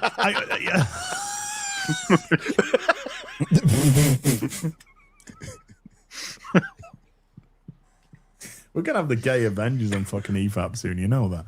Hell yeah. But I just got a feeling, I'm probably wrong. But it's RTD, so you never fucking know. The way that Tiptoe probably ends is that his straight neighbor that's been harassing him all the time they fuck each other or something, knowing RTD. They probably end up together or some fucking shite. Detective Mark Hoffman with the $2 says mythological creature, Indian Greeks. Yeah, the Indian told the guy speaking Greek that I'm Greek. yeah. We're Greeks for Mythica. No, you're fucking not. You're Himesh Patel and you're Indian. Fucking verisimilitude. Mexi Rage with the $10 says 3 times now. 3 times these dumbasses can't get Doctor Doom right. He's not that hard to do if you have a brain. No leader whatsoever. Nothing. Idiots. Thank you for saving me $1 on the Odyssey. Hail back at you. No, time, too. Rye Bread with a $20 has been waiting for Real BBC all week. And it's only Tuesday, boys. Let's go. And Disparu, top tier content. The Doomsday trailer, cheers. I felt nothing. Join the fucking club. Remember years back, trailers gave you the chills when there were consequences and build up. What do you mean? Don't you just we've got a villain right here. First time, brand new, and he's bad. Worse than anything we've had before. And we've got a bunch of fucking spastics and retards with us this time. Can't wait. Hollywood's fixed now, so everything should be fine. Okay, yeah, Odyssey fixed everything. Yep. Fixed everything. Woke is back, baby. Yeah, boy. God, my accountant would fucking love that. Ministry of Wrong Think with a $10 says, saw a clip of Nolan doing a tour/interview showing off how they physically cut film in the editing process. A total these go to 11 moment. Nolan is a pretentious film hipster, but with talent. He's got talent. He's got a lot of talent. But he is a pretentious twat. The Imperial Brick, but it's working for him, so good on him, you know. With a $2 says, Captain BLM is going to tell Dr. Coom to do better. I hope so. Do better, Doctor. You got to do better, Dr. Doom. I want to do better. Big Chunga with a $5 says, Kaylee Hottle has tragically passed away at 18 due to a car crash. She was the little deaf girl from Godzilla vs. Kong. I never saw that film, sorry. But sad. Anyone passing away at 18. Yeah. That's not good stuff. Unless it was Keir Starmer. Josh Kelsey with a $20 dropped in the chat. Thank you, Josh. Appreciate that. Joe Way with a $2 says, Supergirl. Maybe it's not about Supergirl. Maybe it was just about friends we met along the way.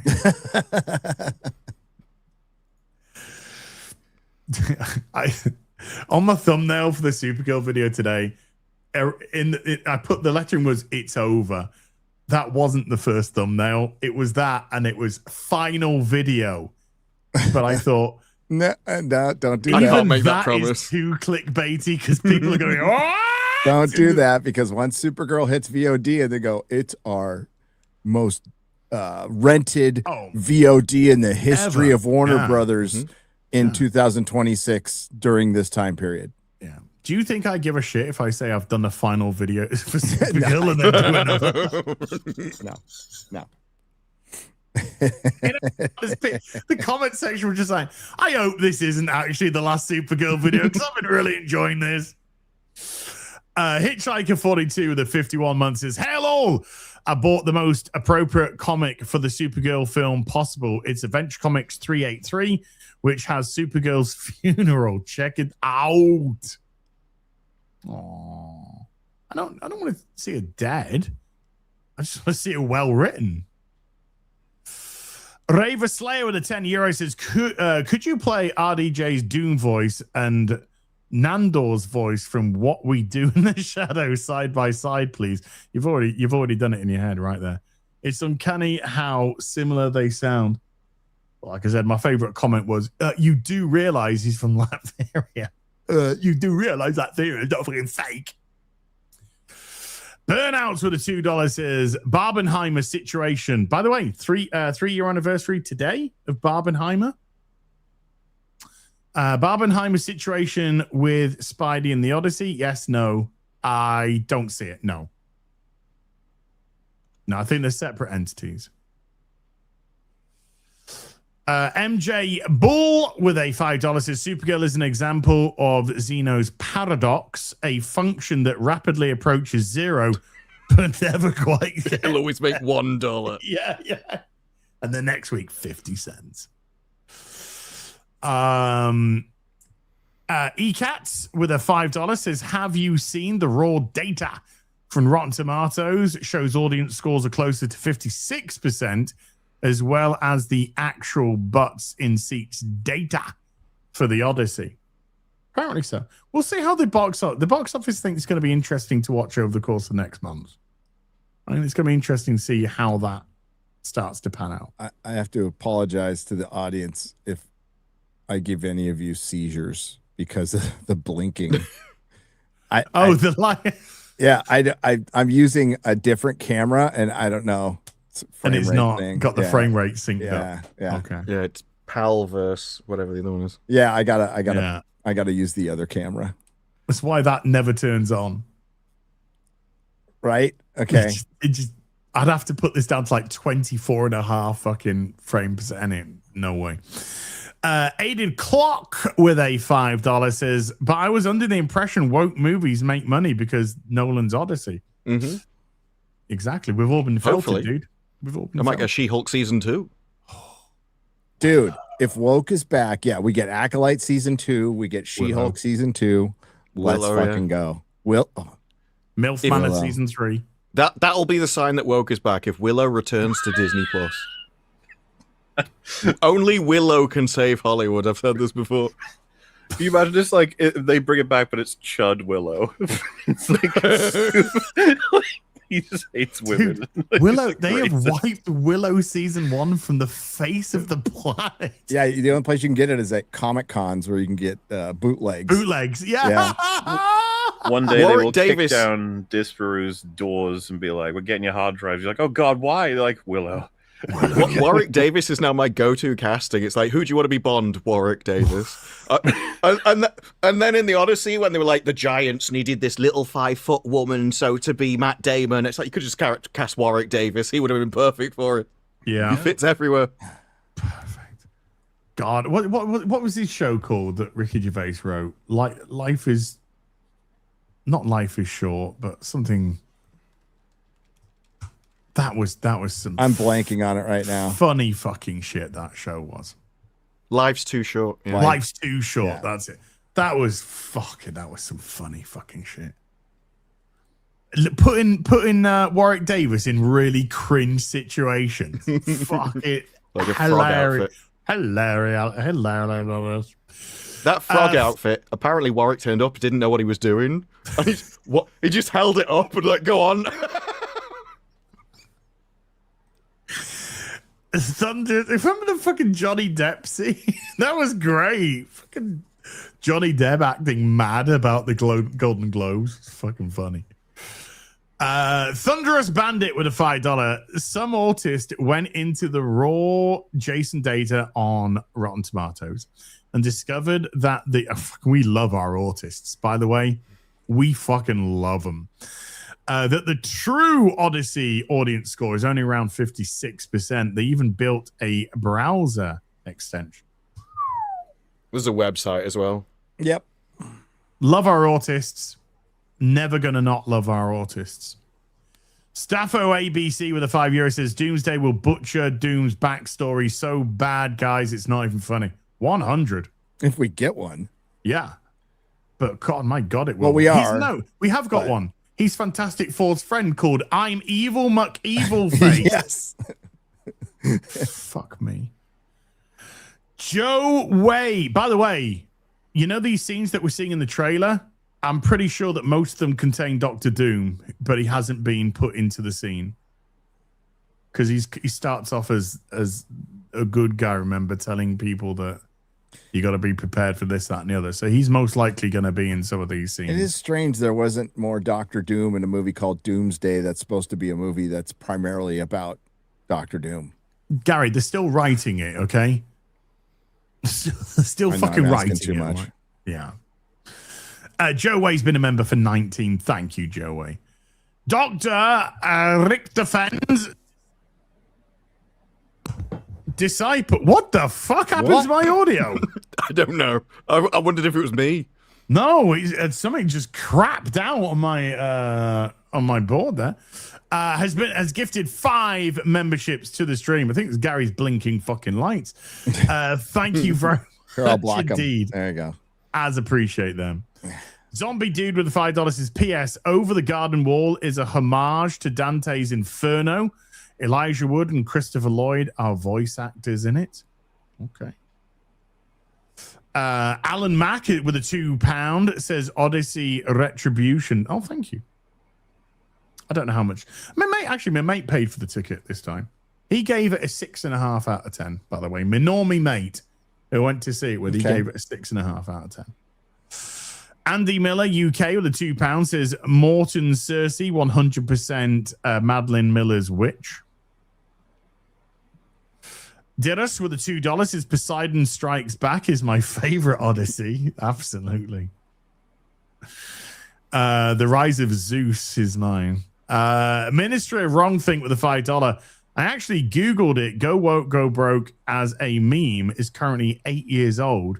This doesn't prove they won if the Odyssey is just now the exception.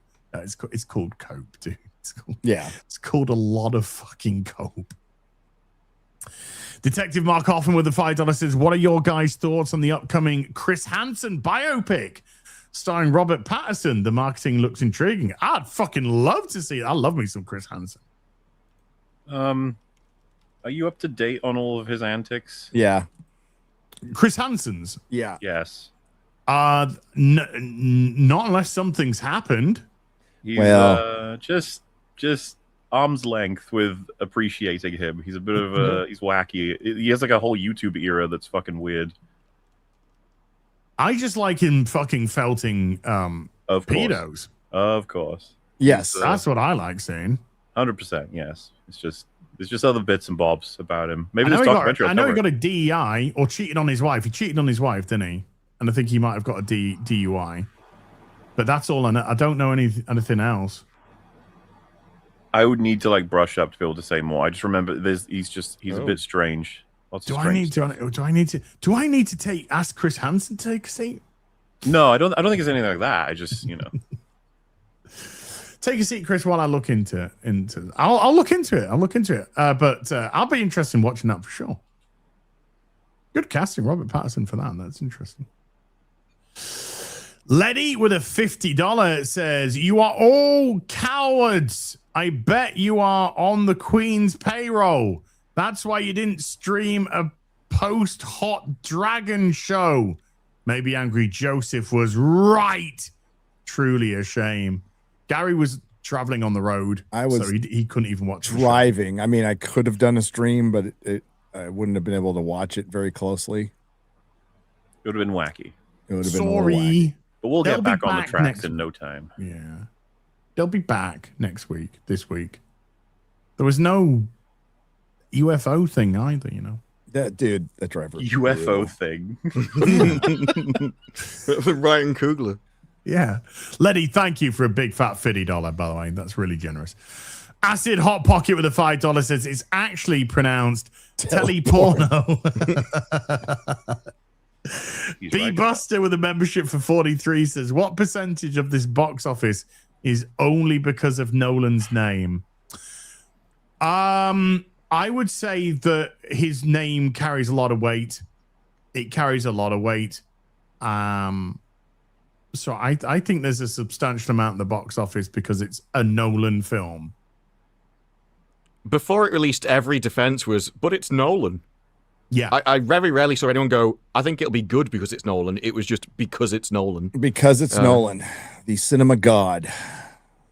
Yeah, I'd say it's way higher than 50%. I'd say it's high. It's high, but a lot of a lot of this is a Nolan film. It's a staple now. Cucker Tolson. That's one hell of a picture. A fucking thumbnail, man. What a $2. At this rate, I wouldn't be surprised. Maybe it's just from a stream. I don't know. I think it's actually just taken from a stream of it. Yeah, they're whether you like them or not, there are more believable heel turns in wrestling that I found far more authentic. Arch Telly Magnus with a Fargate season 3 episode 12, A Gate Too Far. Oh yeah, it's a good episode. Good episode. Logan Misiak with a $5 says, honestly, my favorite part about the film were the scenes when they're on the water. Very beautiful scenery. Other than that, the film was a 5 out of 10. There were some nice shots and there was some nice framing in certain areas, which is a little bit ironic considering a lot of it was cut off due to IMAX. But there was Nolan sort of staples, following people from behind into rooms. He loves doing that fucking shit all day, every day. Funny thing is, for a man that's so respected, his films get memed. This one will get memed once it hits digital, right? And you're able to show more of the actual dialogue from this. But you look at Dark Knight Rises, and you sent me that clip, which is so fucking funny, of that dude doing a Nolan film. Yeah. That was so good. Yeah.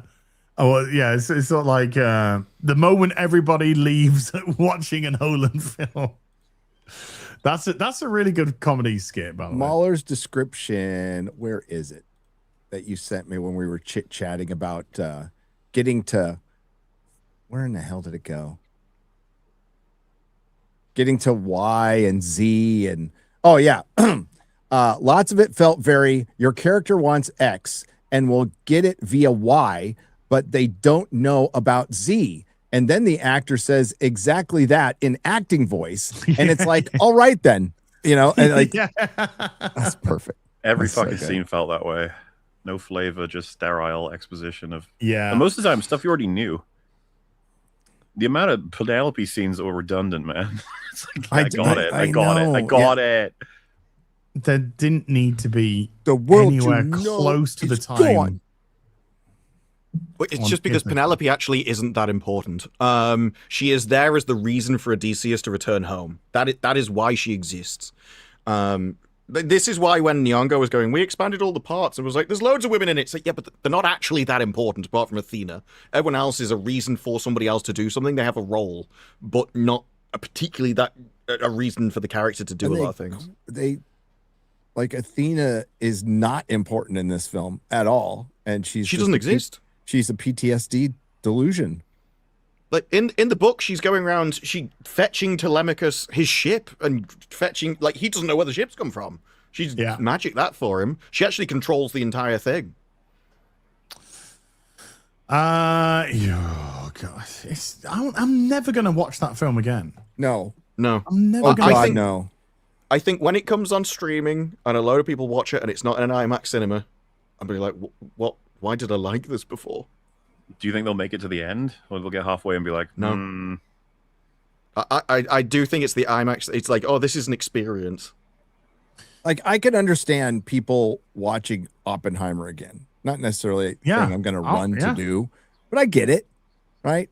It's a generally engaging film. And I think Nolan's editing works in that way more than it works in Odyssey. It's just because when I hear people talk about the film when they like it, they don't actually say much that they like. It's shot in IMAX. I like the practical. It looks good. You should see it in IMAX. But it's not like this story did this. It made me feel like this. It left me thinking about this. This was an idea that I got from it. There's none of that. Well, respect to Jeremy Johns. But at the end of his review, he said, it stayed with me. And I'm like, what? Did it? What stayed with you? Like, exactly. And I love the guy. Right? He's a nice guy. But the only thing that stayed with me was just confusion. Like a lingering fart. And not that I didn't understand the movie. It's confusion of, man, a lot of people are just willing to battle for this like it's their mom, and it is a mid movie, and that is probably being too nice. When you have to say, I need to watch it again to work out how I felt about this, you don't like it. You're trying to think that you should like it, and maybe you missed something because everybody else seems to like it. Well, like Grace Randolph's review. Oh, that was amazing. That's my favorite review she's ever done. The Odyssey. Her no spoiler review is like comedy gold. She clearly hates the movie, but she says it's her favorite movie of the year. Like, she just lists thing after thing that she can't stop for like 12 minutes. And then she's like, you may be wondering why I say it's my favorite movie of the year. Yeah, yes, I am. And she doesn't give a reason why. It's all right. At the end, she says it's more art than entertainment. Hey. What the fuck? Yeah, this is her favorite movie, but it's not entertaining. When I went into my Endgame review with Comics Division many years ago, I went in like, oh, I really liked it. By the time we were done, the chat was like, it doesn't sound like you liked it very much. And I'm like, I don't think I did. It's like, I just don't think I did.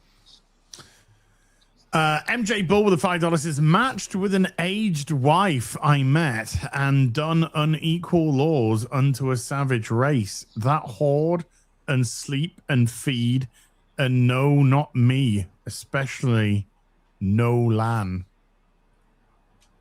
See what we did there.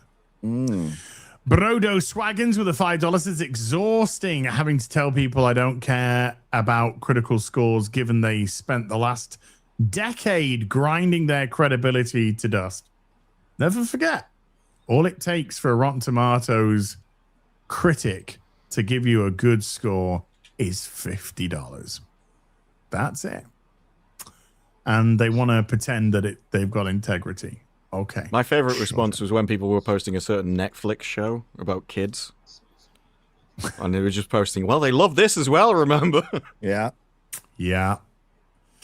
Oh, yeah. That's been removed now, hasn't it? I don't know. If it's been removed, it's probably just for licensing more than anything else. Yeah. Yeah, probably, but I think it's gone.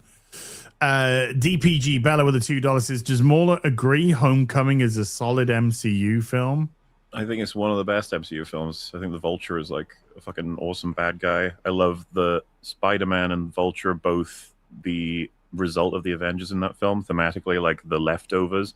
He's inspired by the Avengers, wants to be a hero, and the journey in that film is to do with like him being more interested in the status of hero than the work of the hero. So he fucks up a couple of times by going a bit too far, getting involved in certain situations when he's not necessarily going to help if he doesn't understand. And then, by the end, he's stripped of a lot of his technology and stuff, and he has to fight Vulture with, just grit sort of thing against the interests of Stark and Iron Man, because they say, like, he shouldn't be doing this shit, and he saves him from a bunch of crap. But, the opening with the aftermath of the Avengers 2012 shit, where Vulture is a part of a bunch of people who are trying to scavenge the alien stuff and sell it on, like, the black market. And then he has a contract with the city that gets overblown by the damage control people that Tony set up with, I don't know, fucking the UN or whatever the hell the world building is at that point. And that was when it was more stable world building. But he hates the heroes for that they blocked the average working man from being able to sort of make a bit of money off the crazy alien invasion shit. So in Vulture's guy, Tinkerer, makes the Vulture suit, and their job is to scavenge from different transports that exist of like different tech from different worlds. And they make references to stuff from Thor Dark World, different Iron Man films, and like Chitauri technology, and they're selling all of it, and then Spider-Man has to stop him because it's causing, it's getting sold to people who are like petty criminals, and they have insane like plasma weapons and shit. So I always felt like Homecoming was trying to rebuild the world building a bit along with Civil War, but they really were like putting a bit of effort into trying to make the MCU make a bit more sense. And then you get Infinity War is like the sequel to Civil War. It's like, oh man, where's this going? And then it all collapses into nothing. Marksman of 117B with a $5 says Holland misunderstands ancient times. There was no childhood. You were a man when you could physically hold a sword, regardless if you became a soldier. Yeah. BCM is most of the time it's like 13 years old, for fuck's sake, and stuff like that. But they are classed as a man. BMC CB with a $10 says Disparu's flappy hair is very distracting. It's the fan. Get it, on Max. Get it, I say. I appreciate the $10, but I would, but they're all sold out. Well, they get it at colder times. Is it still hot over there? Just remember to get it. It's cooling down now, though, but it's been all this time. It's been boiling. If it's distracting, then I think Disparu's answer should be, so you noticed. Everyone, remind us. I just turned the fan up a bit more. Remind these two actually to pick them up in wintertime. All right, because that's when they'll be. Yeah, available. but then it'll be like, but summer's ages away, and then it get hot again. It's going to be cooling down this week, I've been told. Yeah. Until next year, then, when we can complain about it. Do it all again. It's a cycle, don't you know? Dutiful White with a $5 says the Odyssey 2, Wrath of Hitler. Oh my God, I hope so. Right. There is a Bollywood version of that movie. I'm going to have to cherry pick a few now, chat, because we've been going for nearly 4 hours 15. And there is a lot to go. So I'm going to do a square up video tomorrow. I'll do it tomorrow, going through all the rest of the super chats. I don't care how long that video ends up being. I'll go all through those super chats and make sure that they are answered. So if you don't have yours read today, it's the first time I haven't been able to do this in a long time. That's just due to your insane generosity. Thank you so much indeed. And I apologize for not getting to it today. So let's just cherry pick a couple. Got to give big credit to Legalize Adulthood with a $100 super chat saying, Gary, please tell our poor sad sack which Tom Baker story he should watch first. My suggestions was Pyramids of Mars, or simply start with the best Tom Baker season, Robot Ark in Space, Sontaran Experiment, Genesis of the Daleks, Revenge of the Cybermen. I'll get to them. Yeah, I know you're harassing me. I'll get to them, dude. Get to them. I'm a busy boy right now. We're really fucking busy. Busy not talking about the Odyssey, are we? Yeah, be busy being scared to talk about the Odyssey. Yeah, tomorrow's video is just going to be Odyssey super chats. That's all it's going to be. And they're going to be asked and answered. Next, read out, asked and answered. Next. Oh, okay. Sure. And then Legalize Adulthood also gifting 20 memberships to the stream as well. Thank you, dude. Hell. Let's go grab you, sir. On average, Joe with a $20 says, with T2's re-release for its 35th on J-Day, might I suggest streaming the Terminator Resistance game? It's the best future war depiction and the only thing I consider canon outside of T1 and T2. Also, what Terminator comics do you recommend? Never read any of the comics, but I only saw T2 I think last year at the cinema, because my local cinema that I like to go, they decided to rerun shitloads of old films, the Batman trilogy, the Terminator stuff, so it was like really cool going and seeing them at the cinema. But I'll go again. Do you read any Terminator comics? Dark Horse comics. There you go. Like a light horse, like a cool hero of the old. There's only a Dark Horse, dude. Only a Dark Horse. Damn. It's Ryan Coogler's company. Yep. Racist horse. All white people, bad horse. Grand Prix Guffaw with a 20 Australian. The Odyssey will be on par with The Last Jedi as the most destructive movie, which made your guys' careers, and rightfully so, protecting us. I'm more than happy with my position on the Odyssey. Yep. It's just not hard for any of us because we call him like we saw it. As simple as that. Yeah. So yeah, I can see.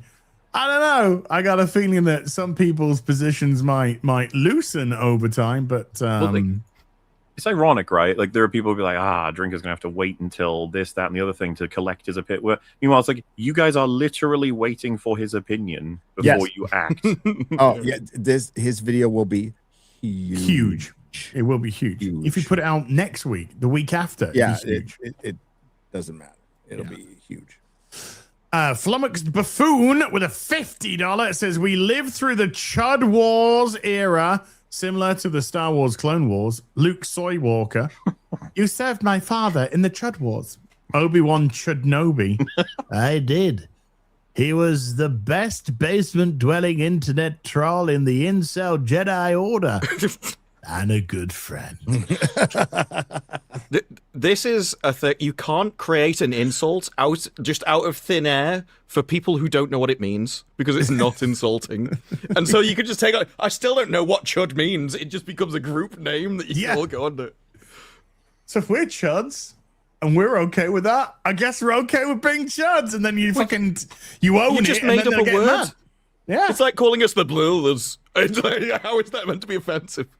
Well, I mean, I was brought up, I'm a little bit older than some here, but I was brought up with a saying that said, sticks and stones may break my bones, but names will never hurt me. And yet, I now live in an era where that seems to be the opposite.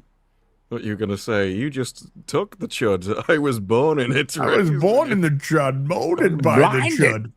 Blinded by the chud. I don't know what it'd be. What would be the opposite of a chud?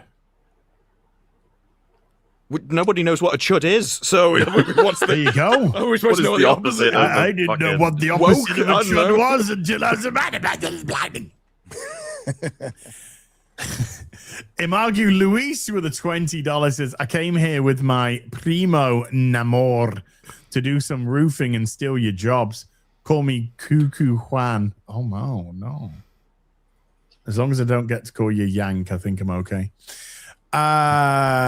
Seraden with a $20 says, did you see what Valiant had uncovered on the break-even point for the Odyssey? 1 billion might not be enough. No. No, I didn't see. No. It seems to be I don't know how. Yeah, I don't know how you get to 1 billion to break. I mean, maybe they were going off the 20%. That's what it was. It was in Forbes. They were reading. Doesn't make sense because the 20% is coming from the net, not the gross. Yeah. Well, it said 20% gross. So I think what they were doing is like if it got 1 billion, then they'd get 500 million. That means Nolan would get 100. That was their maths.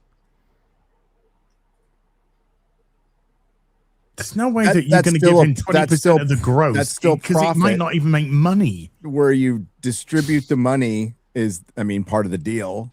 Nolan profits. It's profitable for Nolan. Yeah. What did it cost you? I don't know. Okay, because you pay Nolan more money makes it a flop. Well, I just don't buy for a single solitary second that Nolan's got 20% on the gross. That seems absolute insanity. Has that ever happened in history before? Because that doesn't sound... Well, I think it was suggested by Forbes, but it's behind a paywall, so I can't check it. Forbes are all over the fucking place when it comes to shit. Yeah. No, I cannot for one fucking moment believe that. I think an argument can be made for... Maybe on the net, he's got some insane deal, but even on the net, 20% is like break even at 700 is an arguable position, right? Like that will be heavily debated if it ends there. I don't think it's going to end there. I think it's going to be a profitable movie. Now we can get into the weeds and like how profitable is it? Like how much money did it make? Does a studio spend, $350 to $400 million to make 100 million? That's not the greatest business in the world. Let's just say that. But we'll see. Yeah, it just that seems it just doesn't seem. But realistic. I mean, I can't see and it's Universal as well. I can't see Universal doing that sort of deal. No, I mean he's going to get a lot. Like he was pissed at Warner Brothers because of Tenet and their release of what they did with. I can't remember if they did it with Tenet. I don't think he let him do it with Tenet, but they did it with other movies, and he was pissed. So like Warner Brothers, being the stupidest fucking company in the world, pissed him off, and he went over to Universal now. Yeah, and they still, he was in a bargaining from a position of strength. So I'm sure he gets a lot of control. Nobody gives him producer notes. But let's say, and I don't think this is going to happen at all, but let's just say it peters out at 657. So then everybody's going to argue what a flop is. And I mean, truest sense of the word is it didn't make its money back at the box office. That's a flop. And that would be that would be the argument. And then we're going to get into the dollars and cents of it all. And that's where the Odins and Valiants and Ryan will come in. And that would be fun to watch. It would be. I think this is all fun. Like I don't know. I don't know how many people are taking this serious, but like this, I think this is fucking hilarious to watch.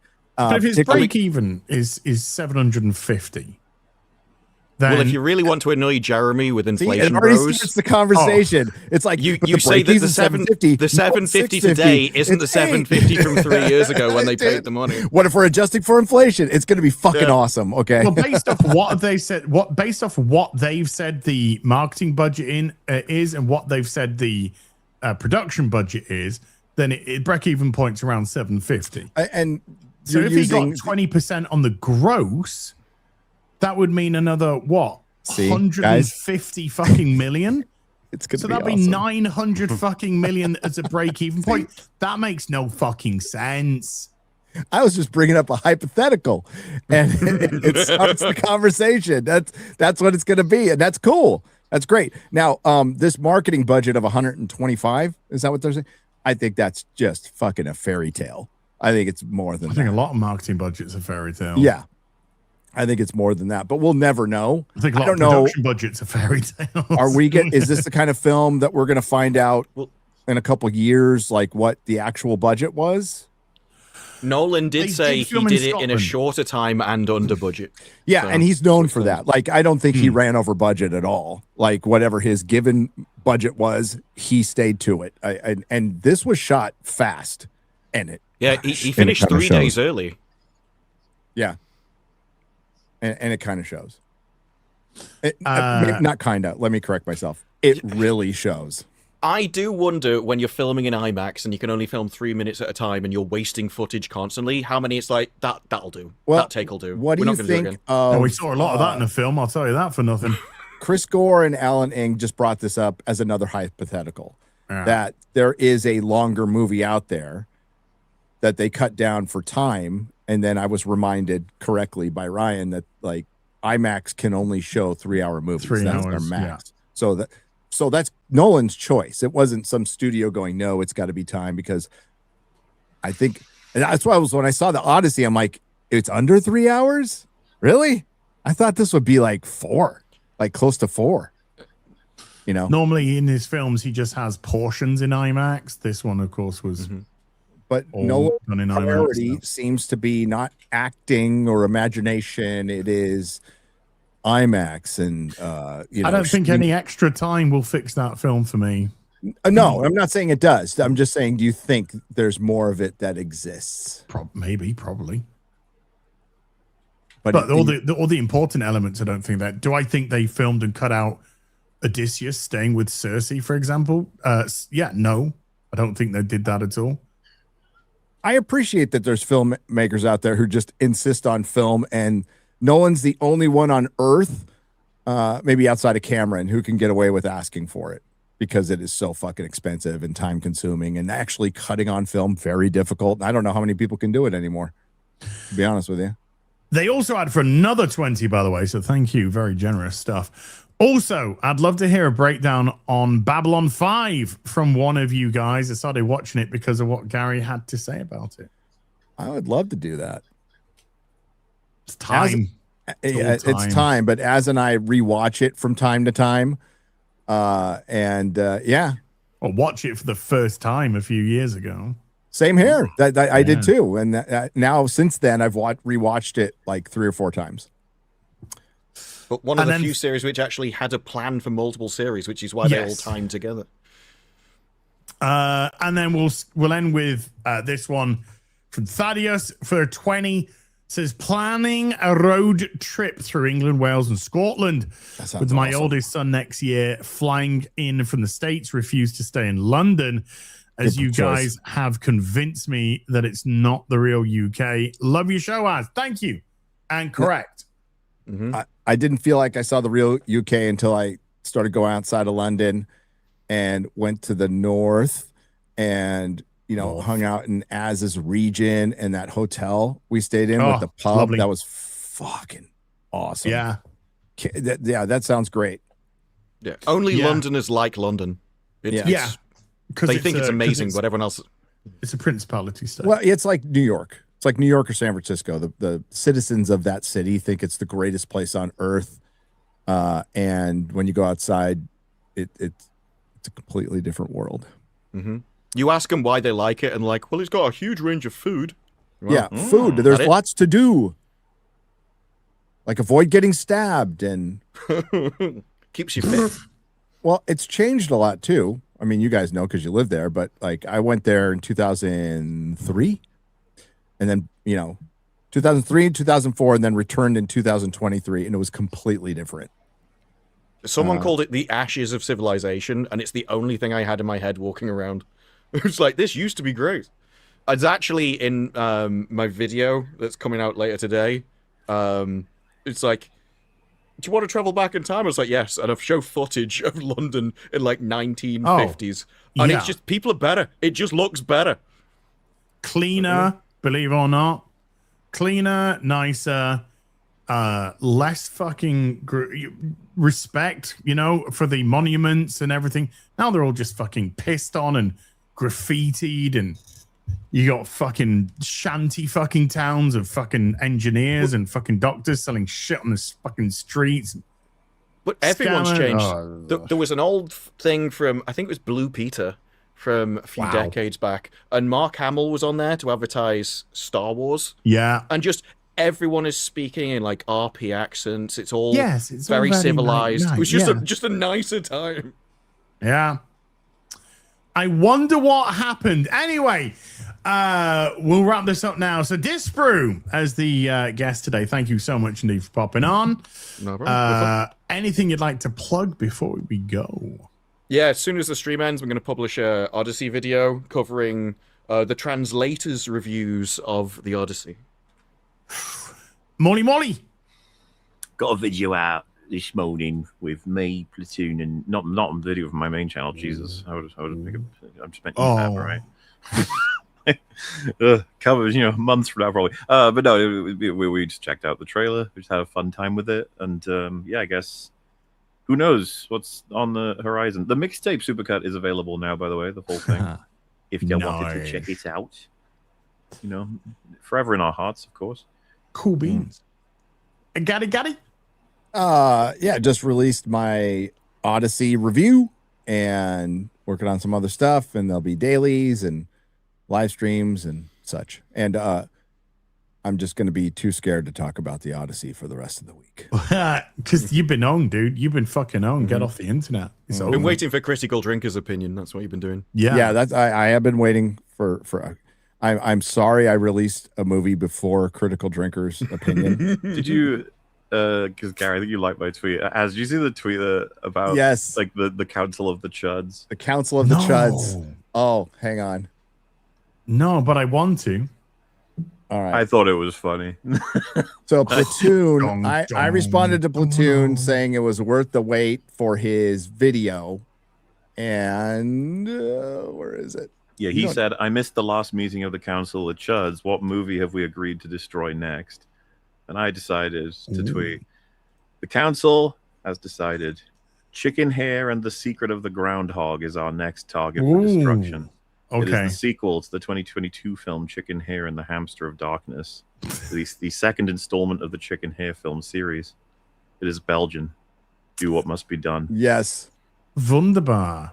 We had a very long conversation on the council. We did. This one has to go down. It cannot be allowed to survive. It can't be. No, I totally agree. I totally agree. Do what must be done. But we need to come together to have a chat about what we think of Spider-Man. If we could. Also, which clips we're allowed to use this week. Yes. Fair enough. Again, I got a video out today. It's the final Supergirl video. What? Might do another. Anything to stave off the Odyssey, eh?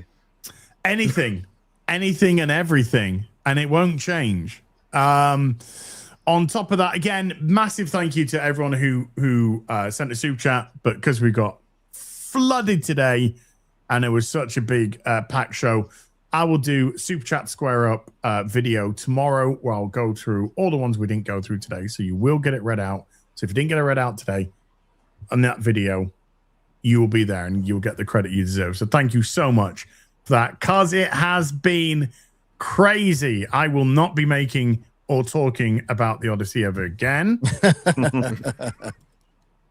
But there will be more videos throughout the course of the week as well. So massive thank you, because we did over 10,000 today, by the way. I think 10.1 at peak, which was insane. Thank you, Big massive Nolan. Thank you.